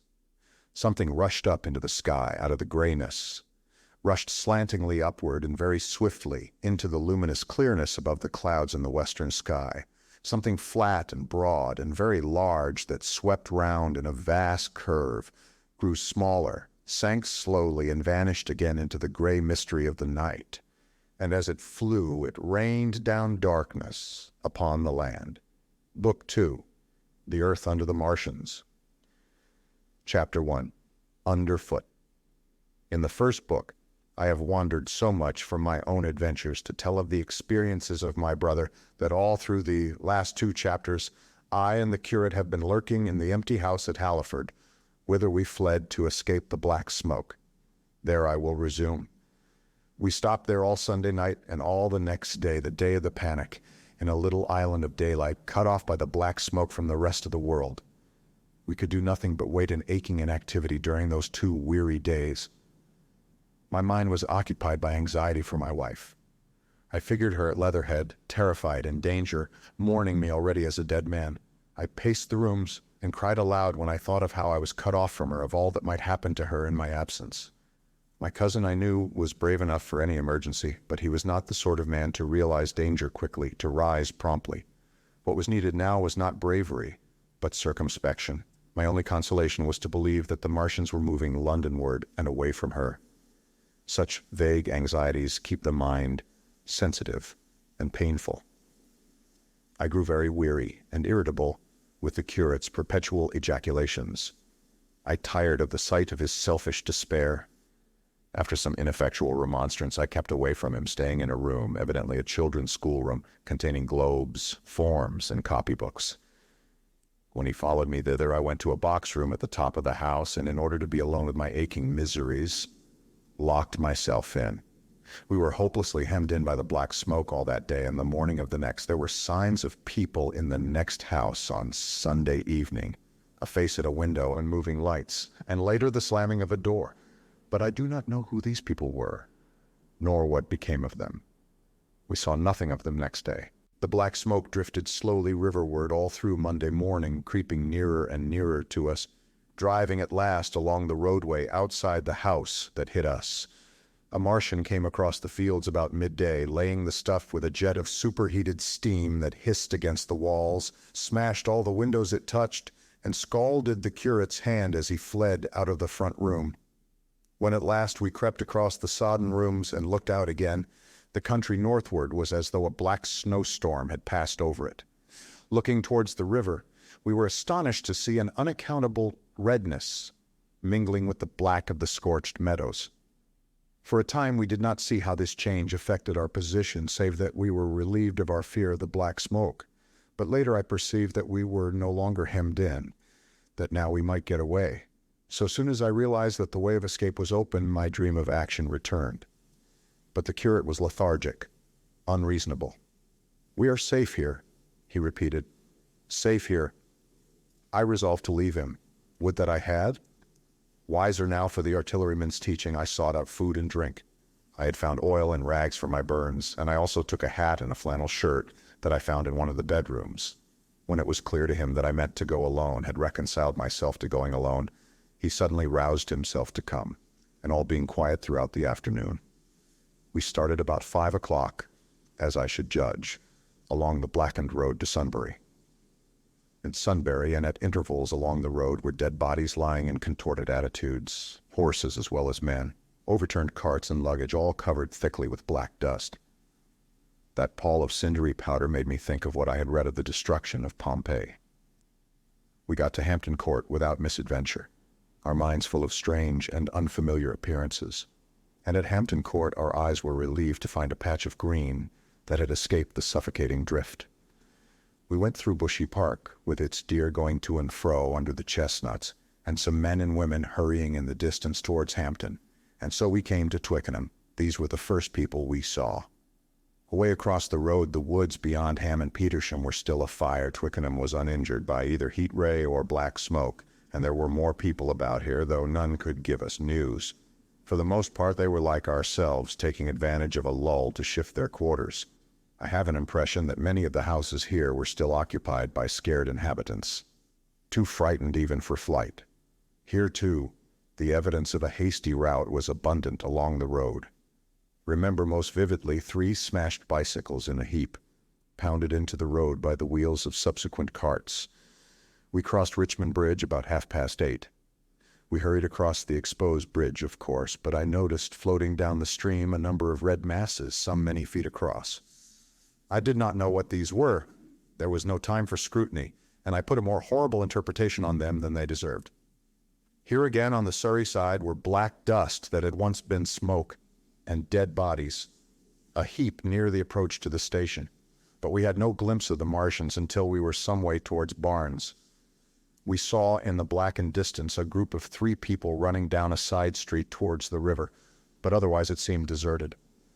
Up the hill, Richmond town was burning, briskly. Outside the town of Richmond there was no trace of the black smoke.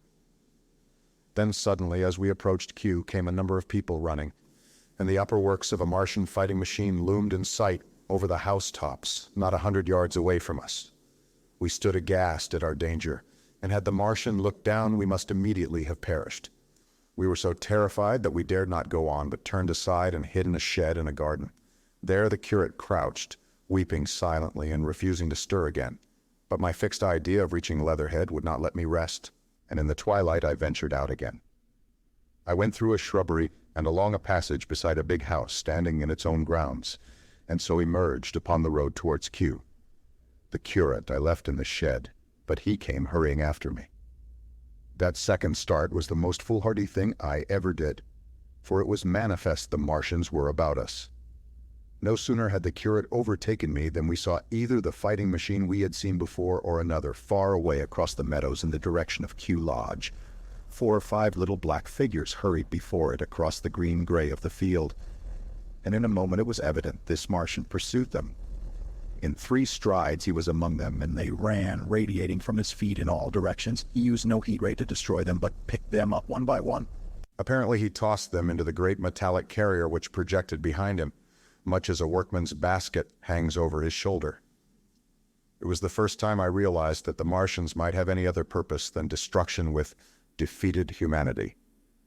We stood for a moment petrified, then turned and fled through a gate behind us into a walled garden, fell into, rather than found, a fortunate ditch, and lay there, scarce daring to whisper to each other until the stars were out. I suppose it was nearly 11 o'clock before we gathered courage to start again, no longer venturing into the road, but sneaking along hedgerows and through plantations, and watching keenly through the darkness, he on the right and I on the left, for the Martians, who seemed to be all about us.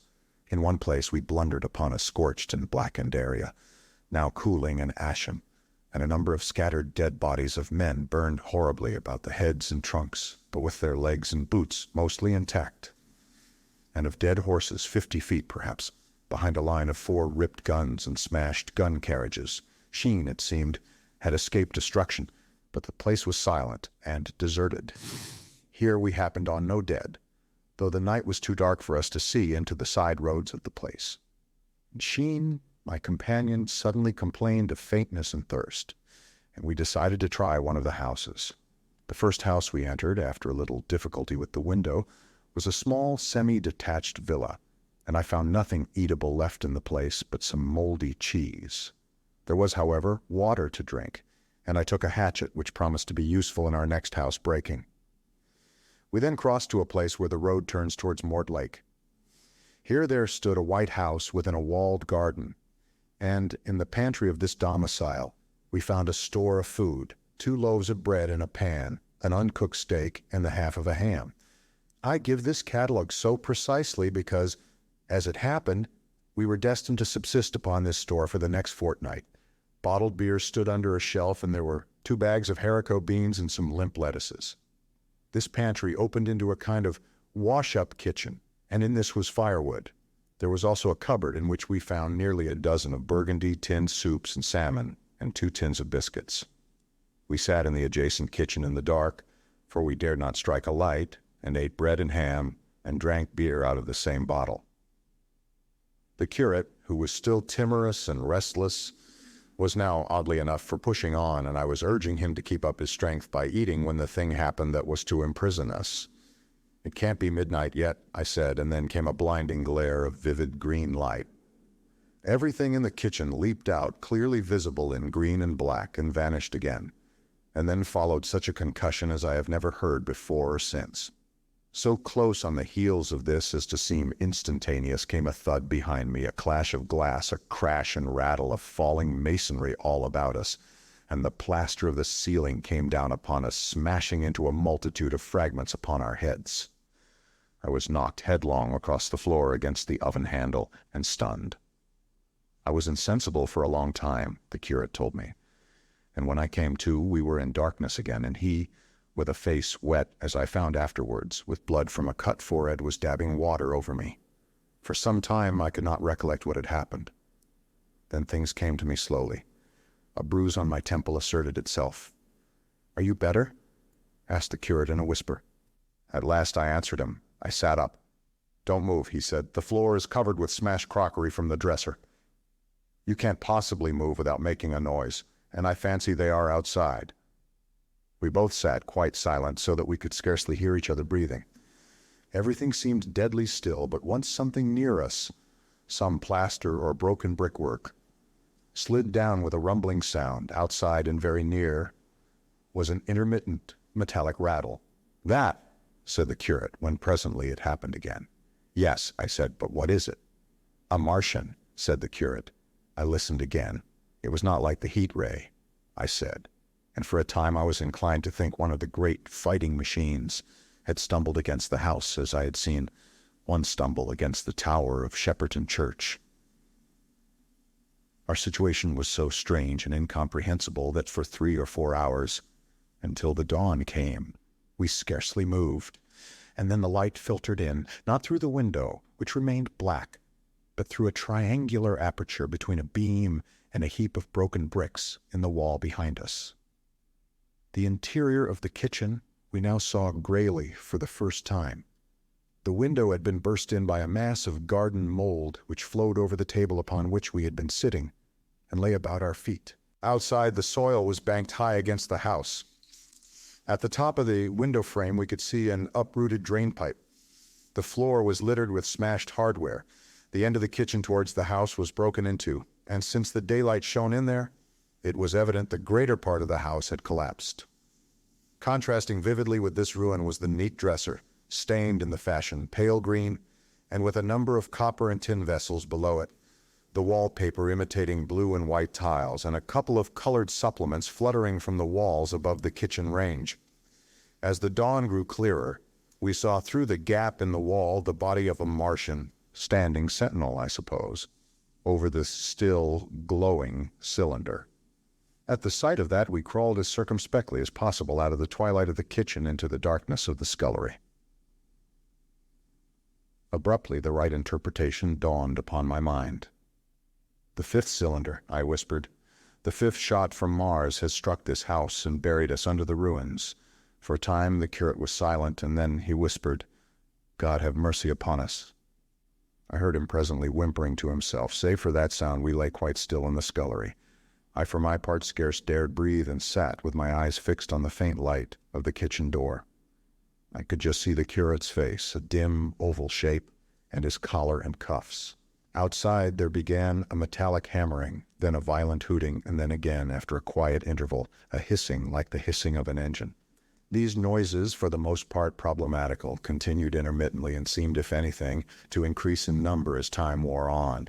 Presently a measured thudding and a vibration that made everything about us quiver, and the vessels in the pantry ring and shift, began and continued. Once the light was eclipsed, and the ghostly kitchen doorway became absolutely dark. For many hours we must have crouched there, silent and shivering, until our tired attention failed. At last I found myself awake and very hungry. I'm inclined to believe we must have spent the greater portion of a day before that awakening. My hunger was at a stride so insistent that it moved me to action. I told the curate I was going to seek food and felt my way towards the pantry. He made me no answer, but so soon as I began eating, the faint noise I made stirred him up, and I heard him crawling after me. Chapter 2. What we saw from the ruined house. After eating, we crept back to the scullery, and there I must have dozed again. For when presently I looked round, I was alone. The thudding vibration continued with wearisome persistence. I whispered for the curate several times, and at last felt my way to the door of the kitchen. It was still daylight, and I perceived him across the room, lying against the triangular hole that looked out upon the Martians. His shoulders were hunched, so that his head was hidden from me. I could hear a number of noises almost like those in an engine shed, and the place rocked with that beating thud. Through the aperture in the wall I could see the top of a tree touched with gold and the warm blue of a tranquil evening sky. For a minute or so I remained watching the curate, and then I advanced, crouching and stepping with extreme care amid the broken crockery that littered the floor. I touched the curate's leg, and he started so violently that a mass of plaster went sliding down outside and fell with a loud impact. I gripped his arm, fearing he might cry out, and for a long time we crouched, motionless. Then I turned to see how much of our rampart remained. The detachment of the plaster had left a vertical slit open in the debris, and by raising myself cautiously across a beam, I was able to see out of this gap into what had been overnight a quiet suburban roadway. Vast, indeed, was the change that we beheld. The fifth cylinder must have fallen right into the midst of the house we had first visited. The building had vanished, completely smashed, pulverized and dispersed by the blow. The cylinder lay now far beneath the original foundations, deep in a hole already vastly larger than the pit I had looked into at Woking. The earth all round it had splashed under that tremendous impact. Splashed is the only word, and lay in heaped piles that hid the masses of the adjacent houses. It had behaved exactly like mud under the violent blow of a hammer. Our house had collapsed backwards. The front portion, even on the ground floor, had been destroyed completely. By a chance, the kitchen and scullery had escaped and stood buried now under soil and ruins, closed in by tons of earth on every side save toward the cylinder. Over that aspect, We hung now on the very edge of the great circular pit the Martians were engaged in making. The heavy beating sound was evidently just behind us, and ever and again a bright green vapor drove up like a veil across our peephole. The cylinder was already opened in the center of the pit, and on the farther edge of the pit, amid the smashed and gravel-heaped shrubbery, one of the great fighting machines, deserted by its occupants, stood stiff and tall against the evening sky. At first I scarcely noticed the pit and the cylinder, although it has been convenient to describe them first, on account of the extraordinary glittering mechanism I saw busy in the excavation, and on account of the strange creatures that were crawling slowly and painfully across the heaped mold near it. The mechanism it certainly was that held my attention first. It was one of those complicated fabrics that have since been called handling machines, and the study of which has already given such an enormous impetus to terrestrial invention. As it dawned upon me first, it presented a sort of metallic spider with 5 jointed, agile legs, and with an extraordinary number of jointed levers, bars, and reaching and clutching tentacles about its body. Most of its arms were retracted, but with 3 long tentacles it was fishing out a number of rods, plates, and bars which lined the covering and apparently strengthened the walls of the cylinder. These, as it extracted them, were lifted out and deposited upon a level surface of earth behind it. Its motion was so swift, complex, and perfect that at first I did not see it as a machine, in spite of its metallic glitter. The fighting machines were coordinated and animated to an extraordinary pitch, but nothing to compare with this. People who have never seen these structures and have only the ill-imagined efforts of artists or the imperfect descriptions of such eyewitnesses as myself to go upon scarcely realize that living quality. I recall particularly the illustration of one of the first pamphlets to give a consecutive account of the war. The artist had evidently made a hasty study of one of the fighting machines, and there his knowledge ended. He presented them as tilted, stiff tripods, without either flexibility or subtlety, and with an altogether misleading monotony of effect.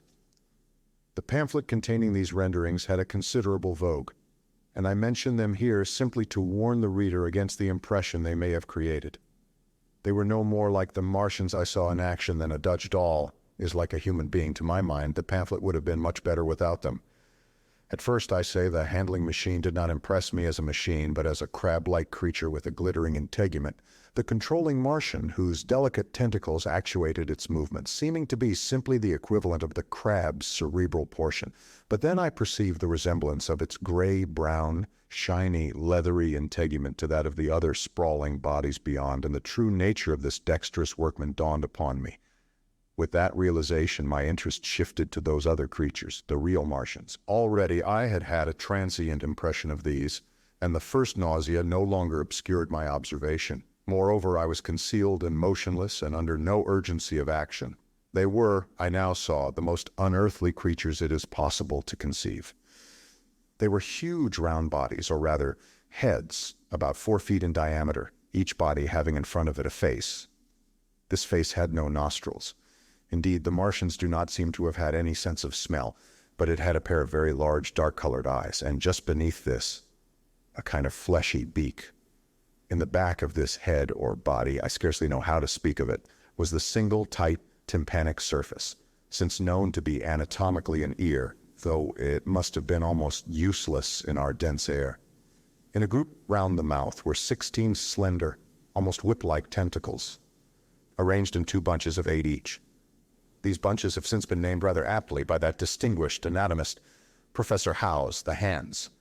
Even as I saw these Martians for the first time, they seemed to be endeavoring to raise themselves on these hands, but of course with the increased weight of terrestrial conditions, this was impossible. There is reason to suppose that on Mars they may have progressed upon them with some facility. The internal anatomy, I may remark here, as dissection has since shown, was almost equally simple. The greater part of the structure was the brain, sending enormous nerves to the eyes, ear, and tactile tentacles. Besides this were the bulky lungs, into which the mouth opened, and the heart and its vessels. The pulmonary distress caused by the denser atmosphere and greater gravitational attraction was only too evident in the convulsive movements of the outer skin. and this was the sum of the Martian organs. Strange as it may seem to a human being, all the complex apparatus of digestion which makes up the bulk of our bodies did not exist in the Martians. They were heads, merely heads. Entrails they had none. They did not eat, much less digest. Instead, they took the fresh, living blood of other creatures and injected it into their own veins. I have myself seen this being done, as I shall mention in its place. But, squeamish as I may seem, I cannot bring myself to describe what I could not endure, even to continue watching. Let it suffice to say, blood obtained from a still living animal, in most cases from a human being, was run directly by means of a little pipette into the recipient canal. The bare idea of this is no doubt horribly repulsive to us, but at the same time I think that we should remember how repulsive our carnivorous habits would seem to an intelligent rabbit. The physiological advantages of the practice of injection are undeniable if one thinks of the tremendous waste of human time and energy occasioned by eating and the digestive process. Our bodies are half made up of glands and tubes and organs, occupied in turning heterogeneous food into blood. The digestive processes and their reaction upon the nervous system sap our strength and color our minds. Men go happy or miserable as they have healthy or unhealthy livers or sound gastric glands. But the Martians were lifted above all these organic fluctuations of mood and emotion. Their undeniable preference for men as their source of nourishment is partly explained by the nature of the remains of the victims they had brought with them as provisions from Mars. These creatures, to judge from the shriveled remains that have fallen into human hands, were bipeds with flimsy, siliceous skeletons, almost like those of the siliceous sponges, and feeble musculature, standing about 6 feet high and having round, erect heads and large eyes in flinty sockets. 2 or 3 of these seemed to have been brought in each cylinder, and all were killed before Earth was reached. It was just as well for them, for the mere attempt to stand upright upon our planet would have broken every bone in their bodies. And while I'm engaged in this description, I may add in this place certain further details which, although they were not all evident to us at the time, will enable the reader who is unacquainted with them to form a clearer picture of these offensive creatures. In 3 other points, their physiology differed strangely from ours. Their organisms did not sleep any more than the heart of man sleeps. Since they had no extensive muscular mechanism to recuperate, that periodical extinction was unknown to them. They had little or no sense of fatigue, it would seem. On Earth they could never have moved without effort. Yet even to the last they kept in action. In 24 hours they did 24 hours of work, as even on Earth is perhaps the case with the ants. In the next place, wonderful as it seems in a sexual world, the Martians were absolutely without sex, and therefore without any of the tumultuous emotions that arise from that difference among men. A young Martian, there can now be no dispute, was really born upon Earth during the war, and it was found attached to its parent, partially budded off, just as young lily bulbs bud off, or like the young animals in the freshwater polyp. In man and all the higher terrestrial animals, such a method of increase has disappeared, but even on this Earth it was certainly the primitive method. Among the lower animals, up even to those first cousins of the vertebrated animals, the tunicades, the 2 processes occur side by side, but finally the sexual method superseded its competitor altogether. On Mars, however, just the reverse has apparently been the case. It's worthy of remark that a certain speculative writer of quasi-scientific repute, writing long before the Martian invasion, did forecast for man a final structure not unlike the actual Martian condition. His prophecy, I remember, appeared in November or December 1893 in a long defunct publication, the Pall Mall Budget, and I recall a caricature of it in a pre-Martian periodical called Punch. He pointed out, writing in a foolish, facetious tone, that the perfection of mechanical appliances must ultimately supersede limbs. The perfection of chemical devices, digestion, that such organs as hair, external nose, teeth, ears, and chin were no longer essential parts of the human being, and that the tendency of natural selection would lie in the direction of their steady diminution through the coming ages.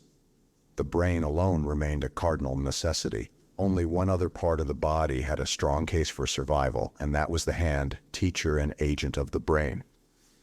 While the rest of the body dwindled, the hands would grow larger.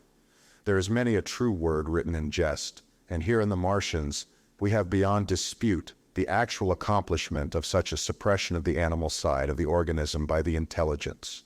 To me, it is quite credible that the Martians may be descended from beings not unlike ourselves by a gradual development of brain and hands, the latter giving rise to the two bunches of delicate tentacles at last, at the expense of the rest of the body.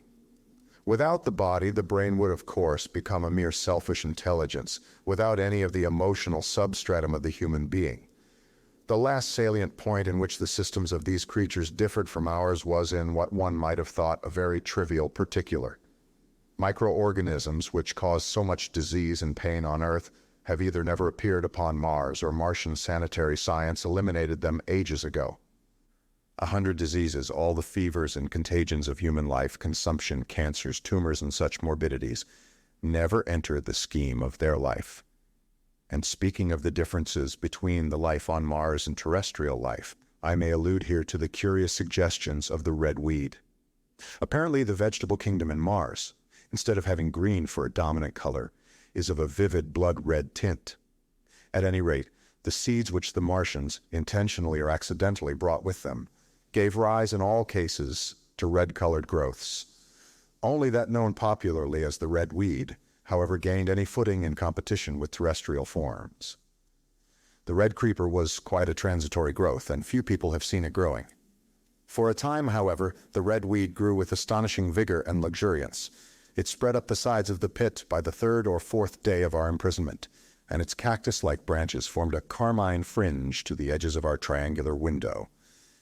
And afterwards I found it broadcast throughout the country, and especially wherever there was a stream of water.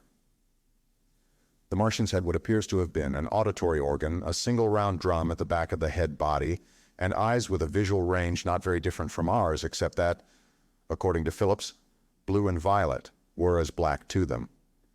It is commonly supposed that they communicated by sounds and tentacular gesticulations. This is asserted, for instance, in the able but hastily compiled pamphlet, written evidently by someone not an eyewitness of Martian actions, to which I have already alluded, and which so far has been the chief source of information concerning them. Now, no surviving human being saw so much of the Martians in action as I did, and I'd take no credit to myself for an accident, but the fact is so, and I assert that I watched them closely time after time, and that I've seen 4, 5, and once 6 of them sluggishly performing the most elaborately complicated operations together without either sound or gesture. Their peculiar hooting invariably preceded feeding. It had no modulation and was, I believe, in no sense a signal, but merely the expiration of air preparatory to the suctional operation. I have a certain claim to at least an elementary knowledge of psychology, and in this matter I am convinced, as firmly as I am convinced of anything, that the Martians interchanged thoughts without any physical intermediation, and I have been convinced of this in spite of strong preconceptions. Before the Martian invasion, as an occasional reader here or there may remember, I had written with some little vehemence against the telepathic theory. The Martians wore no clothing. Their conceptions of ornament and decorum were necessarily different from ours, and not only were they evidently much less sensible of changes of temperature than we are, but changes of pressure do not seem to have affected their health at all seriously. Yet though they wore no clothing, it was in the other artificial additions to their bodily resources that their great superiority over man lay. We men, with our bicycles and road skates, our Lilienthal soaring machines, our guns and sticks and so forth, are just in the beginning of the evolution that the Martians have worked out. They have become practically mere brains, wearing different bodies according to their needs, just as men wear suits of clothes and take a bicycle in a hurry or an umbrella in the wet. And of their appliances, perhaps nothing is more wonderful to a man than the curious fact that what is the dominant feature of almost all human devices in mechanism is absent. The wheel is absent. Among all the things they brought to Earth, there is no trace or suggestion of their use of wheels. One would have at least expected it in locomotion. And in this connection, it is curious to remark that even on this Earth, nature has never hit upon the wheel, or has preferred other expedients to its development. And not only did the Martians either not know of, which is incredible, or abstain from the wheel, but in their apparatus singularly little use is made of the fixed pivot or relatively fixed pivot, with circular motions thereabout confined to one plane. Almost all the joints of the machinery present a complicated system of sliding parts moving over small but beautifully curved friction bearings. And while upon this matter of detail, it is remarkable that the long leverages of their machines are in most cases actuated by a sort of sham musculature of the discs in an elastic sheath. These discs become polarized and drawn closely and powerfully together when traversed by a current of electricity. In this way, the curious parallelism to animal motions, which was so striking and disturbing to the human beholder, was attained. Such quasi-muscles abounded in the crab-like handling machine which, on my first peeping out of the slit, I watched unpacking the cylinder. It seemed infinitely more alive than the actual Martians lying beyond it in the sunset light, panting, stirring ineffectual tentacles, and moving feebly after their vast journey across space. While I was still watching their sluggish motions in the sunlight and noting each strange detail of their form, the curate reminded me of his presence by pulling violently at my arm. I turned to a scowling face and silent, eloquent lips. He wanted the slit which permitted only one of us to peep through, and so I had to forego watching them for a time while he enjoyed that privilege. When I looked again, the busy handling machine had already put together several of the pieces of apparatus it had taken out of the cylinder into a shape having an unmistakable likeness to its own.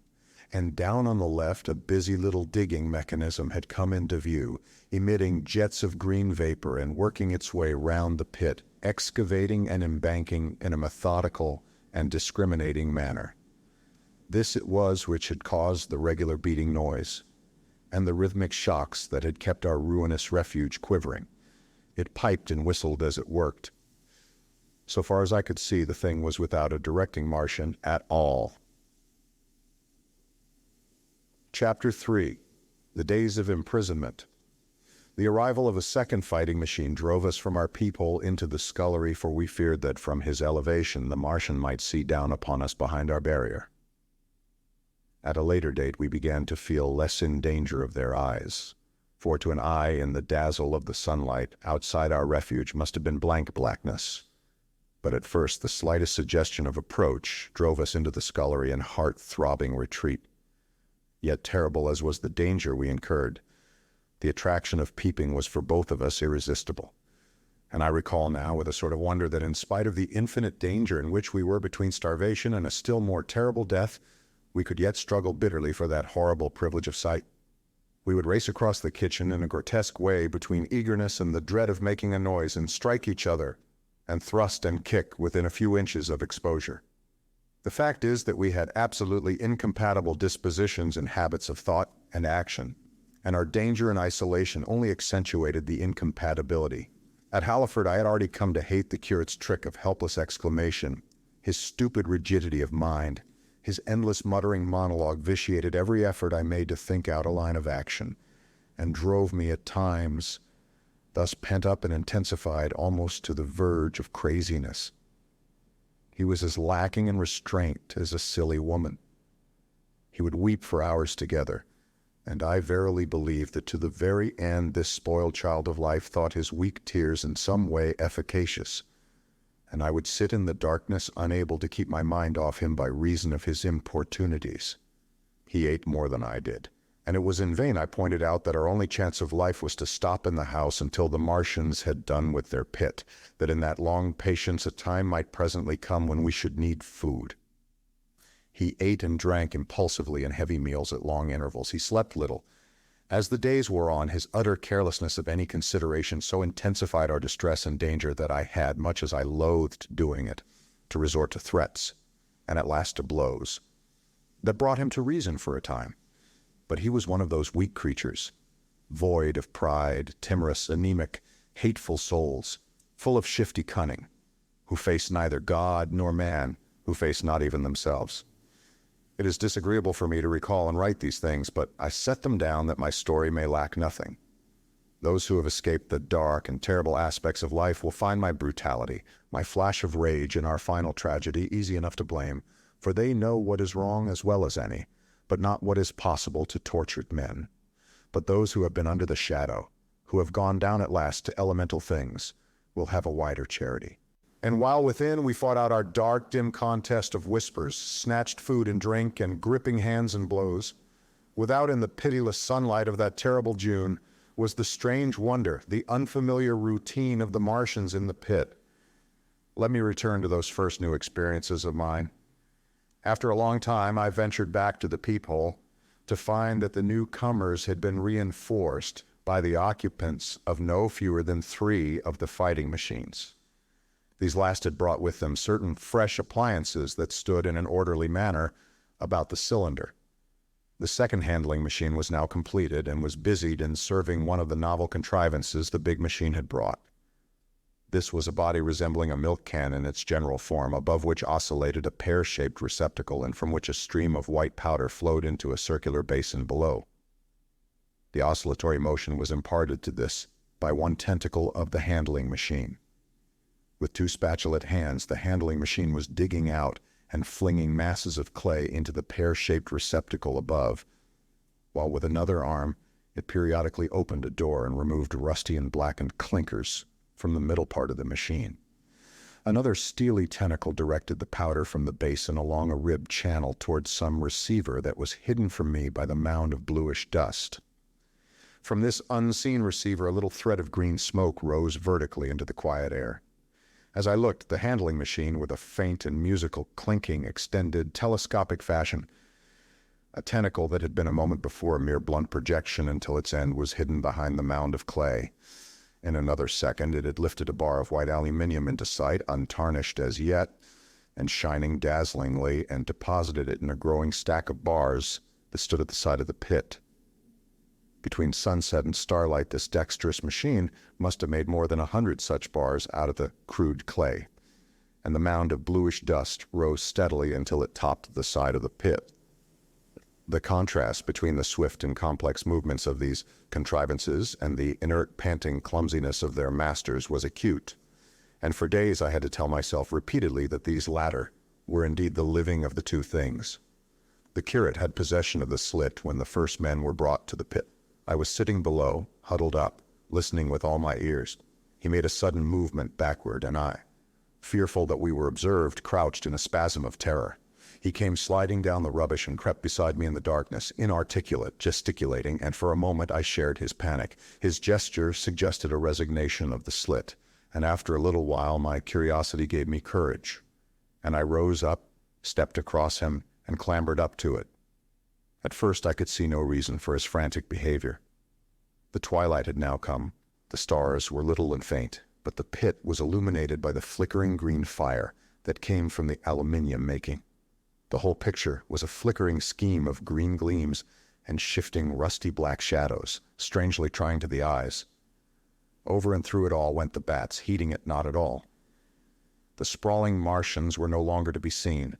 The mound of blue-green powder had risen to cover them from sight, and a fighting machine, with its legs contracted, crumpled, and abbreviated, stood across the corner of the pit, and then, amid the clangor of the machinery, came a drifting suspicion of human voices that I entertained at first only to dismiss.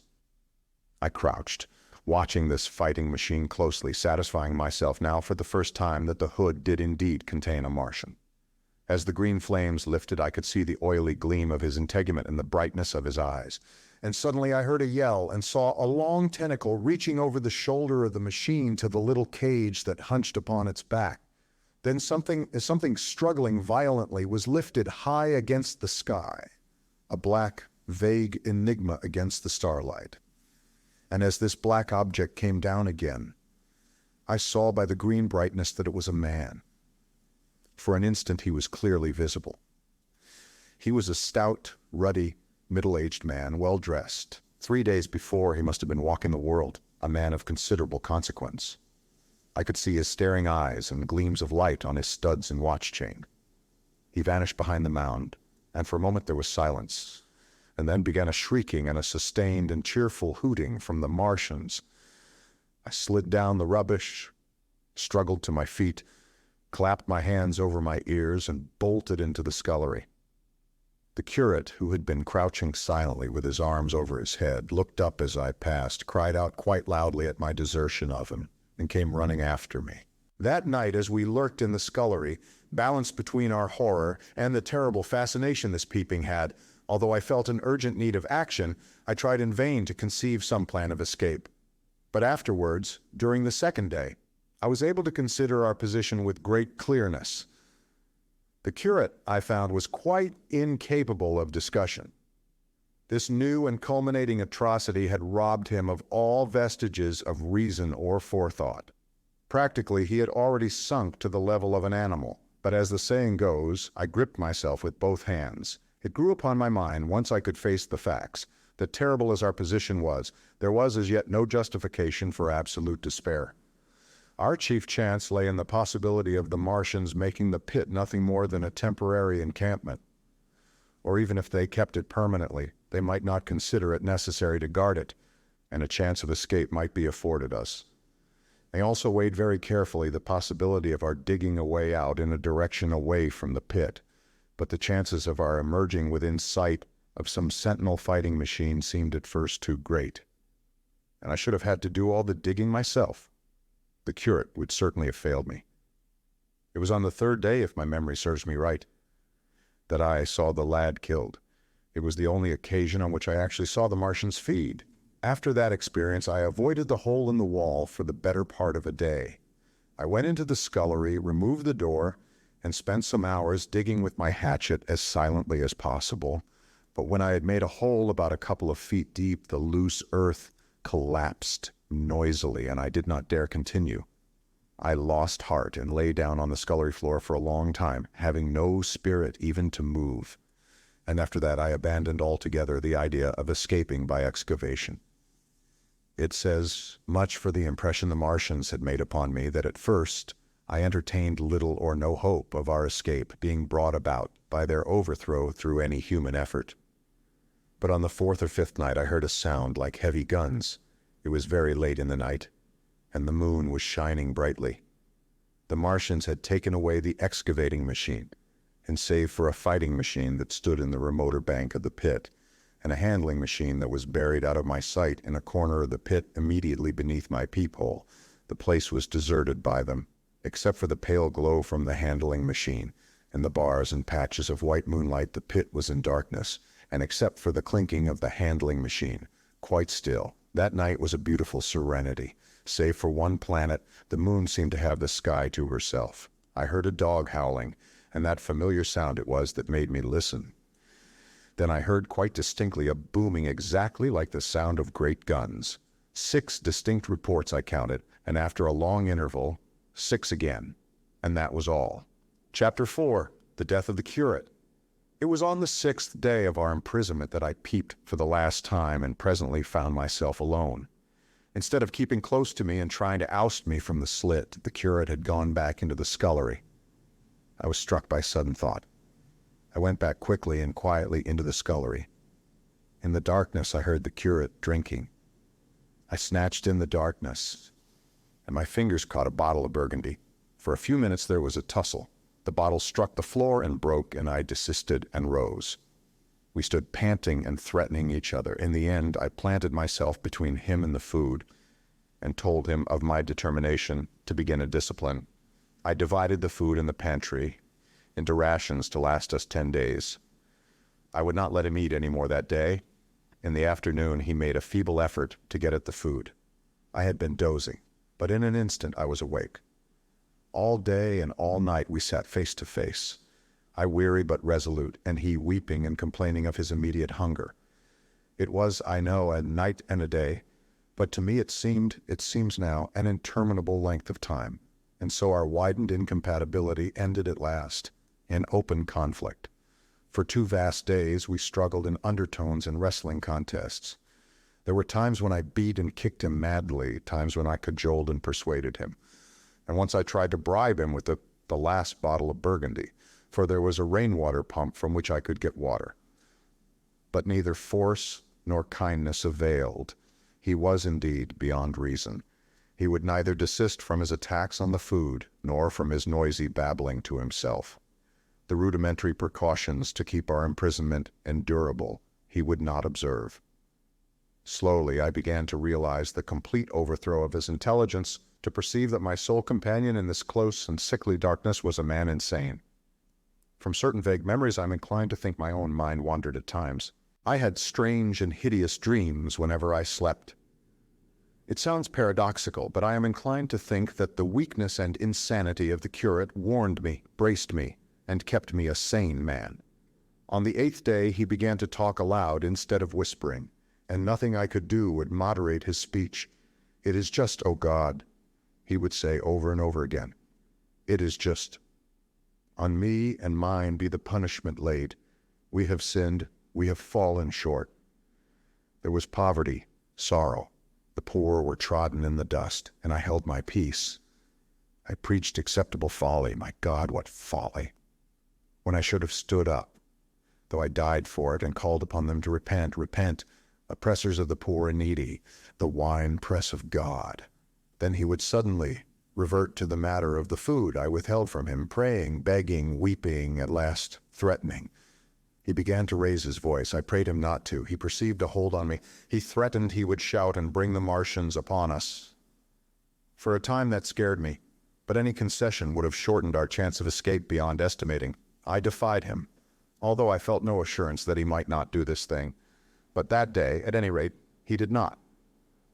He talked with his voice rising slowly through the greater part of the 8th and 9th days, threats, entreaties, mingled with a torrent of half-sane and always frothy repentance for his vacant sham of God's service, such as made me pity him. Then he slept a while and began again with renewed strength so loudly that I must needs make him desist. "Be still," I implored. He rose to his knees, for he had been sitting in the darkness near the copper. "I have been still too long," he said in a tone that must have reached the pit, "and now I must bear my witness. Woe unto this unfaithful city! Woe, woe, woe, woe, woe to the inhabitants of the earth by reason of the other voices of the trumpet." "Shut up," I said, rising to my feet, and in a terror lest the Martians should hear us. "For God's sake—" "Nay," shouted the curate at the top of his voice, standing likewise and extending his arms. "Speak, the word of the Lord is upon me." In 3 strides he was at the door leading into the kitchen. "I must bear my witness. I go. It has already been too long delayed." I put out my hand and felt the meat chopper hanging to the wall. In a flash I was after him. I was fierce with fear. Before he was halfway across the kitchen I had overtaken him. With one last touch of humanity I turned the blade back and struck him with the butt. He went headlong forward and lay stretched on the ground. I stumbled over him and stood panting. He lay still. Suddenly I heard a noise without. The run and smash of slipping plaster, and the triangular aperture in the wall was darkened. I looked up and saw the lower surface of a handling machine coming slowly across the hole. One of its gripping limbs curled amid the debris. Another limb appeared, feeling its way over the fallen beams. I stood petrified, staring. Then I saw through a sort of glass plate near the edge of the body, the face, as we may call it, and the large dark eyes of a Martian peering, and then a long metallic snake of tentacle came feeling slowly through the hole. I turned by an effort, stumbled over the curate, and stopped at the scullery door. The tentacle was now some way, 2 yards or more, in the room, and twisting and turning with queer sudden movements this way and that. For a while I stood fascinated by that slow, fitful advance. Then with a faint, hoarse cry, I forced myself across the scullery. I trembled violently. I could scarcely stand upright. I opened the door of the coal cellar and stood there in the darkness, staring at the faintly lit doorway into the kitchen, and listening. Had the Martian seen me? What was it doing now? Something was moving to and fro there, very quietly. Every now and then it tapped against the wall, or started on its movements with a faint metallic ringing, like the movements of keys on a split ring. Then a heavy body, I knew too well what, was dragged across the floor of the kitchen towards the opening. Irresistibly attracted, I crept to the door and peeped into the kitchen. In the triangle of bright outer sunlight, I saw the Martian, in its briareus of a handling machine, scrutinizing the curate's head. I thought at once that it would infer my presence from the mark of the blow I had given him. I crept back to the coal cellar, shut the door, and began to cover myself up as much as I could, and as noiselessly as possible in the darkness, among the firewood and coal therein.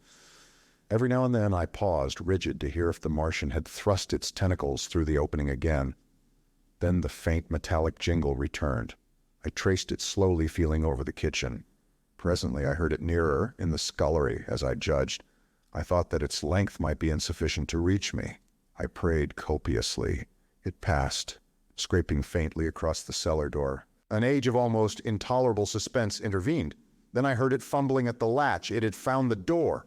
The Martians understood doors. It worried at the catch for a minute, perhaps, and then the door opened. In the darkness, I could just see the thing. Like an elephant's trunk more than anything else. Waving towards me and touching and examining the wall, coals, wood, and ceiling. It was like a black worm swaying its blind head to and fro. Once, even, it touched the heel of my boot. I was on the verge of screaming. I bit my hand. For a time, the tentacle was silent. I could have fancied it had been withdrawn. Presently, with an abrupt click, it gripped something. I thought it had me, and seemed to go out of the cellar again. For a minute, I was not sure. Apparently, it had taken a lump of coal to examine. I seized the opportunity of slightly shifting my position, which had become cramped, and then listened. I whispered passionate prayers for safety. Then I heard the slow, deliberate sound, creeping towards me again.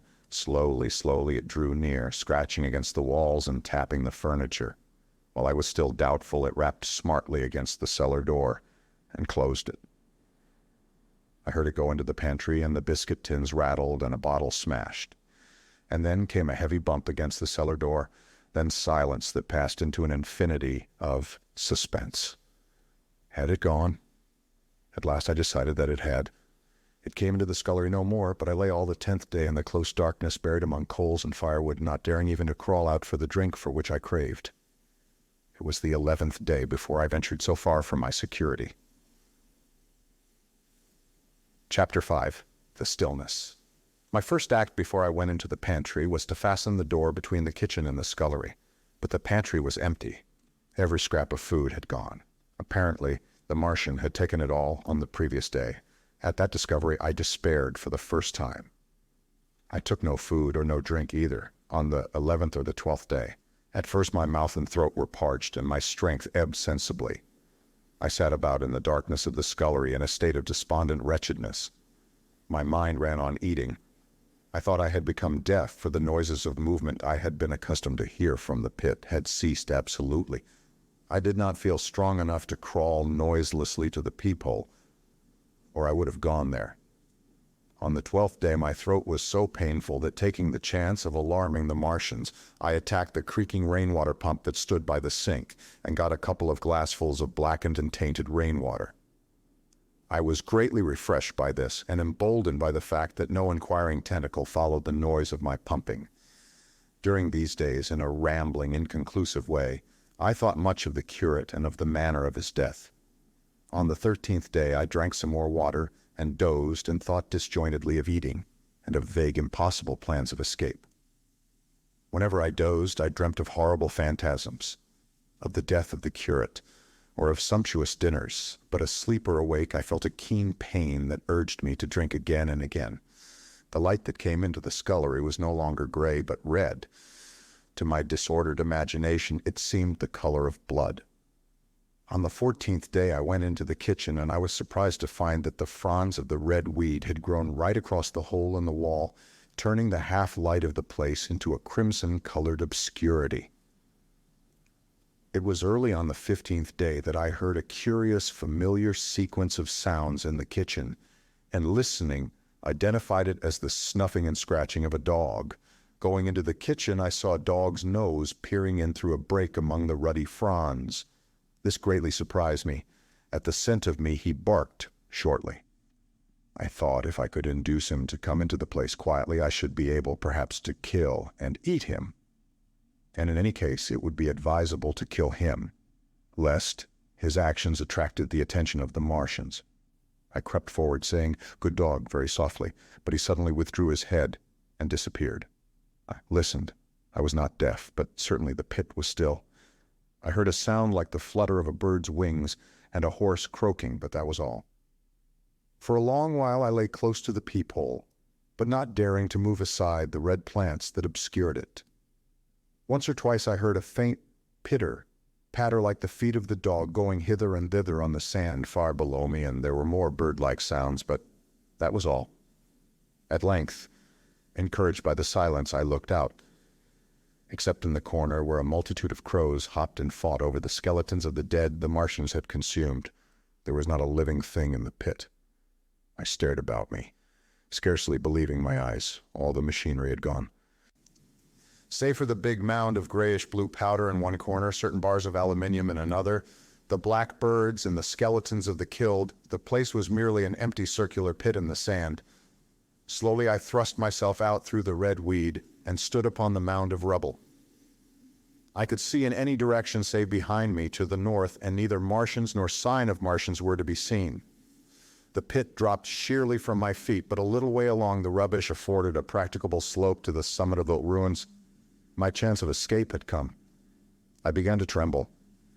I hesitated for some time, and then, in a gust of desperate resolution, and with a heart that throbbed violently, I scrambled to the top of the mound in which I had been buried so long. I looked about again. To the northward, too, no Martian was visible. When I had last seen this part of Sheen in the daylight, it had been a straggling street of comfortable white and red houses, interspersed with abundant shady trees. Now I stood on a mound of smashed brickwork, clay, and gravel, over which spread a multitude of red cactus-shaped plants, knee-high, without a solitary terrestrial growth to dispute their footing. The trees near me were dead and brown, but further, a network of red threads scaled the still-living stems. The neighboring houses had all been wrecked, but none had been burned. Their walls stood, sometimes to the second story, with smashed windows and shattered doors. The red weed grew tumultuously in their roofless rooms.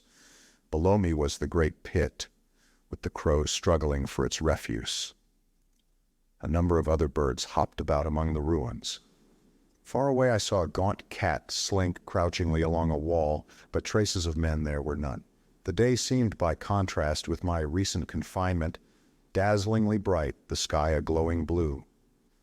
A gentle breeze kept the red weed that covered every scrap of unoccupied ground gently swaying, and oh, the sweetness of the air. Chapter 6. The work of 15 days. For some time I stood tottering on the mound regardless of my safety. Within that noisome den from which I had emerged, I had thought with a narrow intensity only of our immediate security. I had not realized what had been happening to the world, had not anticipated this startling vision of unfamiliar things. I had expected to see Sheen in ruins. I found about me the landscape, weird and lurid, of another planet. For that moment I touched an emotion beyond the common range of men, yet one that the poor brutes we dominate know only too well. I felt as a rabbit might feel returning to his burrow and suddenly confronted by the work of a dozen busy navvies digging the foundations of a house. I felt the first inkling of a thing that presently grew quite clear in my mind, that oppressed me for many days, a sense of dethronement, a persuasion that I was no longer a master, but an animal among the animals under the Martian heel. With us it would be as with them, to lurk and watch, to run and hide. The fear and empire of man had passed away. But so soon as the strangeness had been realized, it passed, and my dominant motive became the hunger of my long and dismal fast. In the direction away from the pit, I saw, beyond a red-covered wall, a patch of garden ground unburied. This gave me a hint, and I went knee-deep, and sometimes neck-deep, in the red weed. The density of the weed gave me a reassuring sense of hiding. The wall was some 6 feet high, and when I attempted to clamber it, I found I could not lift my feet to the crest. So I went along by the side of it and came to a corner and a rockwork that enabled me to get to the top and tumble into the garden I coveted. Here I found some young onions, a couple of gladiolus bulbs, and a quantity of immature carrots, all of which I secured, and scrambling over a ruined wall, went on my way through scarlet and crimson trees towards Kew. It was like walking through an avenue of gigantic blood drops, possessed with 2 ideas: to get more food and to limp, as soon and as far as my strength permitted, out of this accursed, unearthly region of the pit. Some way farther, in a grassy place, was a group of mushrooms which also I devoured, and then I came upon a brown sheet of flowing shallow water where meadows used to be. These fragments of nourishment served only to whet my hunger. At first I was surprised at this flood in a hot, dry summer, but afterwards I discovered that it was caused by the tropical exuberance of the red weed. Directly this extraordinary growth encountered water, it straightway became gigantic and of unparalleled fecundity. Its seeds were simply poured down into the water of the Wey and Thames, and its swiftly growing and titanic water fronds speedily choked both those rivers. At Putney, as I afterwards saw, the bridge was almost lost in a tangle of this weed, and at Richmond too, the Thames water poured in a broad and shallow stream across the meadows of Hampton and Twickenham. As the water spread, the weed followed them, until the ruined villas of the Thames Valley were for a time lost in this red swamp, whose margin I explored, and much of the desolation the Martians had caused was concealed. In the end, the red weed succumbed almost as quickly as it had spread. A cankering disease due, it is believed, to the action of certain bacteria presently seized upon it. Now, by the action of natural selection, all terrestrial plants have acquired a resisting power against bacterial diseases. They never succumb without a severe struggle, but the red weed rotted like a thing already dead. The fronds became bleached and then shriveled and brittle. They broke off at the least touch, and the waters that had stimulated their early growth carried their last vestiges out to sea. My first act on coming to this water was, of course, to slake my thirst. I drank a great deal of it and, moved by an impulse, gnawed some fronds of red weed. But they were watery and had a sickly, metallic taste. I found the water was sufficiently shallow for me to wade securely, although the red weed impeded my feet a little. But the flood evidently got deeper towards the river, and I turned back to Mortlake. I managed to make out the road by means of occasional ruins of its villas and fences and lamps, and so presently I got out of this spate and made my way to the hill going up towards Roehampton and came out on Putney Common. Here the scenery changed from the strange and unfamiliar to the wreckage of the familiar. Patches of ground exhibited the devastation of a cyclone, and in a few score yards I would come upon perfectly undisturbed spaces, houses with their blinds trimly drawn and doors closed, as if they had been left for a day by the owners, or as if their inhabitants slept within. The red weed was less abundant. The tall trees along the lane were free from the red creeper. I hunted for food among the trees, finding nothing, and I also raided a couple of silent houses, but they had already been broken into and ransacked. I rested for the remainder of the daylight in a shrubbery, being in my enfeebled condition too fatigued to push on. All this time I saw no human beings and no signs of the Martians. I encountered a couple of hungry-looking dogs, but both hurried circuitously away from the advances I made them. Near Roehampton I had seen 2 human skeletons, not bodies but skeletons, picked clean, and in the wood by me I found the crushed and scattered bones of several cats and rabbits and the skull of a sheep. But though I gnawed parts of these in my mouth, there was nothing to be got from them. After sunset, I struggled on along the road towards Putney, where I think the heat ray must have been used for some reason. And in the garden beyond Roehampton, I got a quantity of immature potatoes, sufficient to stay my hunger. From this garden one looked down upon Putney and the river. The aspect of the place in the dusk was singularly desolate. Blackened trees, blackened, desolate ruins, and down the hill the sheets of the flooded river red-tinged with the weed, and over all silence. It filled me with indescribable terror to think how swiftly that desolating change had come. For a time I believed that mankind had been swept out of existence, and that I stood there alone, the last man left alive. Hard by the top of Putney Hill I came upon another skeleton, with the arms dislocated and removed several yards from the rest of the body. As I proceeded, I became more and more convinced that the extermination of mankind was, save for such stragglers as myself, already accomplished in this part of the world. The Martians, I thought, had gone on and left the country desolated, seeking food elsewhere. Perhaps even now they were destroying Berlin or Paris, or it might be they had gone northward. Chapter 7. The Man on Putney Hill. I spent that night in the inn that stands at the top of Putney Hill, sleeping in a made bed for the first time since my flight to Leatherhead. I will not tell the needless trouble I had breaking into that house.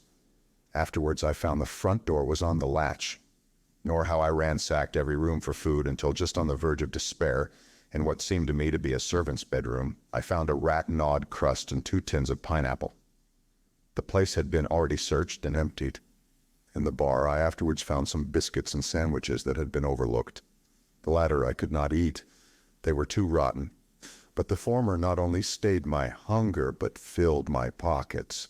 I lit no lamps, fearing some Martian might come beating that part of London for food in the night. Before I went to bed, I had an interval of restlessness and prowled from window to window, peering out for some sign of these monsters. I slept little. As I lay in bed, I found myself thinking consecutively, a thing I do not remember to have done since my last argument with the curate. During all the intervening time, my mental condition had been a hurrying succession of vague emotional states or a sort of stupid receptivity.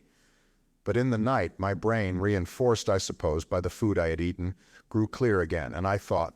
3 things struggled for possession of my mind: the killing of the curate, the whereabouts of the Martians, and the possible fate of my wife. The former gave me no sensation of horror or remorse to recall. I saw it simply as a thing done, a memory infinitely disagreeable, but quite without the quality of remorse. I saw myself then as I see myself now, driven step by step towards that hasty blow, the creature of a sequence of accidents leading inevitably to that. I felt no condemnation, yet the memory, static, unprogressive, haunted me. In the silence of the night, with that sense of the nearness of God that sometimes comes into the stillness and the darkness, I stood my trial, my only trial, for that moment of wrath and fear. I retraced every step of our conversation from the moment when I'd found him crouching beside me, heedless of my thirst, and pointing to the fire and smoke that streamed up from the ruins of Weybridge. We'd been incapable of cooperation. Grim chance had taken no heed of that. Had I foreseen, I should have left him at Halliford. But I did not foresee. And crime is to foresee and do, and I set this down, as I have set all this story down, as it was. There were no witnesses. All these things I might have concealed. But I set it down, and the reader must form his judgment as he will. And when by an effort I had set aside that picture of a prostrate body, I faced the problem of the Martians and the fate of my wife. For the former I had no data. I could imagine 100 things, and so unhappily I could for the latter. And suddenly that night became terrible. I found myself sitting up in bed, staring at the dark. I found myself praying that the heat ray might have suddenly and painlessly struck her out of being. Since the night of my return from Leatherhead, I had not prayed. I had uttered prayers, fetish prayers, had prayed as heathens muttered charms when I was in extremity. But now I prayed indeed, pleading steadfastly and sanely, face to face with the darkness of God. Strange night. Strangest in this, that so soon as dawn had come, I, who had talked with God, crept out of the house like a rat leaving its hiding place, a creature scarcely larger, an inferior animal, a thing that for any passing whim of our masters might be hunted and killed. Perhaps they also prayed confidently to God. Surely, if we have learned nothing else, this war has taught us pity. Pity for those witless souls that suffer our dominion.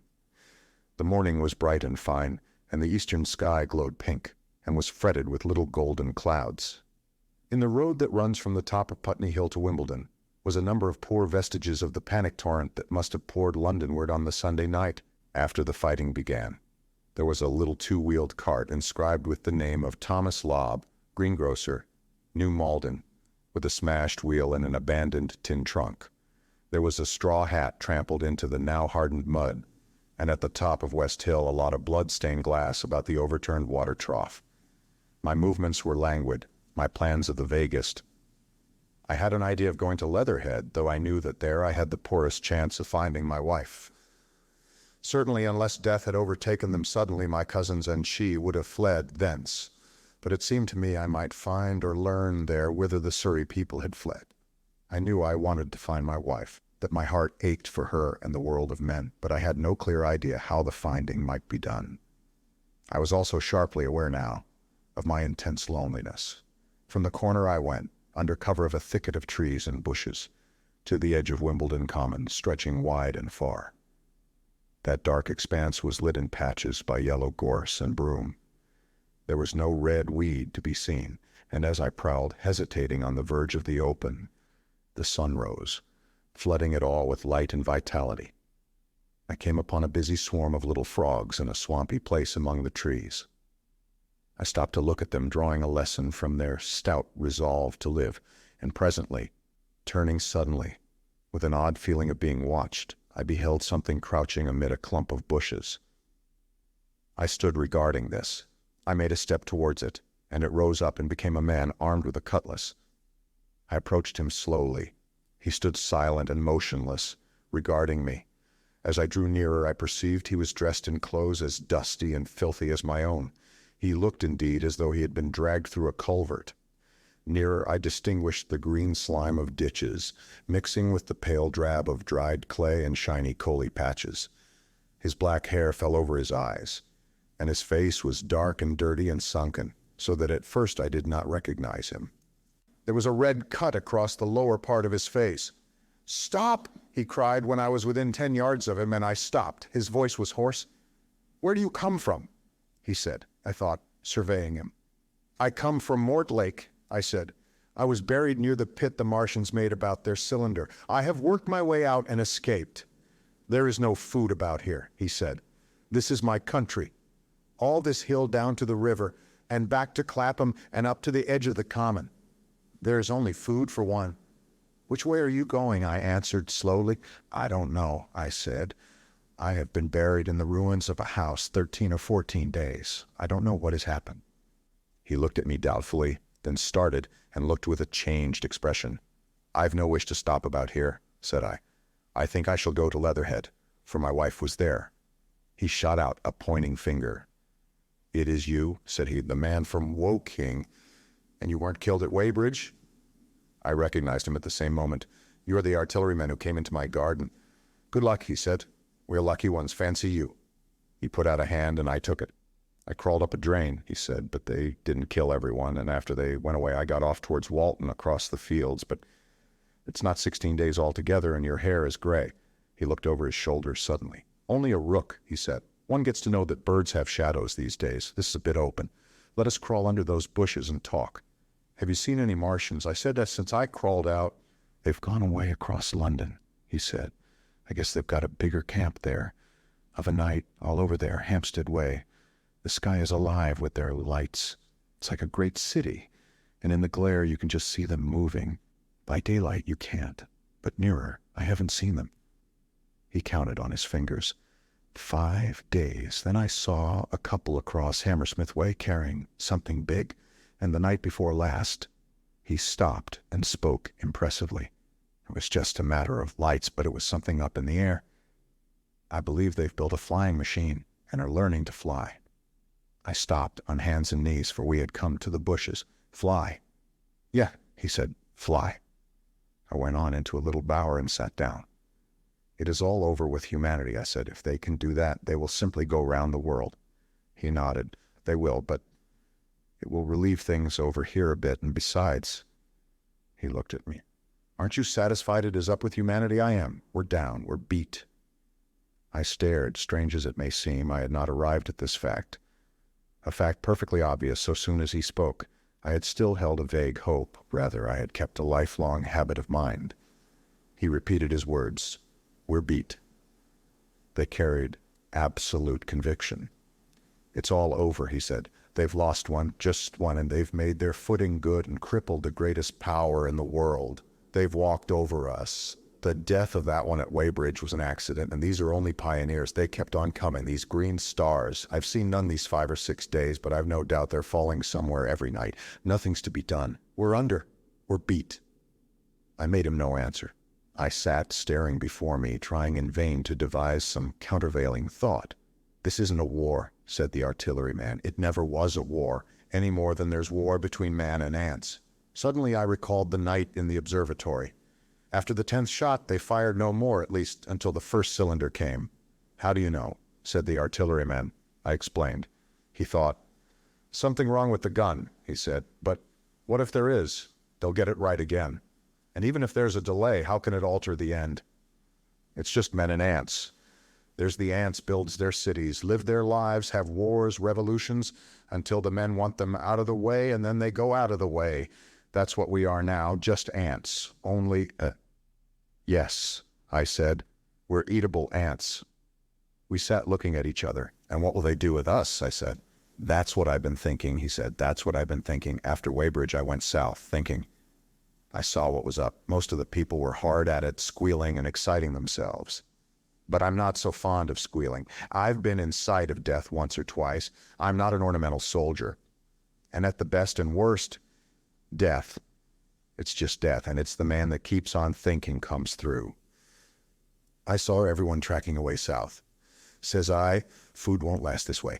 And I turned right back. I went for the Martians like a sparrow goes for man, all round. He waved a hand to the horizon. They're starving in heaps, bolting, treading on each other. He saw my face and halted awkwardly. No doubt lots who had money have gone away to France, he said. He seemed to hesitate whether to apologize, met my eyes, and went on. There's food all about here.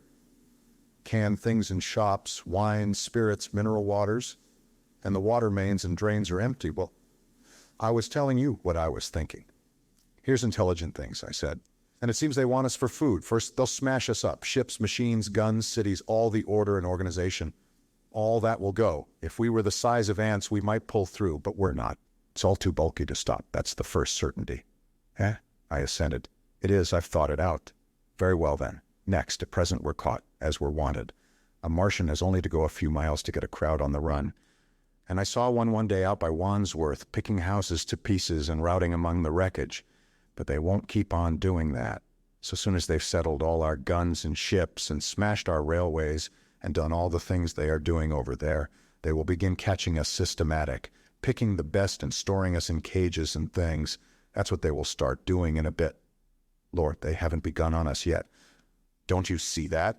Not begun, I exclaimed. Not begun. All that's happened so far is through our not having the sense to keep quiet, worrying them with guns and such foolery, and losing our heads and rushing off in crowds to where there wasn't any more safety than where we were. They don't want to bother us yet.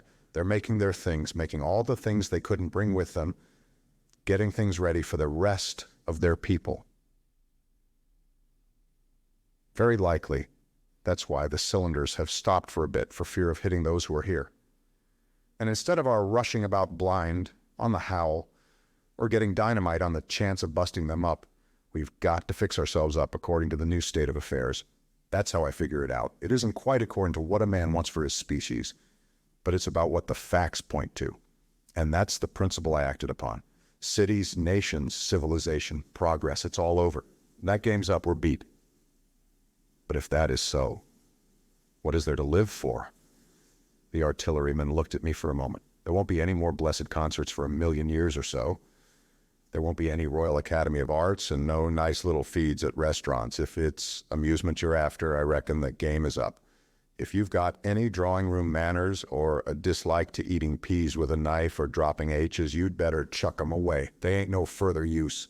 You mean, I mean that men like me are going on living for the sake of the breed. I tell you, I'm grim set on living, and if I'm not mistaken, you'll show what inside you've got too before long. We aren't going to be exterminated, and I don't mean to be caught either, and tamed and fattened and bred like a thundering ox. Oh, fancy those brown creepers.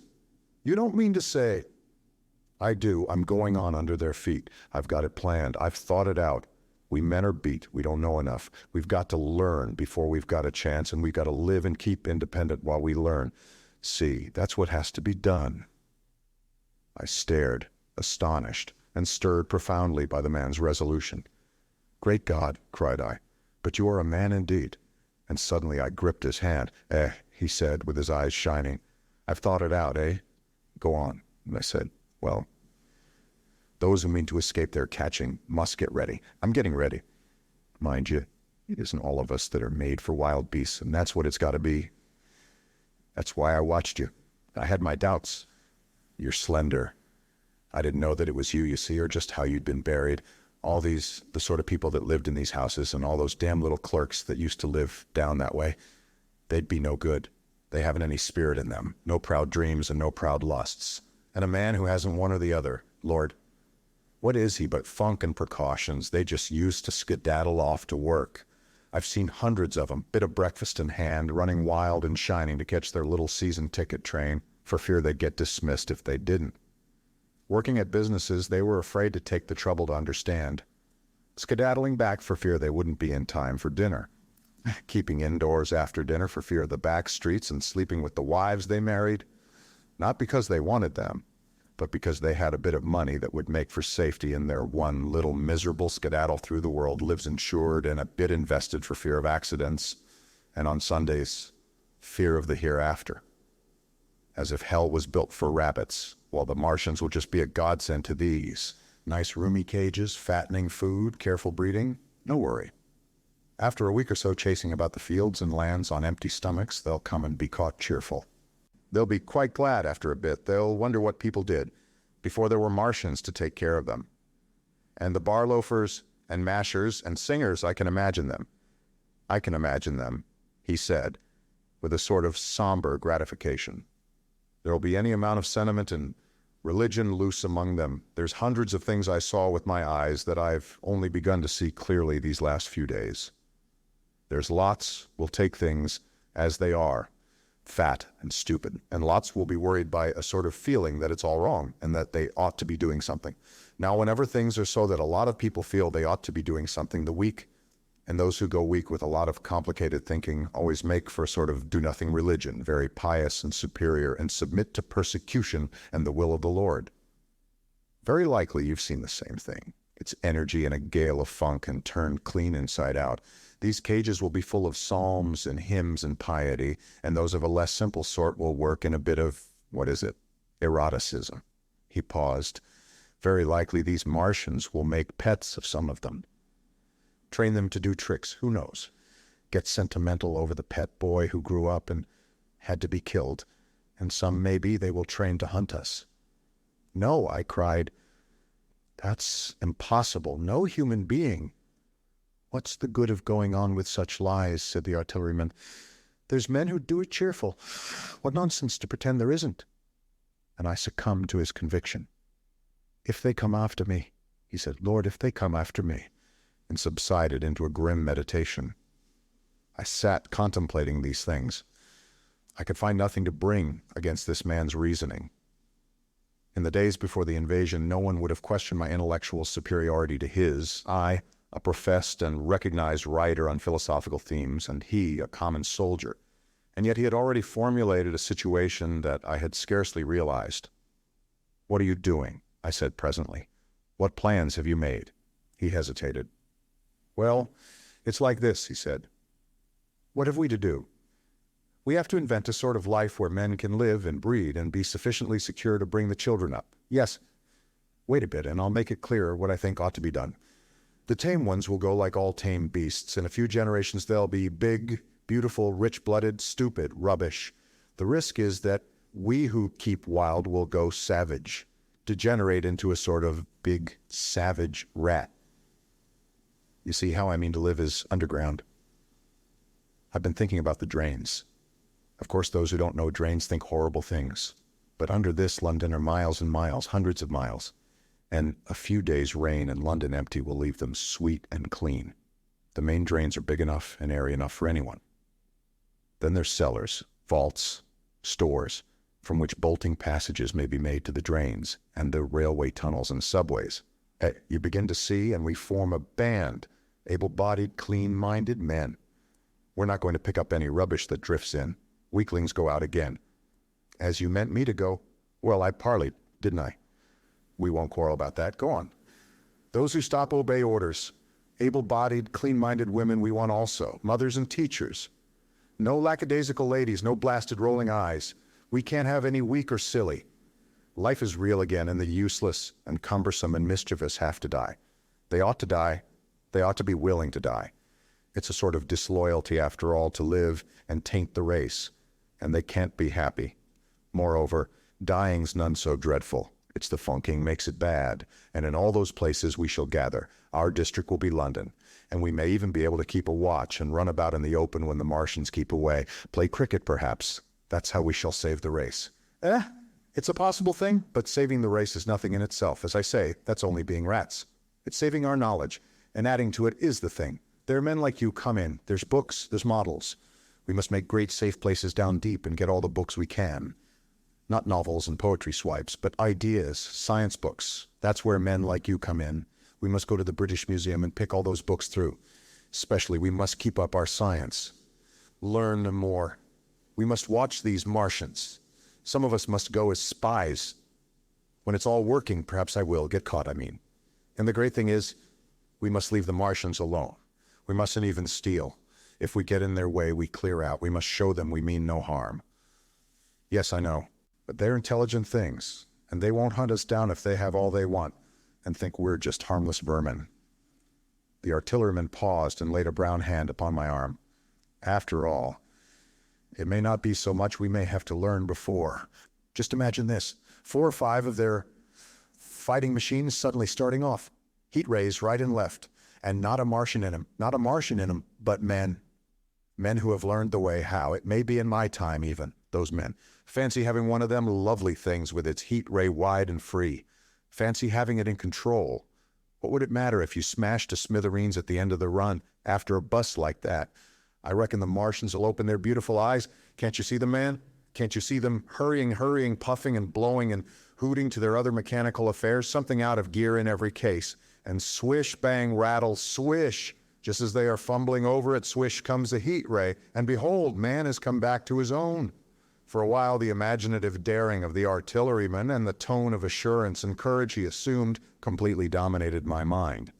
I believed unhesitatingly both in his forecast of human destiny and in the practicability of his astonishing scheme, and the reader who thinks me susceptible and foolish must contrast his position, reading steadily with all his thoughts about his subject and mine, crouching fearfully in the bushes and listening, distracted by apprehension.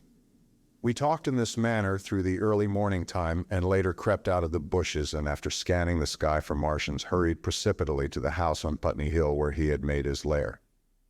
It was the coal cellar of the place, and when I saw the work he had spent a week upon, it was a burrow scarcely 10 yards long, which he designed to reach to the main drain on Putney Hill.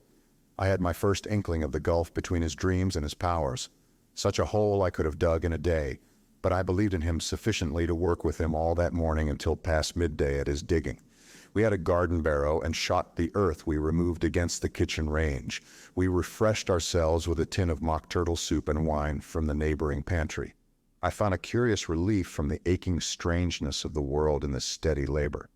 As we worked, I turned his project over in my mind, and presently objections and doubts began to arise. But I worked there all the morning, so glad was I to find myself with a purpose again. After working an hour, I began to speculate on the distance one had to go before the cloaca was reached, the chances we had of missing it altogether. My immediate trouble was why we should dig this long tunnel, when it was possible to get into the drain at once down one of the manholes and work back to the house. It seemed to me, too, that the house was inconveniently chosen and required a needless length of tunnel. And just as I was beginning to face these things, the artilleryman stopped digging and looked at me. "We're working well," he said. He put down his spade. "Let us knock off a bit," he said. "I think it's time we reconnoitered from the roof of the house." I was for going on, and after a little hesitation he resumed his spade, and then suddenly I was struck by a thought. I stopped, and so did he at once. "Why were you walking about the common?" I said, "instead of being here?" "Taking the air," he said. "I was coming back. It's safer by night." "But the work?" "Oh, one can't always work," he said, and in a flash I saw the man plain. He hesitated, holding his spade. "We ought to reconnoiter now," he said, "because if any come near they may hear the spades and drop upon us unawares." I was no longer disposed to object. We went together to the roof and stood on a ladder peeping out of the roof door. No Martians were to be seen, and we ventured out on the tiles and slipped down under shelter of the parapet. From this position a shrubbery hid the greater portion of Putney, but we could see the river below, a bubbly mass of red weed, and the low parts of Lambeth flooded and red. The red creeper swarmed up the trees about the old palace, and their branches stretched gaunt and dead, and set with shriveled leaves from amid its clusters. It was strange how entirely dependent both these things were upon flowing water for their propagation. About us neither had gained a footing.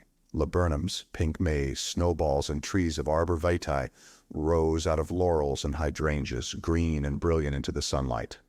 Beyond Kensington, dense smoke was rising, and that and a blue haze hid the northward hills. The artilleryman began to tell me of the sort of people who still remained in London. "One night last week," he said, "some fools got the electric light in order, and there was all Regent Street and the Circus ablaze, crowded with painted and ragged drunkards, men and women dancing and shouting till dawn. A man who was there told me. And as the day came, they became aware of a fighting machine standing nearby the Langham and looking down at them. Heaven knows how long he had been there. It must have given some of them a nasty turn. He came down the road towards them and picked up nearly 100, too drunk or frightened to run away. Grotesque gleam of a time no history will ever fully describe. From that, in answer to my questions, he came round to his grandiose plans again. He grew enthusiastic. He talked so eloquently of the possibility of capturing a fighting machine that I more than half believed in him again. But now that I was beginning to understand something of his quality, I could divine the stress he laid on doing nothing precipitately, and I noted that now there was no question that he personally was to capture and fight the great machine. After a time, we went down to the cellar. Neither of us seemed disposed to resume digging, and when he suggested a meal, I was nothing loath.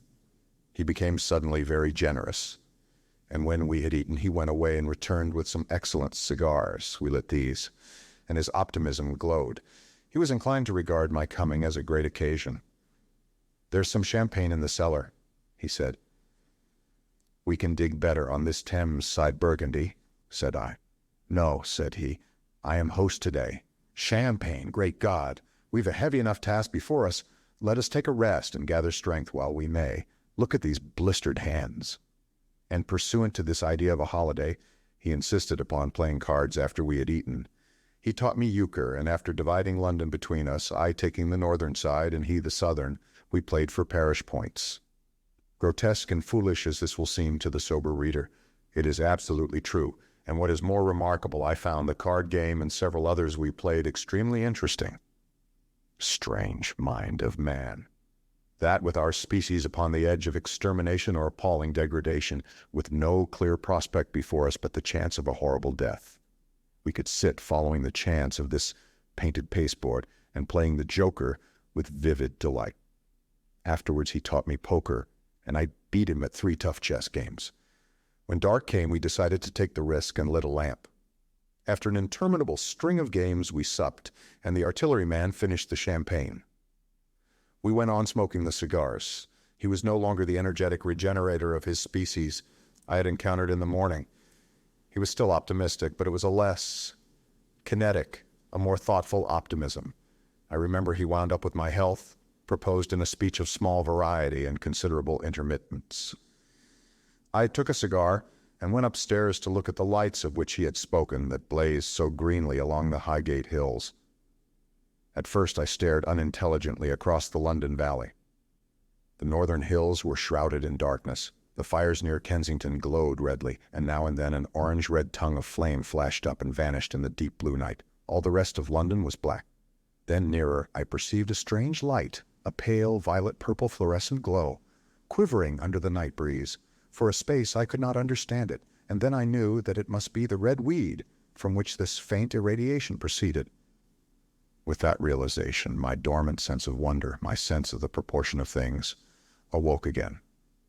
I glanced from that to Mars, red and clear, glowing high in the west, and then gazed long and earnestly at the darkness of Hampstead and Highgate. I remained a very long time upon the roof, wondering at the grotesque changes of the day. I recalled my mental states, from the midnight prayer to the foolish card-playing.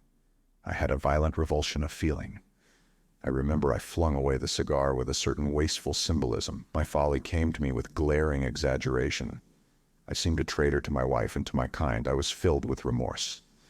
I resolved to leave this strange, undisciplined dreamer of great things to his drink and gluttony, and to go on into London. There, it seemed to me, I had the best chance of learning what the Martians and my fellow men were doing. I was still upon the roof when the late moon rose. Chapter 8. Dead London. After I had parted from the artilleryman, I went down the hill and by the High Street across the bridge to Fulham. The redweed was tumultuous at that time and nearly choked the bridge roadway, but its fronds were already whitened in patches by the spreading disease that presently removed it so swiftly. At the corner of the lane that runs to Putney Bridge Station, I found a man lying. He was as black as a sweep with the black dust, alive but helplessly and speechlessly drunk. I could get nothing from him but curses and furious lunges at my head. I think I should have stayed by him but for the brutal expression of his face. There was black dust along the roadway from the bridge onwards, and it grew thicker in Fulham. The streets were horribly quiet. I got food, sour, hard and moldy, but quite eatable, in a baker's shop here. Some way towards Walham Green, the streets became clear of powder, and I passed a white terrace of houses on fire. The noise of the burning was an absolute relief. Going on towards Brompton, the streets were quiet again. Here I came once more upon the black powder in the streets and upon dead bodies. I saw altogether about a dozen in the length of the Fulham Road. They had been dead many days, so that I hurried quickly past them. The black powder covered them over and softened their outlines. One or two had been disturbed by dogs. Where there was no black powder, it was curiously like a Sunday in the city. With the closed shops, the houses locked up and the blinds drawn, the desertion and the stillness. In some places plunderers had been at work, but rarely at other than the provision and wine shops. A jeweler's window had been broken open in one place, but apparently the thief had been disturbed, and a number of gold chains and a watch lay scattered on the pavement. I did not trouble to touch them. Farther on was a tattered woman in a heap on a doorstep. The hand that hung over her knee was gashed and bled down her rusty brown dress, and a smashed magnum of champagne formed a pool across the pavement. She seemed asleep, but she was dead. The farther I penetrated into London, the profounder grew the stillness. But it was not so much the stillness of death. It was the stillness of suspense, of expectation. At any time, the destruction that had already singed the northwestern borders of the metropolis and had annihilated Ealing and Kilburn might strike among these houses and leave them smoking ruins. It was a city condemned and derelict. In South Kensington, the streets were clear of dead and of black powder. It was near South Kensington that I first heard the howling. It crept almost imperceptibly upon my senses. It was a sobbing alternation of two notes, ula, ula, ula, ula, keeping on perpetually. When I passed streets that ran northward, it grew in volume, and houses and buildings seemed to deaden and cut it off again. It came in a full tide down Exhibition Road. I stopped, staring towards Kensington Gardens, wondering at this strange, remote wailing. It was as if that mighty desert of houses had found a voice for its fear and solitude.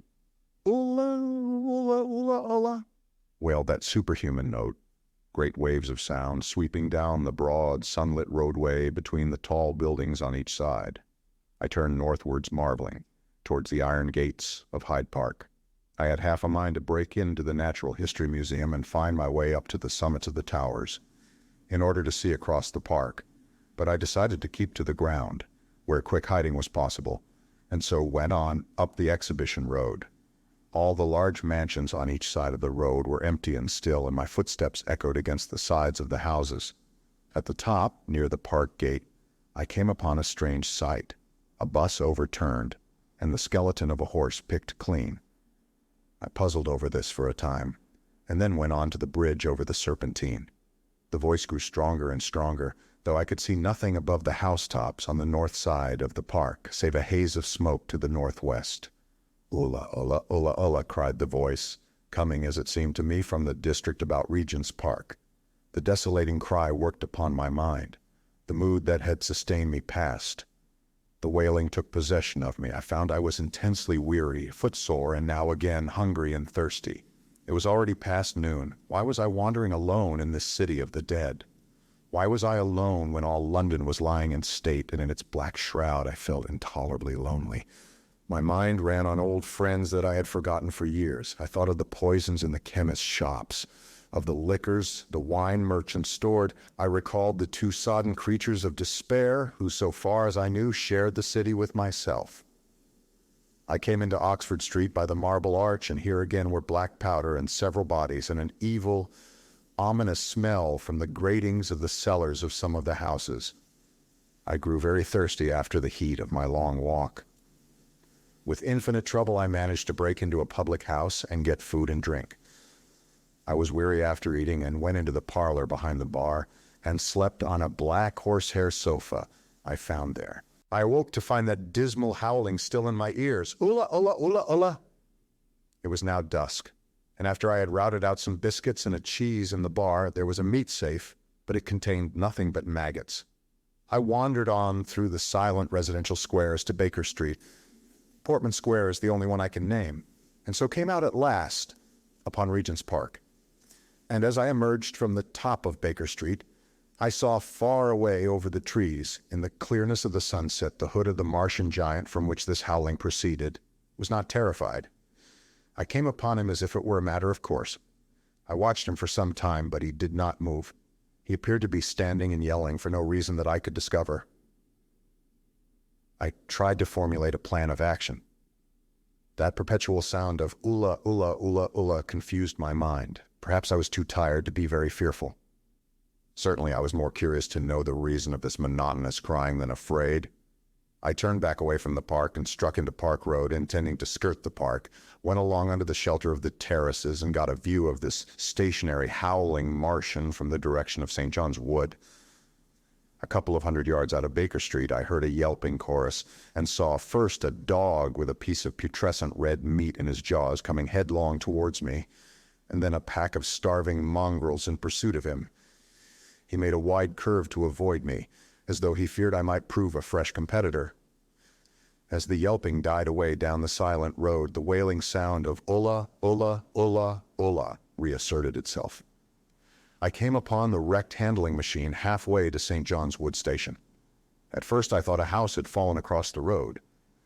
It was only as I clambered among the ruins that I saw, with a start, this mechanical Samson lying, with its tentacles bent and smashed and twisted, among the ruins it had made. The forepart was shattered. It seemed as if it had driven blindly straight at the house, and had been overwhelmed in its overthrow. It seemed to me then that this might have happened by a handling machine escaping from the guidance of its Martian. I could not clamber among the ruins to see it, and the twilight was now so far advanced that the blood with which its seat was smeared and the gnawed gristle of the Martian that the dogs had left were invisible to me. Wondering still more at all that I had seen, I pushed on towards Primrose Hill.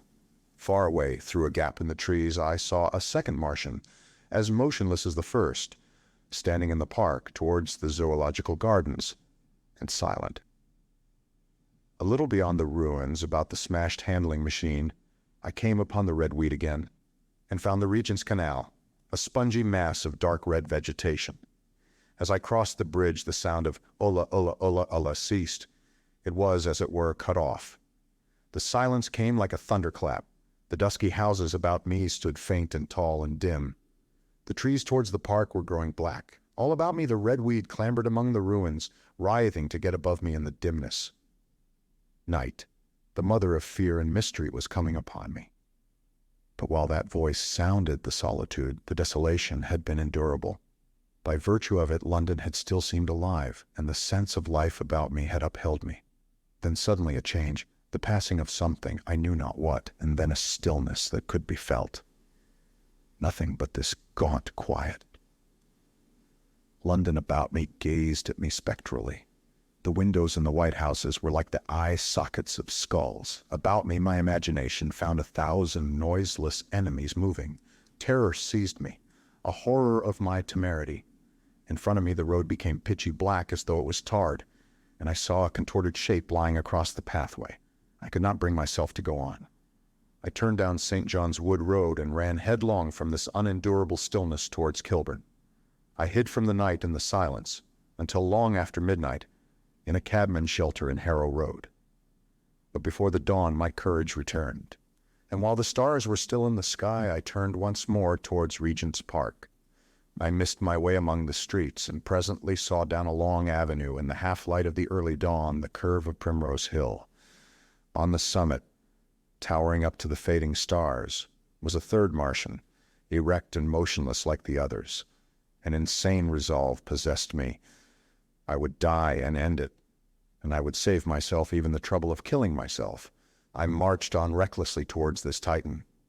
And then, as I drew nearer and the light grew, I saw that a multitude of black birds was circling and clustering about the hood. At that my heart gave a bound, and I began running along the road. I hurried through the red weed that choked St. Edmund's Terrace. I waded breast high across a torrent of water that was rushing down from the waterworks towards the Albert Road, and emerged upon the grass before the rising of the sun. Great mounds had been heaped about the crest of the hill, making a huge redoubt of it. It was the final and largest place the Martians had made, and from behind these heaps there rose a thin smoke against the sky. Against the skyline an eager dog ran and disappeared. The thought that had flashed into my mind grew real, grew credible. I felt no fear, only a wild, trembling exultation as I ran up the hill towards the motionless monster. Out of the hood hung lank shreds of brown at which the hungry birds pecked and tore. In another moment I had scrambled up the earthen rampart and stood upon its crest, and the interior of the redoubt was below me.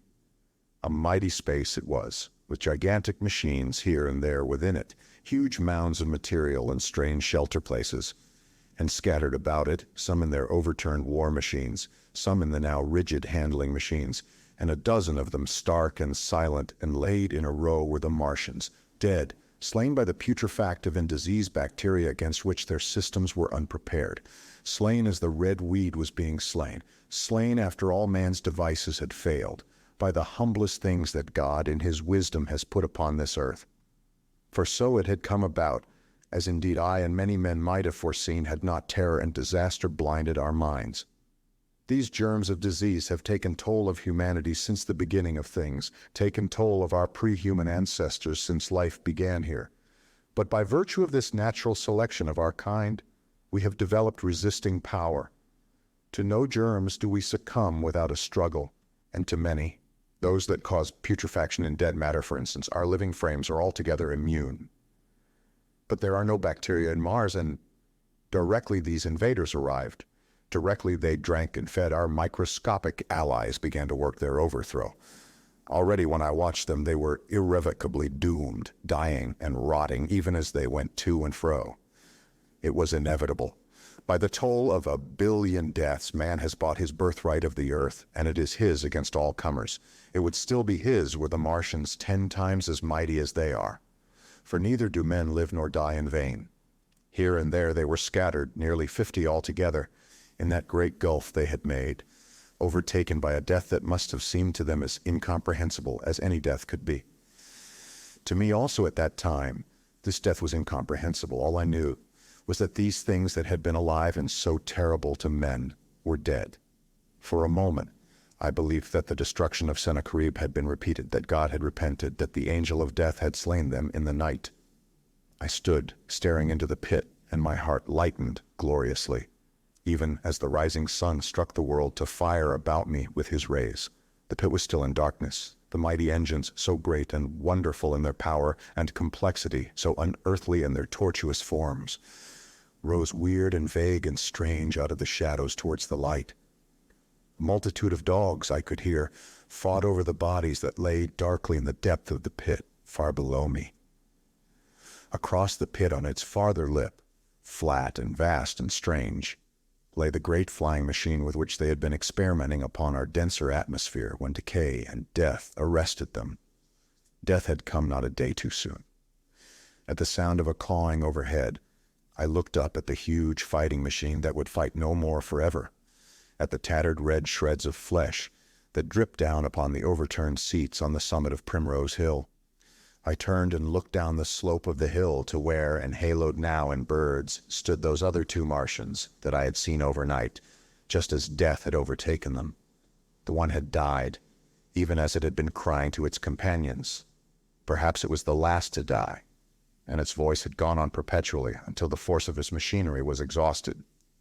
They glittered now, harmless tripod towers of shining metal, in the brightness of the rising sun. All about the pit, and saved as by a miracle from everlasting destruction, stretched the great mother of cities. Those who have only seen London veiled in her somber robes of smoke can scarcely imagine the naked clearness and beauty of the silent wilderness of houses. Eastward, over the blackened ruins of the Albert Terrace and the splintered spire of the church, The sun blazed dazzling in a clear sky, and here and there some facet in the great wilderness of roofs caught the light and glared with a white intensity. Northward were Kilburn and Hampstead, blue and crowded with houses. Westward the great city was dimmed, and southward, beyond the Martians, the green waves of Regent's Park, the Langham Hotel, the dome of the Albert Hall, the Imperial Institute, and the giant mansions of the Brompton Road came out clear and little in the sunrise, the jagged ruins of Westminster rising hazily beyond. Far away and blue were the Surrey hills, and the towers of the Crystal Palace glittered like two silver rods. The dome of St. Paul's was dark against the sunrise, and injured, I saw for the first time, by a huge gaping cavity on its western side. And as I looked at this wide expanse of houses and factories and churches, silent and abandoned, as I thought of the multitudinous hopes and efforts, the innumerable hosts of lives that had gone to build this human reef, and of the swift and ruthless destruction that had hung over it all, when I realized that the shadow had been rolled back, and that men might still live in the streets, and this dear, vast, dead city of mine be once more alive and powerful, I felt a wave of emotion that was near akin to tears. The torment was over. Even that day, the healing would begin. The survivors of the people scattered over the country, leaderless, lawless, foodless, like sheep without a shepherd, the thousands who had fled by sea, would begin to return. The pulse of life, growing stronger and stronger, would beat again in the empty streets and pour across the vacant squares. Whatever destruction was done, the hand of the destroyer was stayed. All the gaunt wrecks, the blackened skeletons of houses that stared so dismally at the sunlit grass of the hill, would presently be echoing with the hammers of the restorers and ringing with the tapping of their trowels. At the thought, I extended my hands towards the sky and began thanking God. In a year, thought I, in a year. With overwhelming force came the thought of myself, of my wife, and the old life of hope and tender helpfulness that had ceased forever. Chapter 9. Wreckage. And now comes the strangest thing in my story. Yet perhaps it is not altogether strange. I remember clearly and coldly and vividly all that I did that day until the time that I stood weeping and praising God upon the summit of Primrose Hill. And then I forget. Of the next 3 days, I know nothing. I have learned since that, so far from my being the first discoverer of the Martian overthrow, several such wanderers as myself had already discovered this on the previous night. One man, the first, had gone to St. Martin's-le-Grand, and while I sheltered in the cabman's hut, had contrived to telegraph to Paris. Thence the joyful news had flashed all over the world. 1,000 cities, chilled by ghastly apprehensions, suddenly flashed into frantic illuminations. They knew of it in Dublin, Edinburgh, Manchester, Birmingham, at the time when I stood upon the verge of the pit, already men weeping with joy, as I have heard, shouting and staying their work to shake hands and shout, were making up trains, even as near as Crewe, to descend upon London. The church bells that had ceased a fortnight since suddenly caught the news, until all England was bell-ringing. Men on cycles, lean-faced, unkempt, scorched along every country lane, shouting of unhoped deliverance, shouting to gaunt, staring figures of despair, and for the food. Across the Channel, across the Irish Sea, across the Atlantic, corn, bread, and meat were tearing to our relief. All the shipping in the world seemed going Londonward in those days. But of all this I have no memory. I drifted, a demented man. I found myself in a house of kindly people who had found me on the 3rd day wandering, weeping, and raving through the streets of St. John's Wood. They have told me since that I was singing some insane doggerel about the last man left alive. Hurrah, the last man left alive. Troubled as they were with their own affairs, these people, whose name, much as I would like to express my gratitude to them, I may not even give here, nevertheless cumbered themselves with me, sheltered me, and protected me from myself. Apparently they had learned something of my story from me during the days of my lapse. Very gently, when my mind was assured again, did they break to me what they had learned of the fate of Leatherhead. 2 days after I was imprisoned, it had been destroyed with every soul in it by a Martian. He had swept it out of existence, as it seemed, without any provocation, as a boy might crush an anthill in the mere wantonness of power. I was a lonely man, and they were very kind to me. I was a lonely man and a sad one, and they bore with me. I remained with them 4 days after my recovery. All that time I felt a growing craving to look once more on whatever remained of the little life that seemed so happy and bright in my past. It was a mere hopeless desire to feast upon my misery. They dissuaded me. They did all they could to divert me from this morbidity. But at last I could resist the impulse no longer, and promising faithfully to return to them, and parting, as I will confess, from these 4-day friends with tears, I went out again into the streets that had lately been so dark and strange and empty. Already they were busy with returning people. In places even there were shops open, and I saw a drinking fountain running water. I remember how mockingly bright the day seemed as I went back on my melancholy pilgrimage to the little house at Woking, how busy the streets and vivid the moving life about me. So many people were abroad everywhere, busied in 1,000 activities, that it seemed incredible that any great proportion of the population could have been slain. But then I noticed how yellow were the skins of the people I met, how shaggy the hair of the men, how large and bright their eyes, and that every other man still wore his dirty rags. Their faces seemed all with one of two expressions, a leaping exultation and energy or a grim resolution.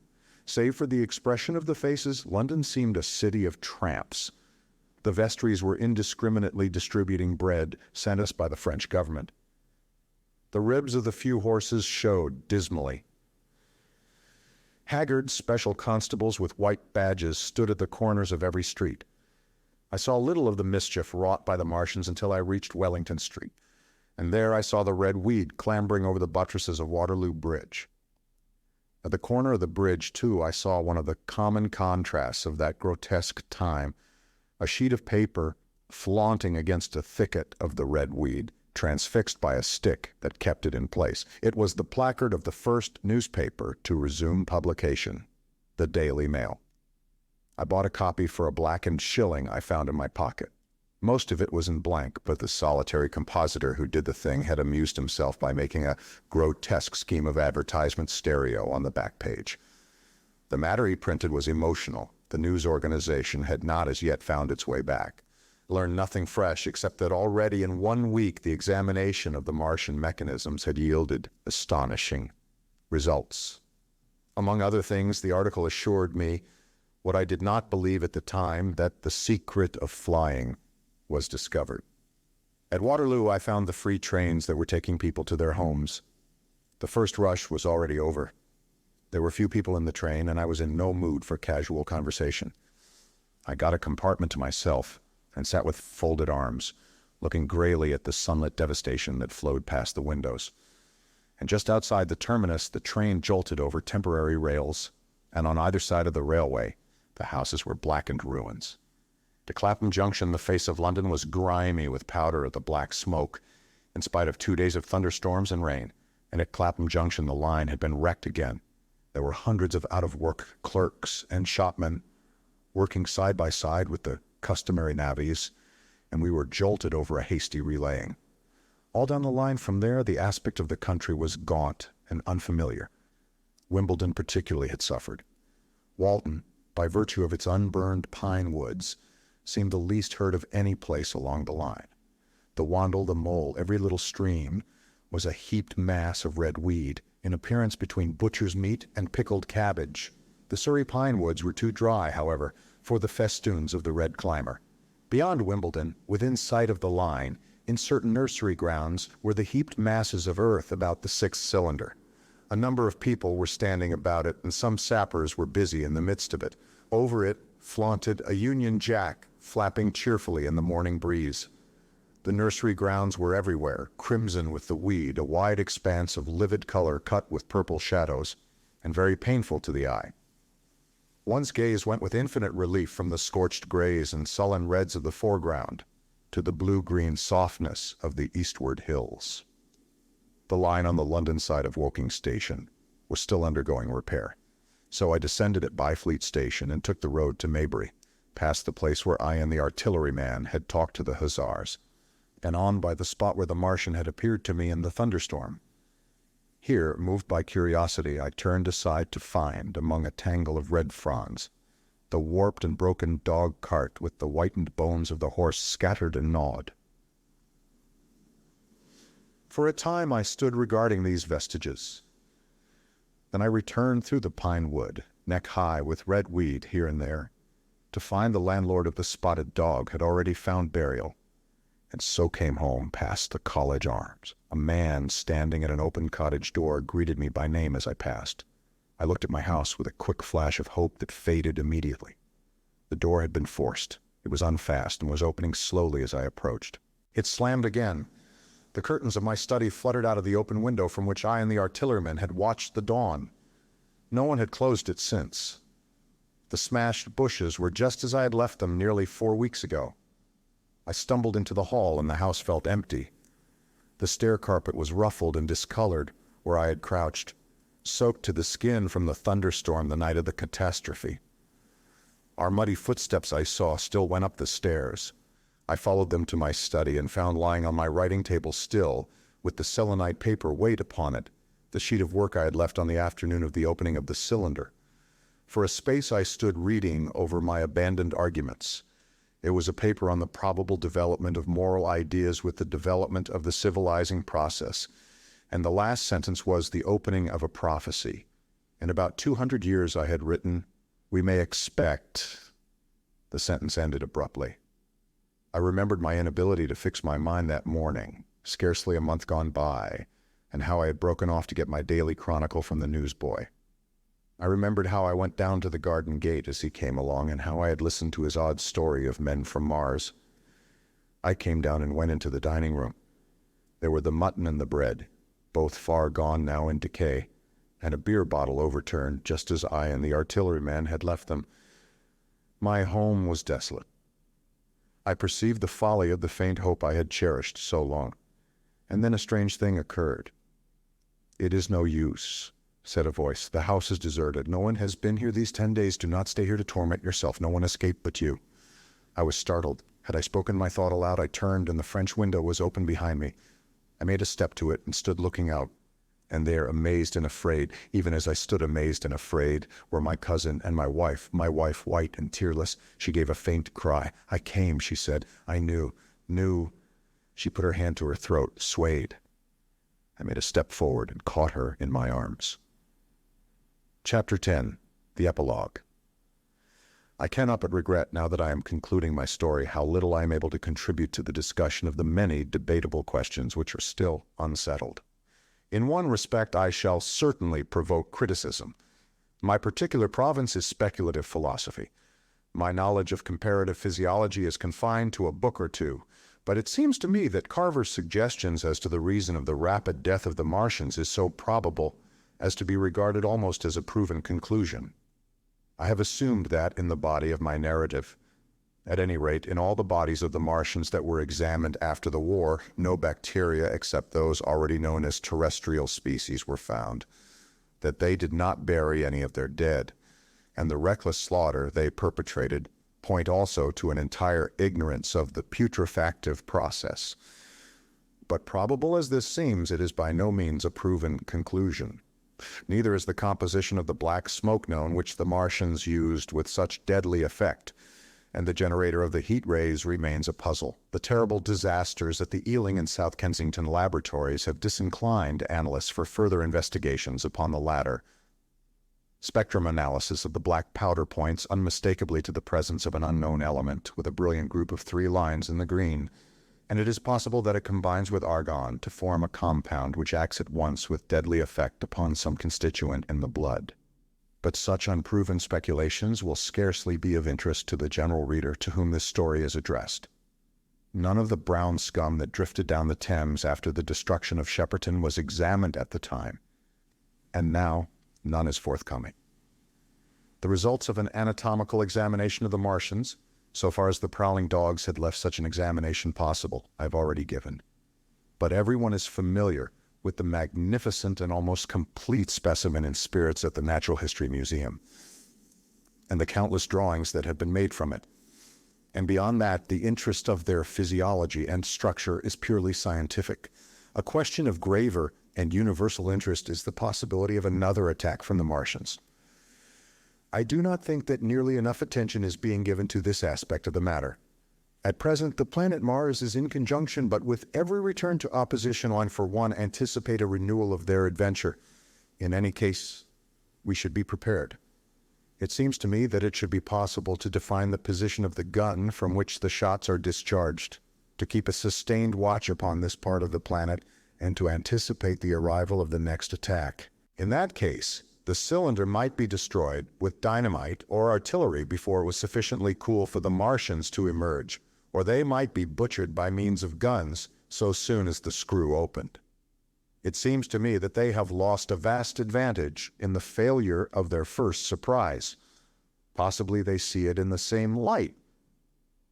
Lessing has advanced excellent reasons for supposing that the Martians have actually succeeded in effecting a landing on the planet Venus. 7 months ago now, Venus and Mars were in alignment with the Sun. That is to say, Mars was in opposition from the point of view of an observer on Venus.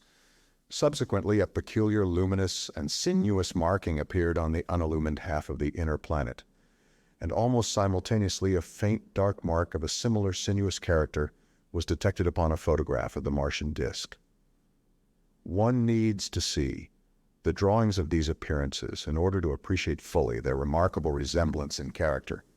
At any rate, whether we expect another invasion or not, our views of the human future must be greatly modified by these events. We have learned now that we cannot regard this planet as being fenced in and a secure abiding place for man. We can never anticipate the unseen good or evil that may come upon us suddenly out of space. It may be that in the larger design of the universe, this invasion from Mars is not without its ultimate benefit for men. It has robbed us of that serene confidence in the future which is the most fruitful source of decadence. The gifts to human science it has brought are enormous, and it has done much to promote the conception of the common will of mankind.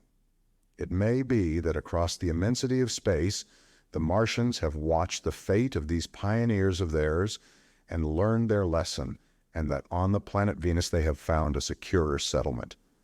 Be that as it may, for many years yet there will certainly be no relaxation of the eager scrutiny of the Martian disk, and those fiery darts of the sky, the shooting stars, will bring with them, as they fall, an unavoidable apprehension to all the sons of men.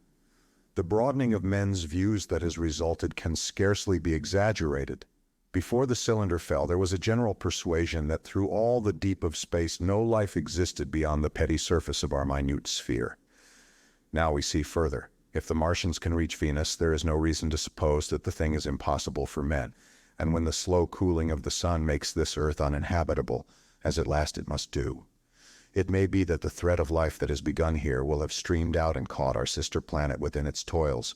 Dim and wonderful is the vision I have conjured up in my mind of life spreading slowly from this little seedbed of the solar system throughout the inanimate vastness of sidereal space. But that is a remote dream. It may be, on the other hand, that the destruction of the Martians is only a reprieve. To them, and not to us, perhaps, is the future ordained.